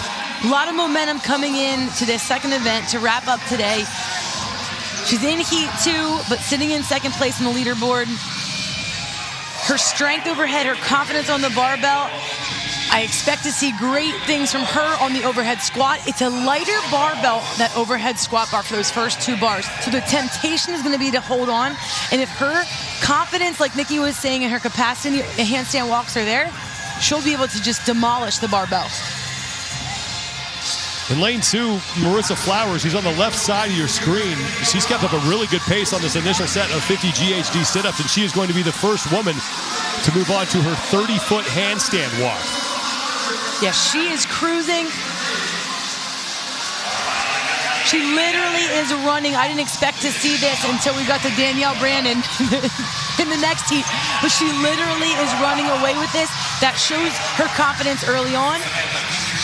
And now 30 overhead squats at 95 pounds. Marissa Flowers, the first woman to the barbell. Fuselier is there as well in lane 4. And then down in lane 6, Kira Napoli getting there for her first set. She got hit with an early no rep.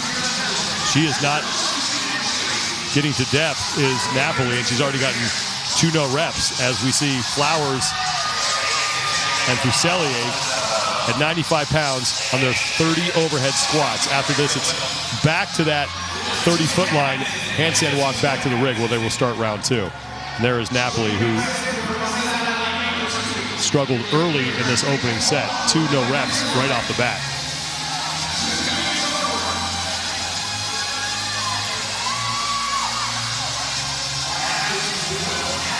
Marissa Flowers in the black is now done. She will reload her barbell up to 115 pounds, then work her way back to the rig. And remember, that final 30 feet she has to do in an unbroken handstand walk. Fuselier loading her barbell as well. And it's really the compounding effect of these rounds, how they add up. I love that we're ending this event as much as those handstand walks are really important. They finish on the barbell that weighs 135 pounds. Flowers and Fuselier dead even here on this 30-foot handstand walk. Flowers is going to get done ahead just in front of Fuselier as they go back to the GHD. 40 reps now they need to complete here in the second round. Time to beat Claire Truax from heat number 1, 10 minutes, 58.35 seconds.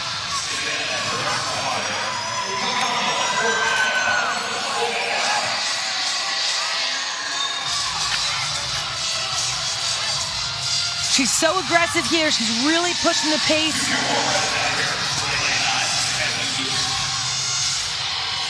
In lane 3, Emma Gardner in the yellow shorts coming back, and also in lane 1 at the bottom of your screen, that's Taylor Reber. And in lane 5, Mary Helen Saunders is on her hands.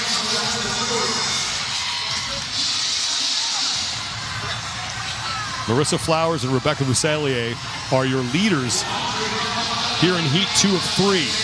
They are on their set of 40 GHD sit-ups. Then it's a 60-foot handstand walk that has to be done in 30-foot unbroken sections.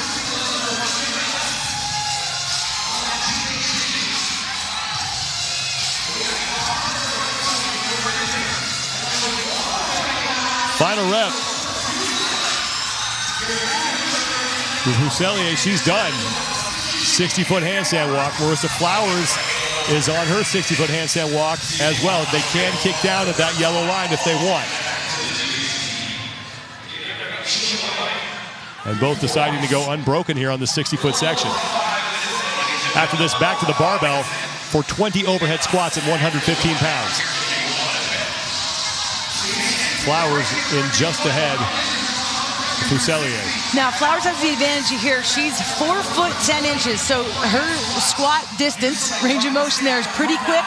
So if she can get that barbell up, she just has to make those reps count. Flowers squat snatching the first rep.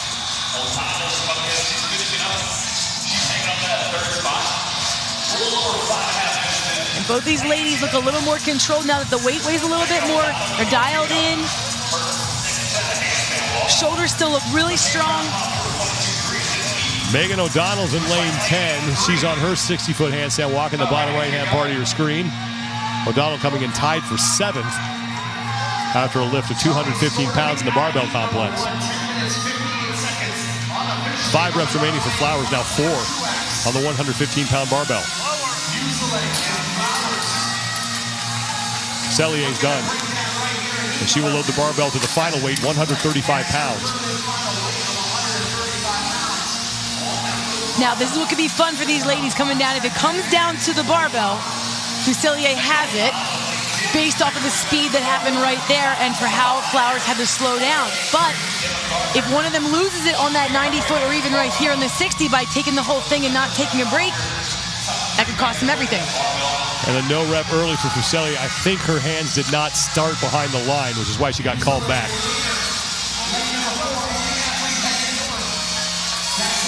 Marissa Flowers on the right side of your screen in the black top and gray pants, working her way back to the 60-foot line. She'll try to track down Fuselier.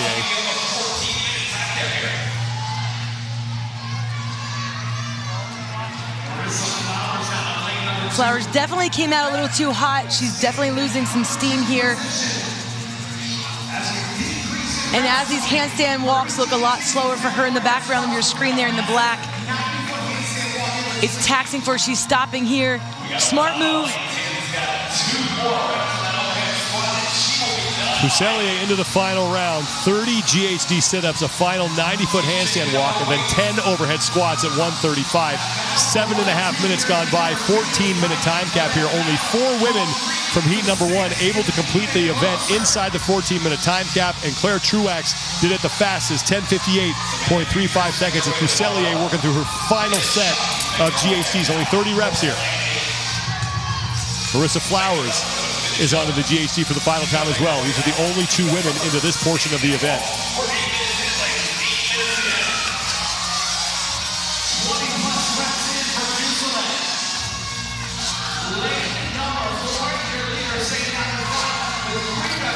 Final couple reps for Fuselier on the right side of your screen. And she is done. Now 90-foot handstand walk between her and the barbell. Have to be completed again in 30-foot unbroken sections. Likely she's going to kick down at some point here.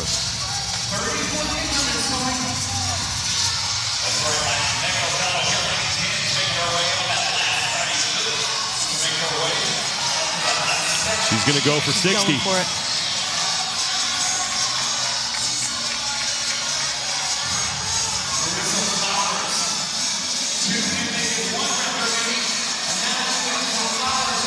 She's through 60, and there's the break. Fantastic control.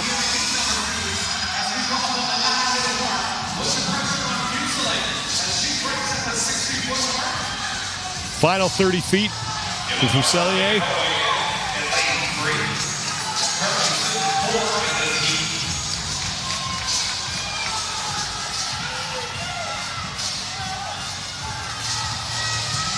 And she is through. 10 overhead squats out, 135 pounds. And she has about a minute and a half to do them if she wants to set the new mark to beat with 1 heat to go.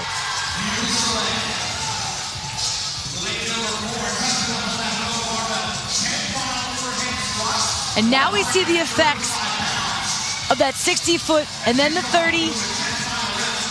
She's got things locked and dialed in. It's only 10.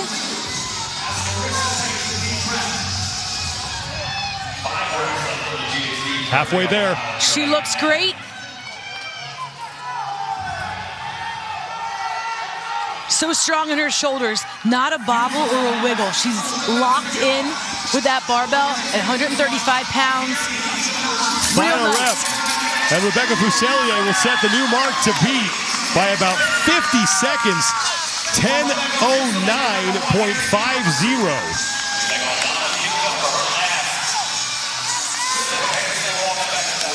Marissa Flowers will be the next woman to finish, and she can slide into second place in this event right now. The next best time is Claire Truax at 10:58.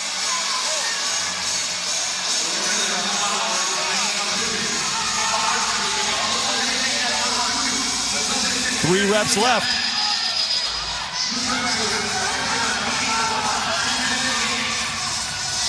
That wobble, that wiggle is what I expect to see. She got a no rep there. It's costly when that bar weighs this heavy under fatigue. Still has time if she hurries.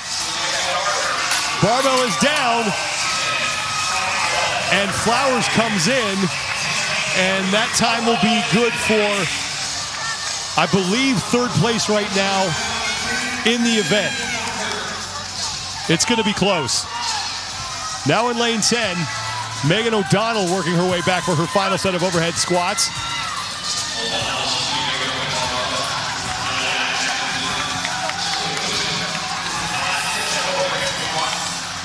And missing her first rep at 135 pounds. Showing the effects of this workout.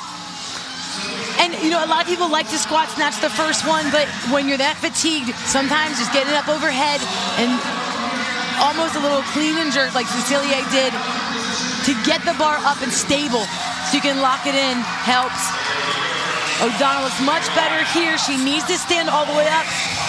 A lot of times people watch the depth, but it's also at the top. You need to open the hip.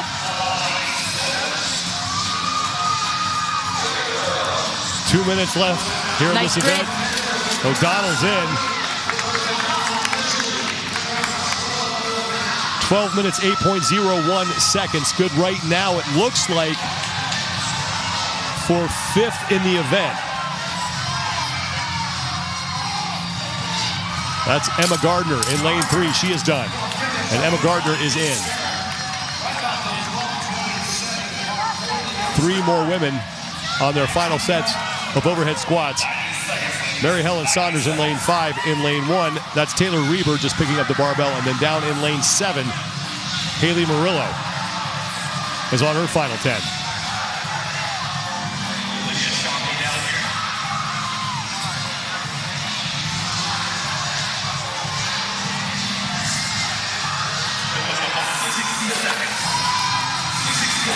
One minute left. Reber across the finish line.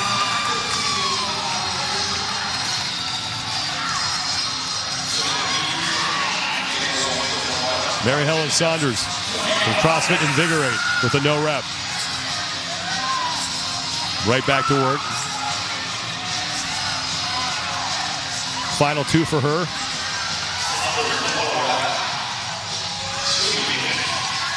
And she will make it inside the time cap. 30 seconds left.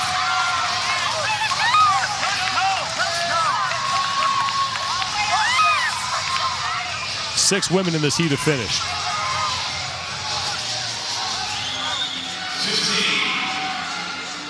Here in Napoli is struggling right now. Yes, Napoli's falling apart. Napoli is. Murillo's in with seconds to spare. And Napoli's just tracking the barbell again. And this is one of those events when the fatigue is there, when you're shot, and the event just asks and calls for more. You gotta just wait. Rebecca Fuselier, 10:09.50. That's your top score. Marissa Flowers, we have to see where she wound up. It looks like she's in 3rd place in the event right now. Yeah, Flowers came out to a blistering speed. Both of these athletes were neck and neck for a lot of the beginning portion. They were racing back and forth on their hands. But Fuselier was the one who, once she was on that overhead squat, she was able to break away from Flowers, had a little misrep there on the back half of the 60-foot. What was really impressive, though, for her was on the 90-foot handstand walk, she still had the strength to go 60 feet, take the little quick breather there, and go 30, and then still go unbroken without any misses on the final 135-pound bar. She was at the games when she was a teenager. She's back on competition floor, calm, cool, and collected, and setting the bar for the next heat. Shaved nearly 50 seconds off the top time that was held by Claire Truax going into that event. So 10:09.50 seconds is now your top time with 1 heat remaining.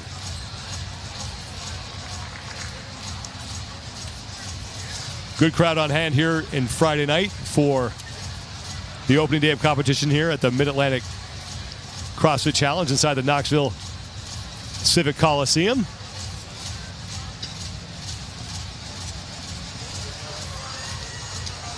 Glad you're with us, everybody. Sean Woodland and 2009 CrossFit Games champion Tanya Wagner and Nikki Brazier here with you. Camila Blanc-Bazinet in the crowd with her husband Dave Lipson. They're there in the white shirts. Dave and their daughter Zoe there. There's a lot of celebrities on hand from the fitness world for this one. Here are your overall standings after one event. Kalarina Key took event 1. She earns 100 points. Spots 1 through 5, they will go to the CrossFit Games. Spots 6, 7, and 8, they qualify for the last chance online qualifier, but still plenty to be decided over the next 5 events. Event number 2, Midline Sadness, presented by Noble. We have 50 GHD sit-ups to get started with, and then 30-foot handstand walk followed by 30 overhead squats. We're going to keep that pattern going. The GHD sit-ups decrease by 10. The overhead squats decrease, but the weight goes up for them. The ladies are going to start at 95 pounds. They're going to end at 135 pounds. And in between, we have those handstand walks are going to increase 60 feet for that second set, and then wrap it up with a 90-foot handstand walk. There's a 14-minute time cap for this event. Anything you want to add or amend in the trifecta recipe for success? Yeah, these athletes are so strong overhead. We didn't see a lot of breaking in who we were watching in that heat. So not a lot of athletes probably have to break the bar as much as I was expecting they would, but they do have to grind the GHD sit-ups, break up the handstand walks where you need to. But if you are confident in this event, like we just saw for some of those athletes, man, you can hold on and it really can become a race. It will be a race. I have never seen a woman race on her hands and be so confident other than Danielle Brandon. And Danielle Brandon is in this 3rd and final heat. She will be in lane 5. She is great on her hands. In fact, she exploded onto the CrossFit scene back in 2019 in second cut in a handstand event, and then last year dominated the handstand walk. If you were there, I was walking around Bender Village when I watched this, and everybody's eyes are on the screen like, what is going on? How does she move so well? It's like she doesn't get tired on her hands. She moves as well, if not better, than some people I know who walk on their feet. Thank you for pointing at me on that one. But it really anxious. This event has her name all over it. Now she has the time to race against, so that's really cool to see. 10:09.50 seconds is the top time from heat number 2. Danielle Brandon just kept it in the fairway in event number 1. She's outside the top 10, 13th overall. Well, the thing about Danielle Brandon, too, is when she's in an event that she knows she's going to demolish, there's just a different energy to her. And she likes to put on a show. So I'm anxious to just see what she does here. I'm also looking forward to seeing Brooke Wells, another athlete that's very competent, very strong on her hands, typically gets into some of those hand races with athletes at competitions. So I'm really looking forward to see her in this event as well. Barbell will not be a problem for either one of these women, that is for sure.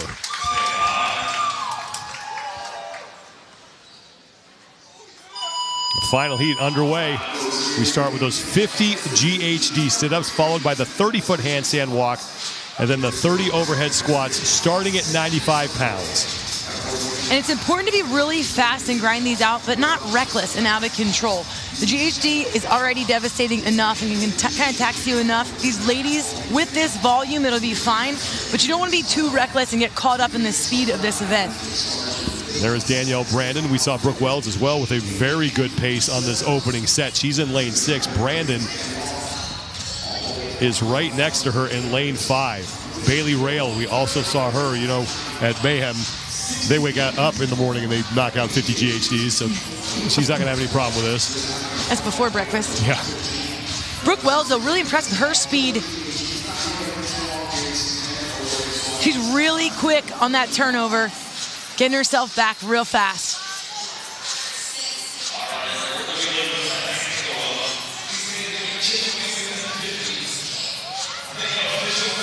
Brooke Wells tied for 7th after a lift of 215 pounds in the barbell complex.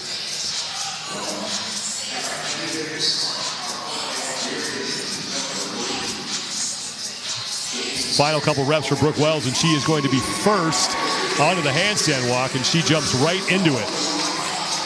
And down in lane 1, Casey Wells, no relation, is in second. Sydney McAlishan in lane 4 is on the handstand walk. Bailey Rail. And down in lane 10, Leah Irons. And now here comes Danielle Brandon just on the left side of your screen as Brooke Wells with a no rep on her overhead squat. She's the first woman to the barbell. And here comes Danielle Brandon.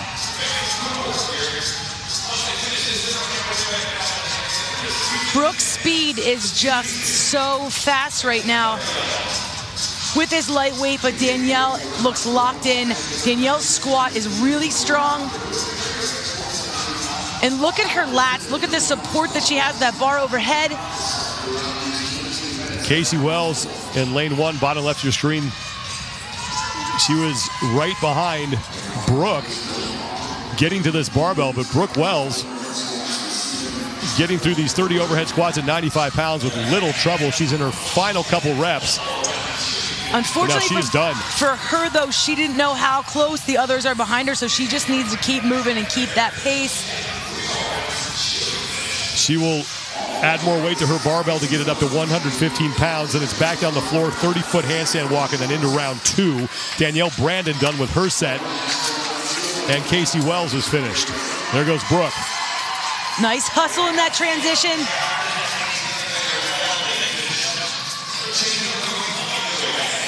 .30-foot handstand walk back to the rig, and then it's 40 GHD sit-ups at a weight. 10:09.50 top time from the prior heat. Rebecca Fuselier did that. Here comes Danielle Brandon, who has now moved into second place. And it's Faith Ferguson in the black pants in 3rd. Bailey Rail at the top of your screen in lane 9. She's fighting for a spot inside the top 3. Tia Toomey, who is part of that proven crew, along with Brooke Wells. Toomey, who won every single event last week at the Torian Pro in Brisbane, to earn yet another trip to the CrossFit Games. And she looks to win an unprecedented 6th straight title of Fittest Woman on Earth. We were talking about it earlier, just her dominance it's remarkable. What she can just do, step on. What's her next sport? What's the next thing she's going to do in her spare time? She just picks things up and just crushes it.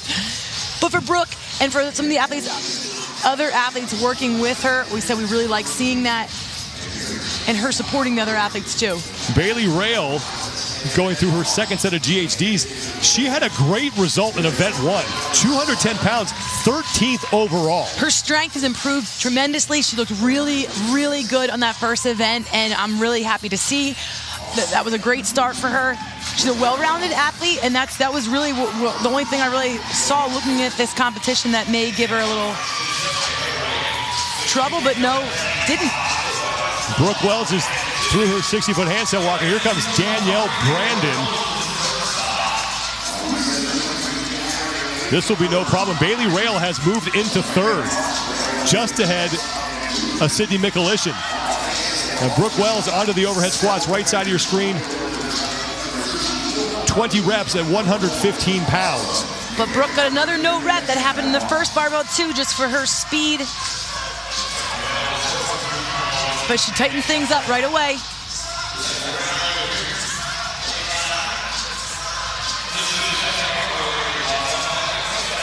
Danielle Brandon continuing to move at a good clip. Your top two women on the screen right now, Brooke Wells and Danielle Brandon.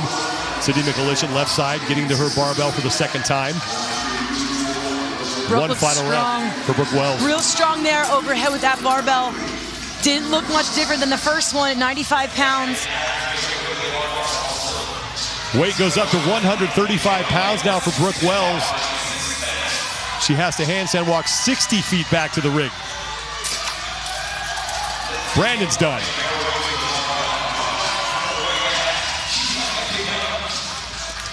And there goes Brooke Wells.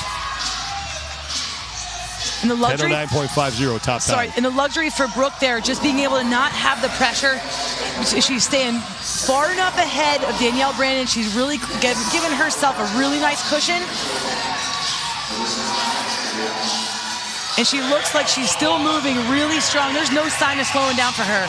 Danielle Brandon will be the second woman back. Bailey Rail is reloading her barbell, so she is done with her second round of overhead squats. She and Shelby Neal are both loading up their barbell for the final time as Brooke Wells is on her final set of 30 GHD sit-ups, and that's about where Danielle Brandon is as she heads back to the GHD. Halfway through the allotted time in this event, Sydney Mikulishin trying to catch up with Neal and Bailey Rail. This is the race for third. There is the race for first. Bailey Rail just about even now with Shelby Neal. And Neal is now taking the lead here and gets in just ahead of Rail on that 60-foot handstand walk back to the rig. Sydney Mikulishin in lane 4 and Faith Ferguson coming back. There goes Brooke Wells, 90 feet now. Final time on the hands for Brooke Wells. She's going to take a break after 30 feet. It was smart. You know, the athletes do slow down sometimes in their handstand walk, and what's the difference whether you slow down your pace or whether you literally get off your hands? It's huge to get off your hands, and that little breather really doesn't necessarily mean you're losing time. Oh, Danielle just got a no rep. She has to go back. Her hand was across the line when she came down. You have to start with your fingertips behind that yellow line. Won't be hard for her to make up that time. She's so fast on her hands. And she's not going to take a break. Danielle Brandon going to go at least 60 unbroken here as Brooke Wells is on the 135-pound barbell, 10 reps that she needs to complete. And I think she got hit with a no rep again on her first rep. Here comes Danielle Brandon on the final 30 feet of her 90-foot handstand walk. 3 reps left for Wells. And Wells now fails that. She has 2 remaining as Danielle Brandon gets to the barbell, but Brooke Wells has plenty of time. She is way ahead of Rebecca Fusellier's top time, and Brooke Wells is looking at an event win and 100 points to close out day 1, and welcome back, Brooke Wells. Nice. Real nice for Brooke Wells. Danielle Brandon is going to take second in this event, and she'll get 96 points. And now it's a question who will finish third.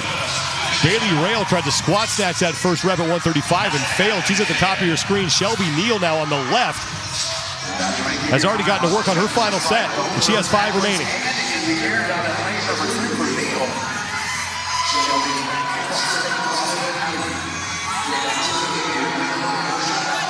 Great display of focus here and strength.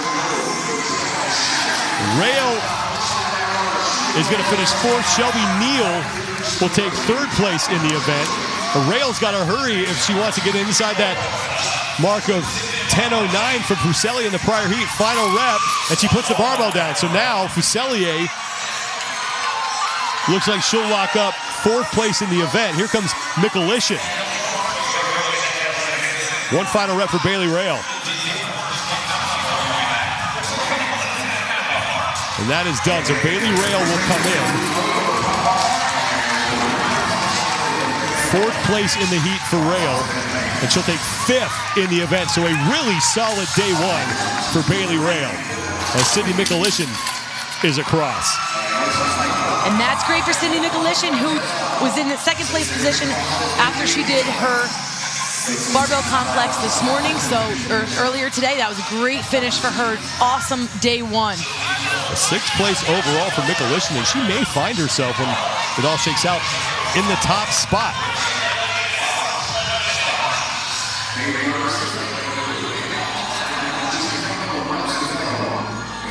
Last year was her first year at the games, took 25th. Faith Ferguson on her final rep. And Faith Ferguson comes across the finish line.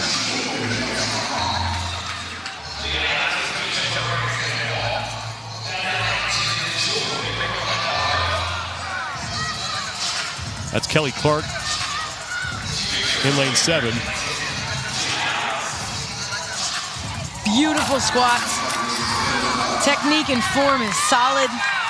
Lindsey Porter just came across the finish line. Now Clark is done, and she is in. It's a fast heat. So Clark takes 11th in the event. Porter takes 10th. Now down in lane 1, Casey Wells with 2 minutes to go to finish up these 10 reps at 135 pounds. And the volume in this workout took its toll on Casey Wells here. She was actually neck and neck early on with Brooke Wells, Danielle Brandon. She was up there racing in that first round, but significantly slowed down when she got to the squats, and it's these overhead squats that have given her some trouble. Casey Wells on the left and Leah Irons on the right are your last 2 women on the floor here. They still have plenty of time. 90 seconds to go. Shelby Neal's out there trying to coach Casey Wells through this.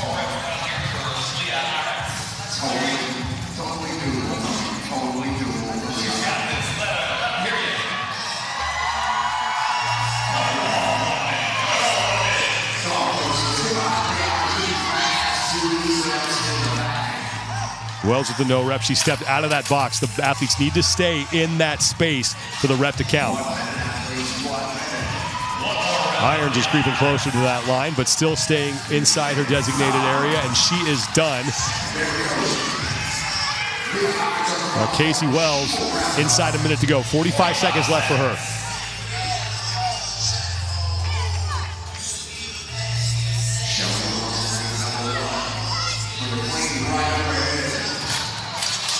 As those knees cave, her chest comes forward, the bar comes forward. But that's the effects of the fatigue, that's the effects of all of the movement. This is the sadness this one was named for. And now 20 seconds left. And Casey Wells still doesn't look like she has anything left in the tank after all that.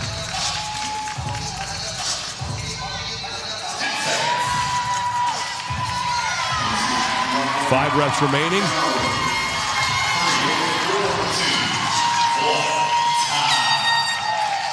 We'll get credit for that final rep. But Brooke Wells with an event win, 9:04.13 seconds to earn 100 points. It's so nice to see her back out there just dominating this event. She started out really fast, really strong on her GHD sit-ups. She really just executed this event from start to finish beautifully, perfectly. Really smart, knowing she had no one around her when she needed to take her break. At the 90 foot was the only time she took a break on her handstand walk. She had just 2 or 3 bobbles or no reps on the overhead squats, which actually tightened up her form and made her execute the rest of them well. It was just her last barbell. She dropped 2 reps, didn't even cost her anything. She was able to pick it back up because she had given herself such a good cushion, such a good lead. It's really good to see her earn 100 points back out here. Elbow looks strong, she looks strong, and I'm sure she's thrilled with this event win. Brooke Wells with a really solid day number 1. Closing it out with an event win. Danielle Brandon's going to take 2nd. Sydney McAlission's going to finish 6th. And it's likely she winds up in the overall lead heading into Saturday. But Brooke Wells charging up the overall standings courtesy of that win, and she is with Nikki Brazier. Brooke, from the moment you sat on the GHD, you had your foot on the gas pedal the entire event. How much of that was your strategy? Oh, that was definitely my strategy. I kind of thought, this is a workout that you want to like sprint and try to hold on as long as you can. And then Tia and Shane kind of are cheering me on. I can't let them down, so. Sure. Now, when you have the champ in your corner and when you have your entire training crew there, what does that do for your mentality mid-event? It's so much fun.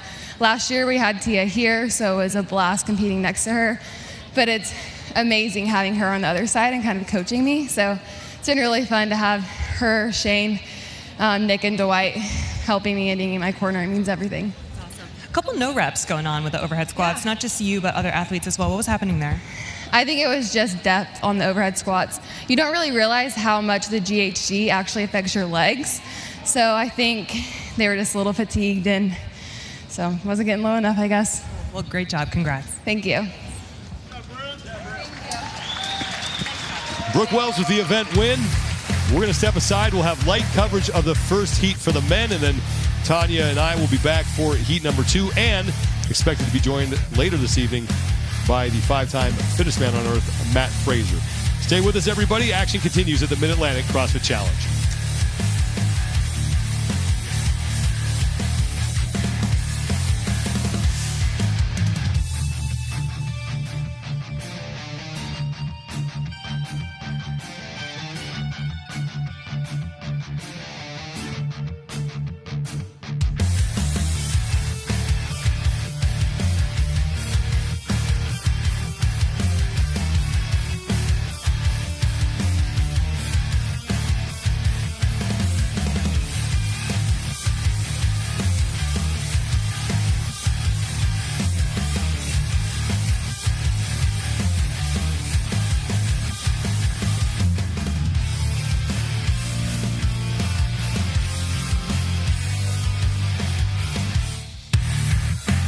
The 2022 Mid-Atlantic CrossFit Challenge is brought to you by Noble, the official footwear and apparel brand of CrossFit.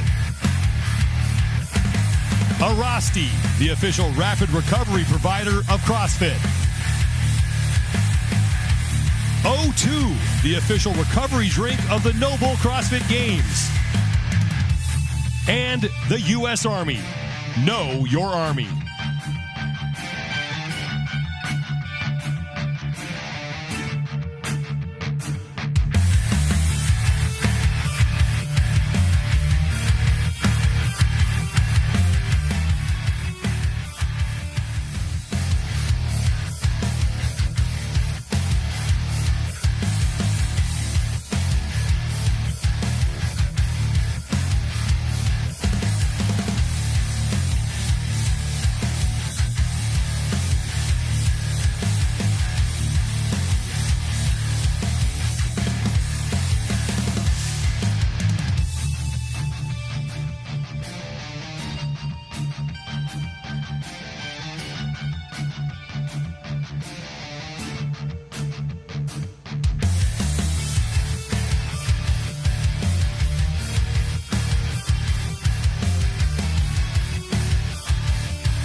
All right, here we go. Heat number 1 of your men hitting the competition floor. Final event.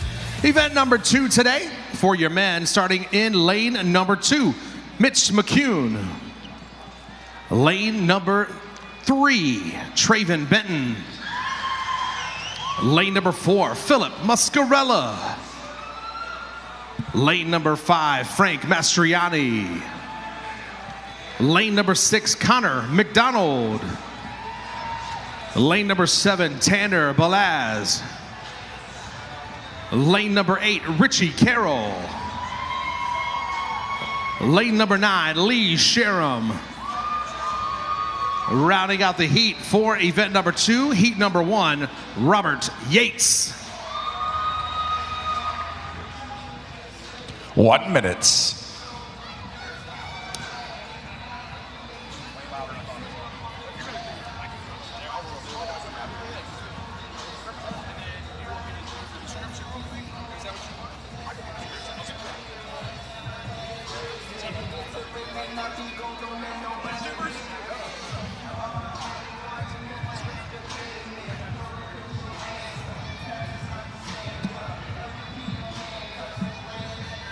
Thirty seconds.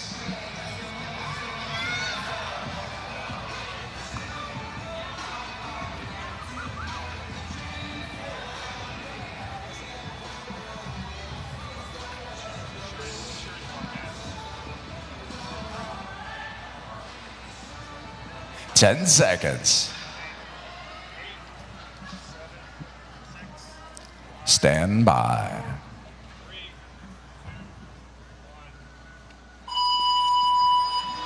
All right, here we go, Larry.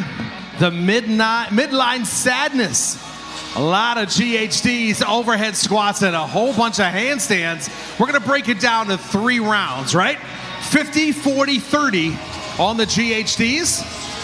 30, 20, 10 for overhead squats. Between each movement and each round, we're going to do a handstand walk. It's going to break down into 5 sections, 30, 30, 60, 60, and 90. It's a lot of numbers. Just watch your favorite athlete as they march up and down the midline sadness competition floor. 3 different barbells, Larry, 145, 165, finishing up with 10 overhead squats at 185 pounds. Whew. Man. Well, I'll tell you what, this is heat number 1 of 3 for the fellas. Our last look at the guys today, their second event following the barbell complex. So one of the fellas in this heat's gonna set the time to beat for the next 2 heats of athletes. We saw Brooke Wells in the 9-minute zone for the ladies. A lot of average times right around 10 or 11.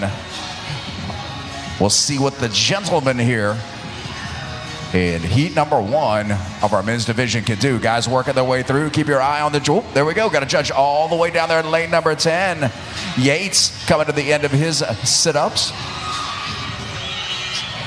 If you can look at the floor, and now look at that handstand sprint. We're looking for 30 feet. Go! Yellow line to yellow line, and it increases each and every round. But Yates, your leader, at the 140 marker. Heading down to that 145-pound barbell. 30 overhead squats for Robert Yates. A 14-minute time cap, Larry. Ooh, Muscarella double timing down to that barbell. Mike, you always say it, you may not win on the transitions, but you can certainly lose it on the transitions. These guys transitioning quickly, double timing their way down.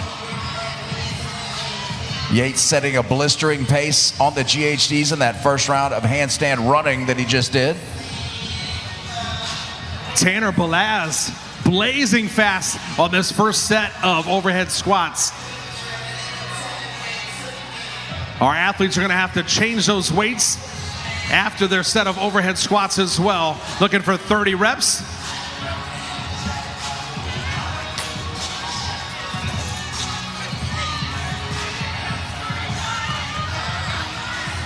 Folks, all of our athletes done with that first portion of the GHDs and handstand walking, all of them at various stages of their overhead squats. And Mike said it, that's a whole parcel you got to get knocked out at a relatively, for these guys, not a bad weight. For Joe Average CrossFitter, maybe a little bit significant. Compounding drastically. Muscarella, your first athlete to change out those weight plates. Followed by Balaz. And now down in lane number 9, it's going to be Lee Sharam. That's your 1, 2, and 3. We'll see who can make it back to that 30-foot handstand mark to start round number 2. Muscarella, Balaz, your 1 and 2. And now here comes Sharam at the 3.5-minute marker.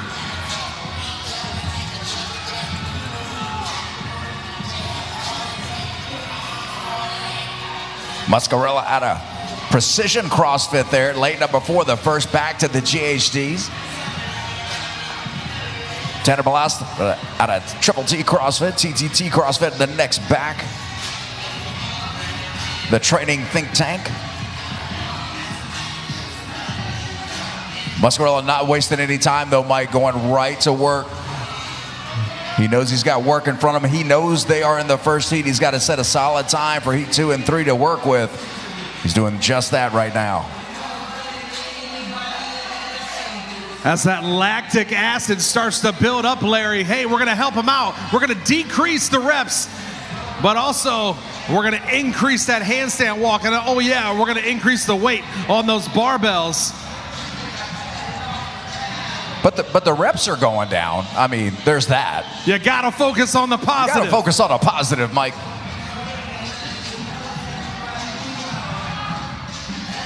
Looking for 40 reps on that Rogue GHD here for round number 2. Once they dismount, now we're increasing up to 60 foot on that handstand mark. You got to go 30 feet unbroken as well, or you got to start all the way back. Creeping up on 5 minutes, hand in the air, late number 5. Philip Muscarella looking to finish up on this round of GHD sit-ups. Last one there in lane number 5. And Philip comes out of the GHD and up onto his hands. Oh, but you got somebody on your side right there in lane number 9, Mike. That's right. Making up quick. We're on that GHD. Lane number 9, going to be Lee Sharam out of Camel City CrossFit. Making up some time on Muscarella. Over in lane number 4, Sharam heading out to that number 2 barbell, 165 pounds. We're looking for 20 reps as Muscarella runs out to his barbell as well, with about a 2-rep deficit now over your leader Sharam in lane 9.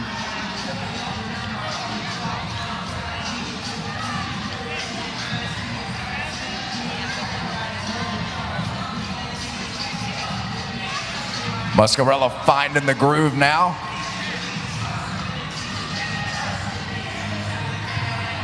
Sharam neck deep in it. 20 overhead squats, Larry, round number 2. And Sharam will break at 13.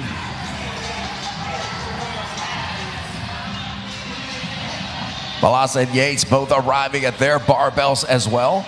Giving you 4 athletes on the overhead squat portion as we pass 6:30 on our time clock. And this is heat number 1 of 3. Lane number 7, Balaz, you said it, Larry. He made up a lot of time in round number 1 on those overhead squats. Looking to get back on that leading lap as well was Sharam and Muscarella.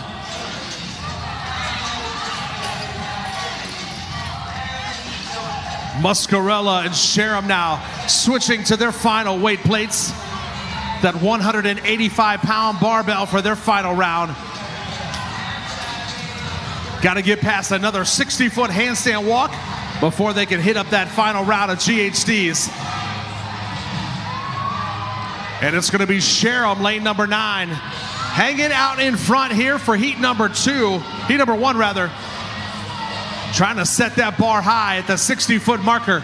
Muscarella about 20 feet behind.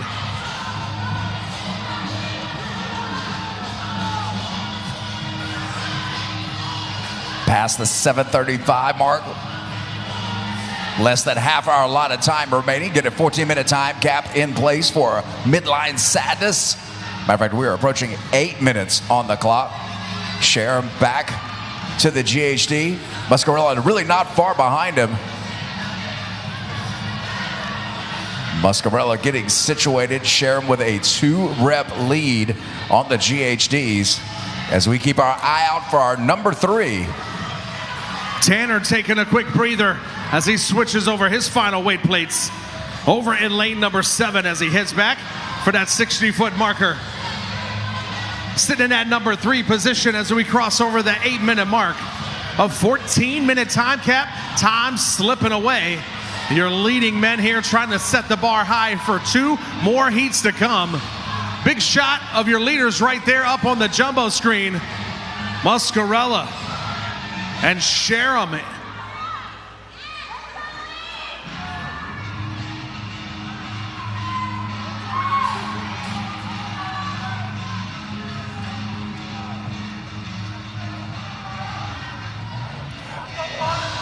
Tanner Balazs taking a pause for the cause. Allowing a couple of our other competitors to try to creep back in. Both of them kicking down. Looks like Tanner will round out your top 3 as he arrives back at the GHD there. Tanner in lane number 7 out of Training Think Tank CrossFit. Very quickly though, Mike, he's going to have some company. Traven getting to that, back to that GHD. But lane number 9 heading down for his final 90-foot handstand walk. Your leader through this last full round. Lee Sharam, Muscarella right behind him. Over in lane number 4, Sharam past the 60-foot mark, 70-foot mark, 20 feet to go. As Lee Sharam out of Camel City CrossFit, 90 feet in. 10 final reps remain as we come up on the 10-minute mark. Only 10 reps left, Mike. But they did that crazy thing with the weight where it went up to 185. It's that balancing thing. 185 pounds as we cross over the 10-minute mark. Anybody here from Camel City CrossFit, make some noise. Help Lee out, let's go. 3 reps to go for Lee down in lane number 9. Trying to close this one out, set the bar with 2 more heats to come, 1 final rep to go, and that'll do it, ladies and gentlemen. Make some noise for Lee Sharam. Unofficially 10:34.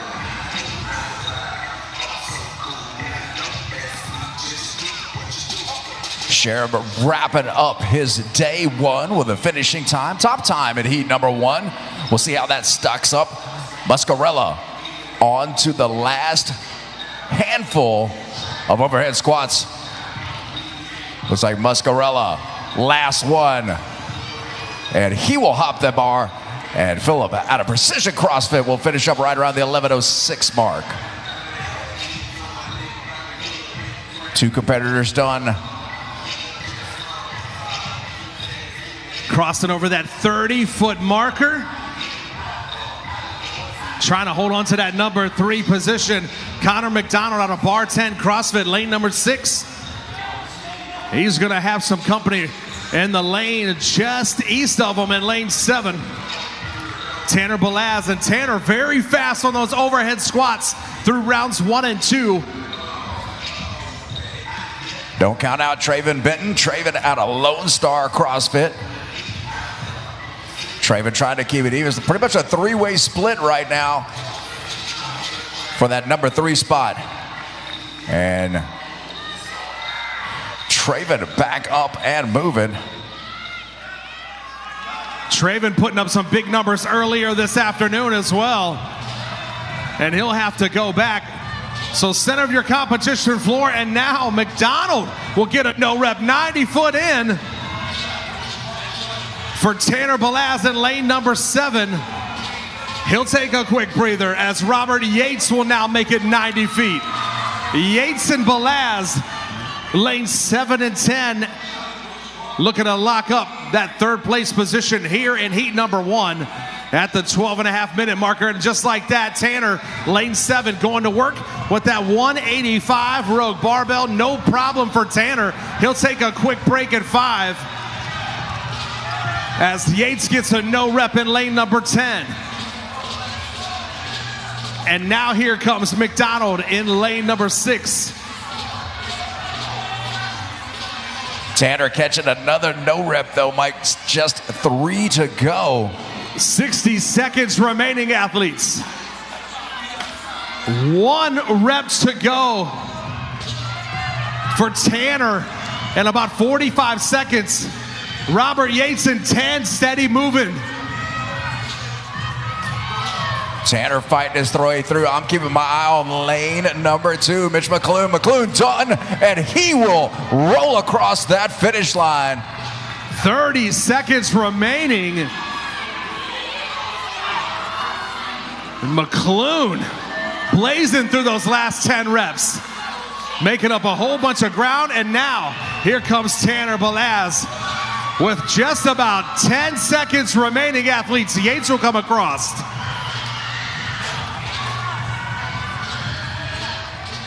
Three, 2, 1, time.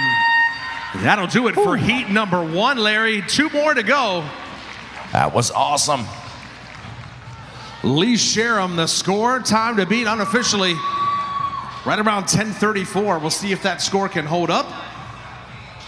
Heat number 2 coming right up. Quick reset of the floor. Don't go anywhere, folks. Winding down day number 1 here at the 2022 Mid-Atlantic CrossFit Challenge. Absolutely love coming to the MAC. I don't know about you guys, but after this weekend, I know you will too.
Opening day of competition winding down here at the Mid-Atlantic CrossFit Challenge at the Knoxville Civic Coliseum in Knoxville, Tennessee. Just 2 heats remain for the men in their second and final event of the day. Thanks for being with us, everybody. I'm Sean Woodland with 2009 CrossFit Games champion Tanya Wagner, and Nikki Brazier is on the competition floor. Overall standings after one event, Luis Oscar Mora and Zach Watts tied on top of the leaderboard with 100 points. Traven Benton, who just went in that last heat, he and Nick Thomas are tied at 92 apiece, and then Tyler Christoffel sits in 5th. Event number 2 presented by Noble, Midline Sadness.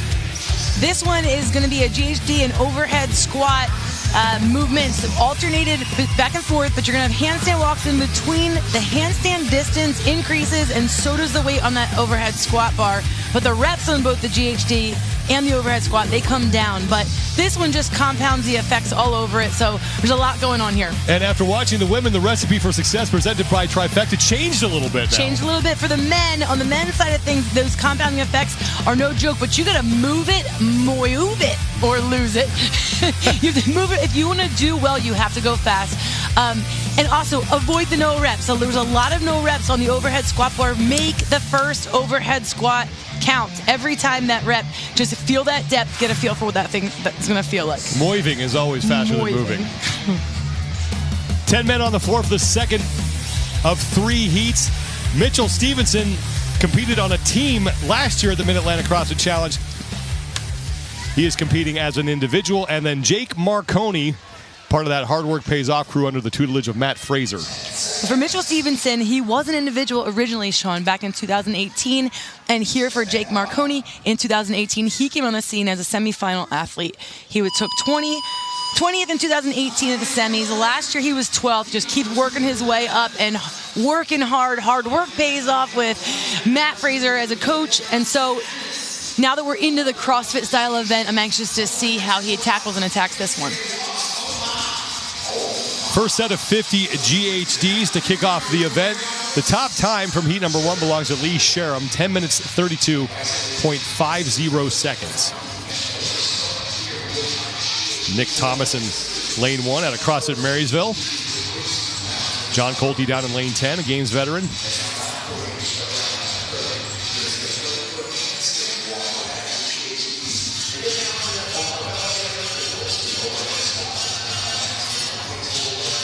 First 50 GHD sit-ups just kind of wake you up. These athletes are used to high volume GHD sit-ups. So really, you know your pace when you're on there. They're all relatively in the same kind of tempo.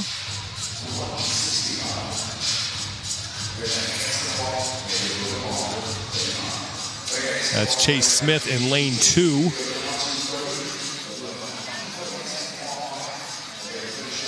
After this set of 50 GHDs, it's that initial 30-foot handstand walk, then to the first barbell for 30 overhead squats. And that first barbell weighs 145 pounds. And for these guys, especially a guy like Zach Watts, that 145 is going to be nothing. And that's really the whole part of this event. You know, you see the way the event organizers, the programmers, setting that up with a 30-rep overhead squat, 145, it's no big deal, the load on the bar. It's just the fact of how many reps you're holding on to. That number is just enough that you don't want to break it for these guys. And we're already seeing fast pace here. Justin Rhodes is the first man to the barbell. I didn't even see him. Oh, how he got over there that fast. He was very fast on his hands. Jake Marconi's next to him in the black HWPO shirt.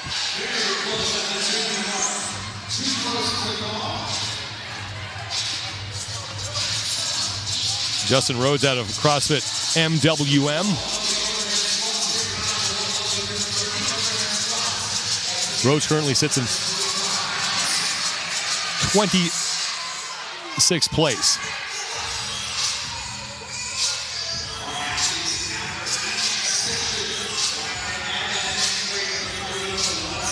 He's fighting to hold on these reps. Last 5, got the hand from the judge. But some of the athletes in other heats that we saw move so quick, so early, was almost a little bit too fast. And even though you need to move quick, you have to stay under control because of the compounding effect. And now he even missed that next snatch, so costly for him to go at that speed. And Jake Marconi has gotten through. He's the first man, one of the first 2 men, making the first 3 men through his opening set. As in lane number 4, Riley Good. He's in the purple shorts in the background. He's working his way back to the rig. He's got to complete this 30-foot handstand walk first. But all of these athletes are behind the split pace of Lee Sharam's first round. He was 258 when he finished his overhead squats. William Leahy in lane 5. He's going to be behind Riley Good here at the start of round 2. 40 GHD sit-ups now. Jake Marconi in lane 7 is back to work on the GHDs. And in lane 6, That's Mitchell Stevenson.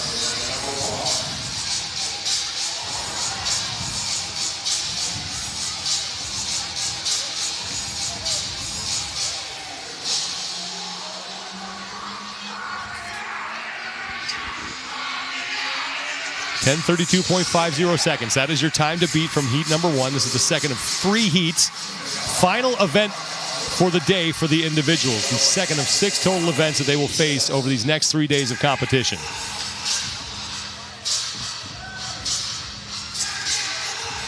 Riley Good in lane number 4. On the left side of your screen was your leader after 1 round in this heat.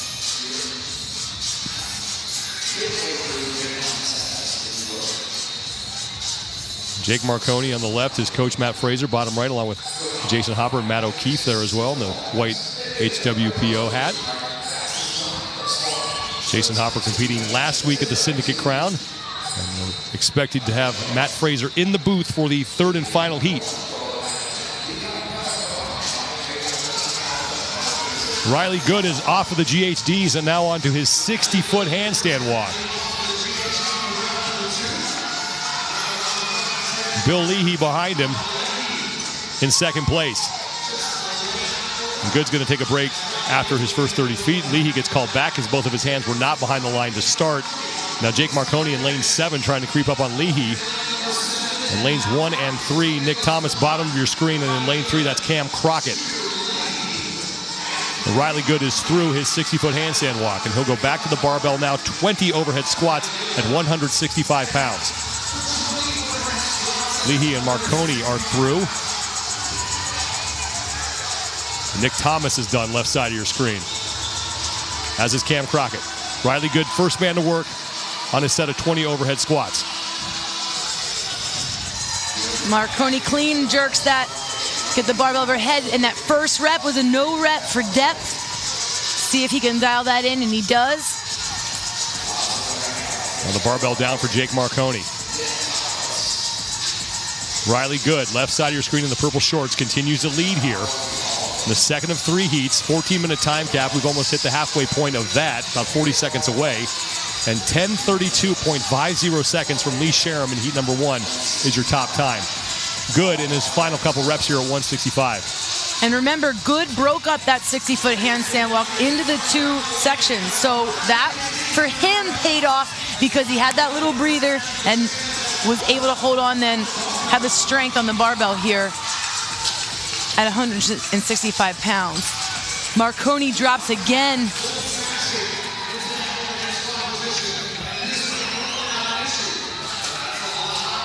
Jake Marconi was towards the front here in round number 2. Cam Crockett in the black shirt has 2 reps remaining. Riley Good now 60 feet. He's got to walk on his hands back to the rig. And if you're going to go a full 60 feet, do it in this direction because you're not picking up a barbell over your head. This is the time when you can get back because the GHDs, he's still going to come down. Smart move. That's totally fine. He's gauging his fatigue. Nick Thomas in lane 1 has taken the lead from Riley Good on this second of 2 60-foot handstand walks. And now we are into the final round. 30 GHDs followed by a 90-foot handstand walk and then 10 final overhead squats at 185. Why this is good for Thomas is because he's sitting in 3rd place right now after his first event. And so this would be great for him to wrap up day 1. Thomas looks super relaxed right here in the GHD sit-ups. Cam Crockett working his way back. And John Colty sits in 3rd. Colty's down at the other end of the floor in lane 10. He's getting situated in the GHD to start his final set.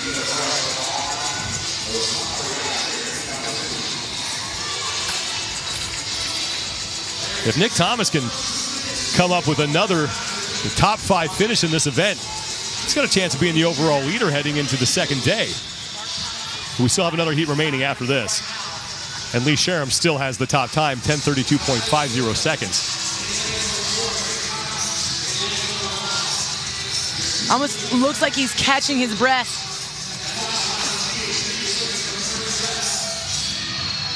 Riley Good has managed to catch up with Nick Thomas Cam Crockett is the next man in on your screen. Of Good and Thomas off the GHD at the same time. Seeing Thomas's control right now is really impressive. Thomas with the handstand walk first. 90 feet here on this final handstand walk.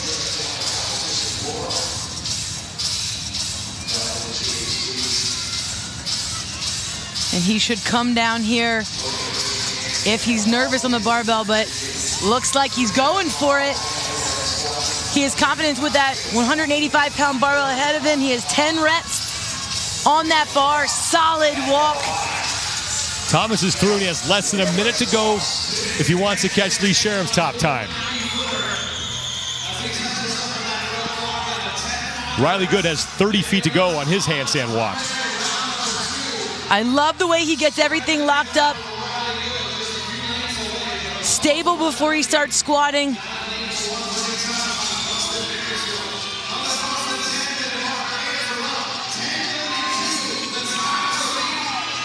Final rep for Nick Thomas.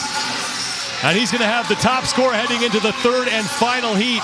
Thomas across the finish line, 10 minutes, 12.29 seconds. Real nice.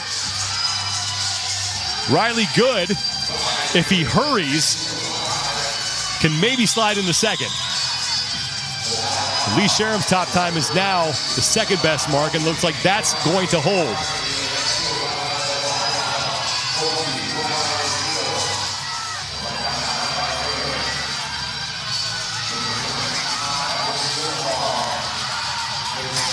And Good is in. He'll finish second in the heat right now, third in the event at 10:47.22 seconds. Cam Crockett looking to be the next man to get across the finish line.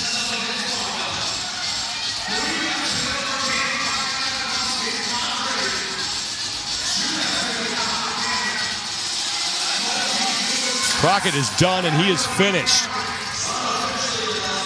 Cam Crockett, third place in the heat, right now fifth in the event, 11 minutes, 11.30 seconds. There's John Colte down in lane 10.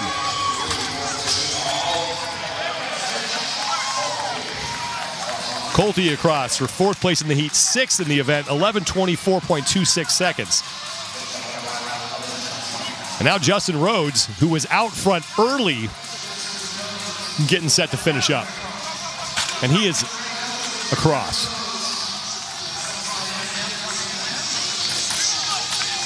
(11:43.07 seconds for Rhodes. That's good for seventh in the event. Stevenson is in, 11:48.70. There's Bill Leahy getting to the barbell for the final time.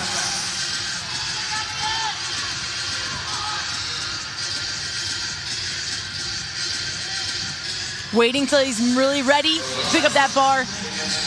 No need to rush it. Making sure he's good and solid. He needs to stay in that box. And that's a shame to do that work to get that barbell up and not get any reps there. Here comes Jake Marconi to the barbell for the final time. We still have four men out on the floor. Marconi, Leahy, Zach Watts, and Chase Smith. And the problem was this heat was shot out of a cannon. Half of them just took off, but it was not the right pace for them, and they got caught up in it. And that's really cool about this event. This was just really well-written, well-programmed event, in my opinion. I like that because, you know, the other Nick Thomas kind of snuck in down there and quietly doing his own thing, running his own pace, but Marconi has a little opening here and he settled down with that barbell.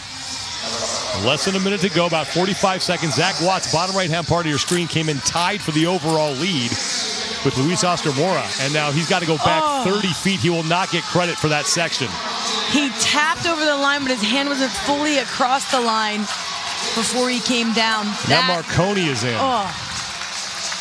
That is costly for Zach Watts. Marconi right now 10th in the event, 13 minutes, 30.24 seconds. So Watts going to get time capped here as Bill Leahy sneaks in inside the 14-minute time cap. So Chase Smith and Zach Watts the two men in this heat who will not finish inside the time cap. Nick Thomas has the top mark at 10 minutes, 12.29 seconds with one heat to go. Unofficial results from heat number 2. Riley Good takes second, Cam Crockett in third, Colty and Rhodes rounding out the top 5. But while the rest of the field was kind of sprinting, it was Thomas that was kind of silently doing his own thing. We were watching Riley Good early on with the lead, and then just slowly Thomas crept up when they got to the overhead squats. After that 60-foot handstand walk was where Thomas made his move, and once he took that lead, he kept it, and he looked so relaxed. What was really impressive was the way he finished the event in control. He really was very consistent, had so much strength left at the end of this event that he went the full 90 feet and 10 overhead squats unbroken and looked really good with them. So, great event for Thomas, and he sets up the new time to beat for our final heat. 10 minutes, 12.29 seconds for Nick Thomas. Minutes away from the third and final heat for the men. Take a quick break. We'll be right back here at the Mid-Atlantic CrossFit Challenge.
One heat remains on the opening day of competition at the Mid-Atlantic CrossFit Challenge from the Knoxville Civic Coliseum in Knoxville, Tennessee. Glad you're with us, everybody.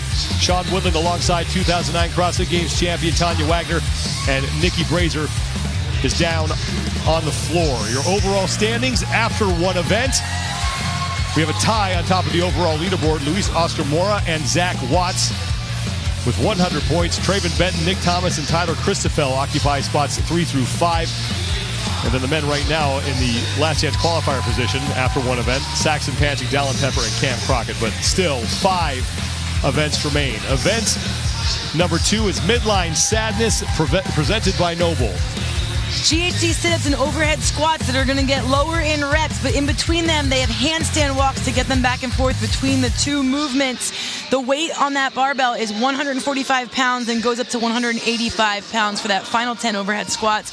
The 90-foot handstand walk at the end is going to be the crux of that handstand walk. We see that once, and the athletes that can do well are going to need to move it, or they're going to lose it. The recipe for success is brought to you by Trifecta, and these athletes and these men really do need to continue moving fast if they want to get themselves on top of the leaderboard for this event, because it's a fast one for the strong handstand walkers. Noah Olson in lane 5 missed 2 of his 3 lifts in event number 1. He has some ground to make up here. He does, and but these are the kind of events for Noah that are perfect for him. So I think he's going to do well. He's looking to make up that ground, and it's a perfect opportunity to do so. He knows it, and so I'm looking for him to shine. He's going to have the pressure of Saxon Panchik right next to him. Saxon's great on his hands, always does well in the handstand walking event. So this is going to be a little race between the two of them.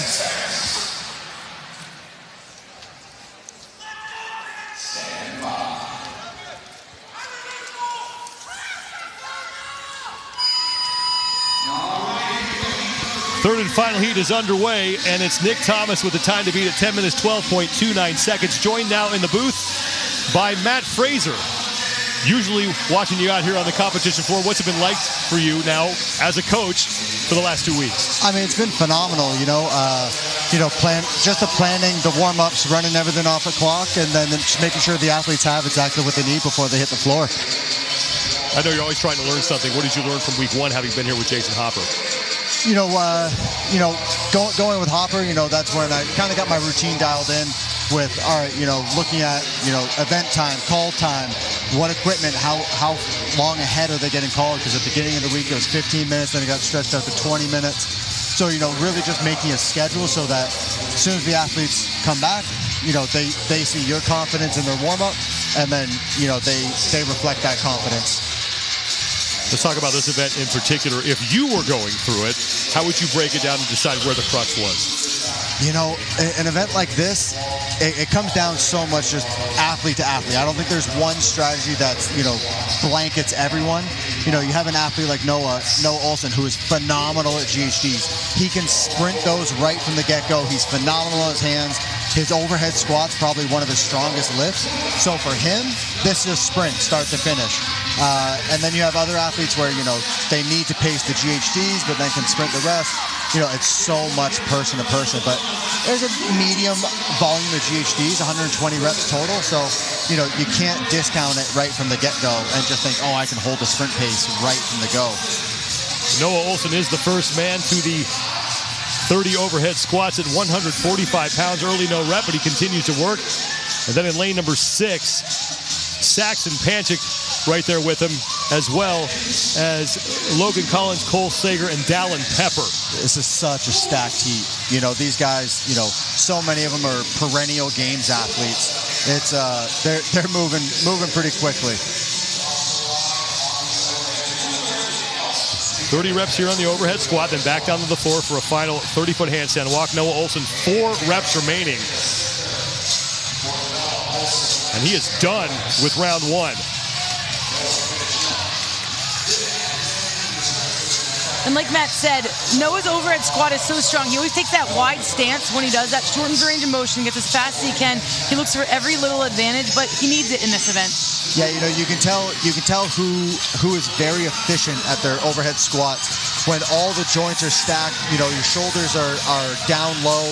You can basically free fall into the bottom, and that bar is staying perfectly in line. Noah does a great job with that. But then you can see some that they have to control it all the way down because they're not perfectly stacked, and it's showing now who's efficient and who's not. Saxon Panchik sits in second place. Dallin Pepper is in a race with Luis Oscar Mora at the far end of the floor. Mora now at the top of your screen in the red shorts, who came in tied with Zach Watts for the overall lead after one event. But Noah Olson, your leader right now in the third and final heat. Time to beat is 10 minutes, 12.29 seconds. Where's Luis? Oh, he's down at the end? He's in lane 10. So I actually met him when he was about 12 years old in Mexico. Mm-hmm. I was on family vacation, and he was skipping class to come train with me. That's awesome.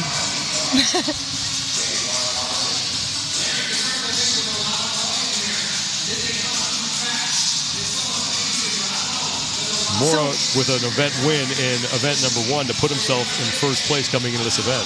What would you have told him as a coach? Open up with that 235-pound lift. 335. Sorry, 335. So before he went out there, I said, hey, what are you hoping to hit? And he said 350. And, I became friendly with his training partner who competed last week. And I said, your buddy hit 340, so you got to hit 350. And he just nods. Noah Olson in his final reps in this set of 40 GHD sit-ups, and he will move to the 60-foot handstand walk. So Noah Olson, who put himself in a bit of a hole to start day number 1. Yeah, he hit 305 and then missed 320 twice. 19th place overall. Oh, wow. Coming Noah to this event. broke his handstands. That's surprising. Right back to work. Noah Olson, the only man on this section. Now here comes Dallin Pepper and Luis Oscar Mora. That's the battle for second. And in lane 6, Saxon Panchik is back on his hands. As Olson will move back to the barbell for the second time. The weight has increased to 165. He has 20 reps here. Yeah, you see Noah walking. Oh, Dallin's also walking. Saxon's trotting up.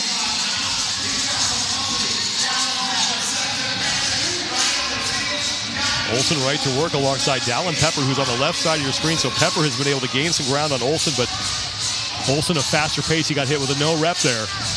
So the gap tightening here for the lead in this third and final heat. We just saw Jake Marconi go. He's been through 2 events now. How's he feeling? You know, he could not be happier with event 1. You know, that complex exceeded expectations. He missed that last jerk by a hair. So, you know, he's pretty excited over that.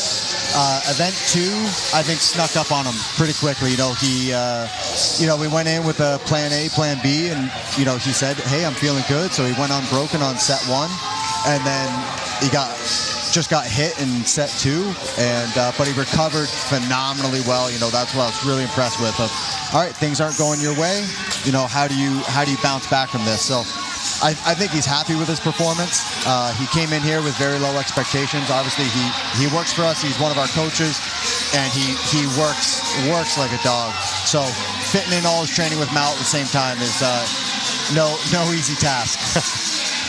Saxon Panchik and Noah Olsen now neck and neck for the lead. Dallin Pepper sits in 3rd, and it's Cole Sager, who has now moved into 4th place. Oh, Saxon going unbroken, Noah breaking. Now Saxon Panchik in 1st place ahead of Noah Olsen. And Cole Sager fell.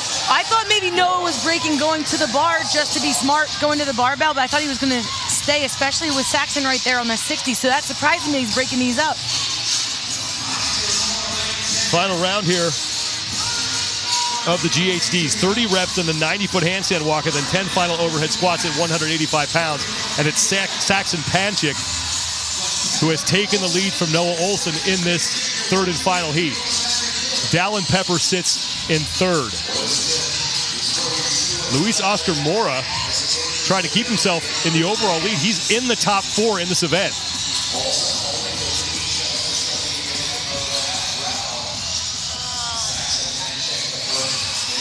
These are your top athletes in the heat. In lane 5 in the middle is Noah Olsen. The right side of that box on the left side is Saxon Panchik. And then Luis Oscar Mora. Oh, Saxon's on this final 5. You mentioned Mal O'Brien. We get to see her compete in a couple of weeks. How's she feeling right now? You know, great. You know, her and Jake train together at the house every single day. You know, she's seeing her numbers flying up. You know, we did so much foundational work just, you know, to correct some techniques. And you know, it's starting to pay off. I think she's very excited. I'm very excited for, you know, the world to get to see what she's been doing. Saxon Panchik is in the lead. Dallin Pepper has moved ahead of Noah Olsen for 2nd. And Olsen breaking now. His first 30 feet. Panchik to the barbell for the final time. 10 reps at 185 for Saxon.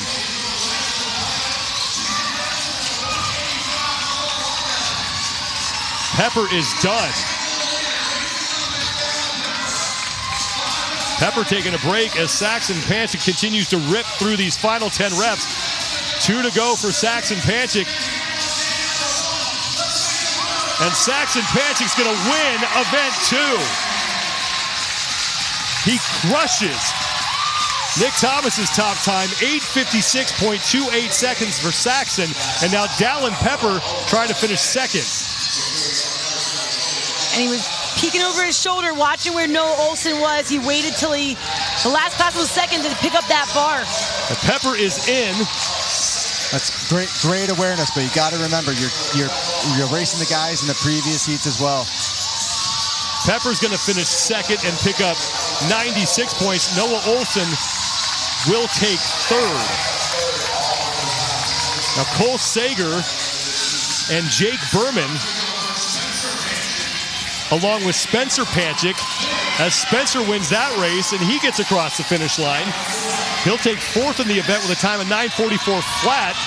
Cole Sager in his final rep. Sager is going to beat Berman across. 5th place for Sager, 9:52.80. And Jake Berman 3 seconds behind him. He'll take 6 in the event. Top 6 men in this heat, top 6 in the event. And there's Logan Collins. And that's big for a lot of these men because the time to beat in the previous heat from Thomas, they're all ahead of that time, so they're putting places between, and especially Saxon Panchik coming into this in 5th place. That's huge for him. Well, it's not often that you see all the top times coming out of just the final heat. That's really impressive. Tyler Christoffel just came across the finish line. Mike Needleman and Luis Oscar Mora is now just getting set to finish. He's the last man out there. We'll see where he finishes overall. And he is in. So Mora looking to stay inside the top 5. He's going to take 12th place in the event. The Panchik twins with solid performances. Saxon is going to win the event 8:56.28 seconds to close out day 1 of competition. What's on the docket for tonight for you and the athletes, Matt? Oh man, I'm trying to get the athletes back to the house and start the recovery for tomorrow as quickly as we can. Saxon Panchik with the event win. And there's his brother Scott, who's on hand to watch his brothers. But Noah Olsen early on had the lead. We knew he was going to do well in this event. He was slated to do well. He needed to. He's so fast on all of these movements. Really confident. We saw him start to break in that first 60-foot handstand walk. He didn't want to do that race with Saxon on the way back. That's where Dallin Pepper stepped in at the final 90-foot walk. He stepped ahead of Noah Olsen, but Scott Panchik was the one to go unbroken on his final 90 and final 10 overhead squats.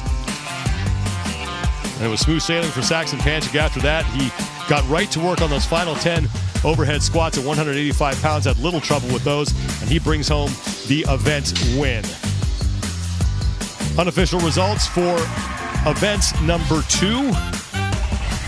Saxon Panchik at 8:56.28 seconds, the only man to go sub-9. Noah Olsen, who had the early lead, will finish in 3rd, and it's Dallin Pepper in 2nd. Let's go down to Nikki Brazier.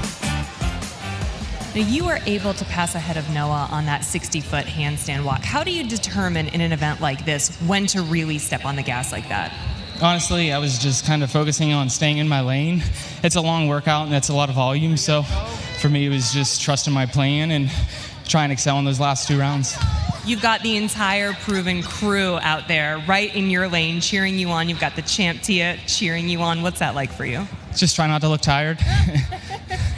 Makes sense, makes total sense. Now, you've also got your twin brother out here on the floor right next to you. You guys are basically wearing the exact same outfit today. Yeah, we actually had the same shirt on, and we both said, hey, let's lay that top back. Okay, one of you had to change. But what's it like out here with your twin, kind of competing for the same spots for the games? It's amazing. It's crazy because we haven't seen each other for 3 months, and this was kind of where we were getting reunited, and, you know, we're chasing our dreams. Congrats, nice job. Thanks.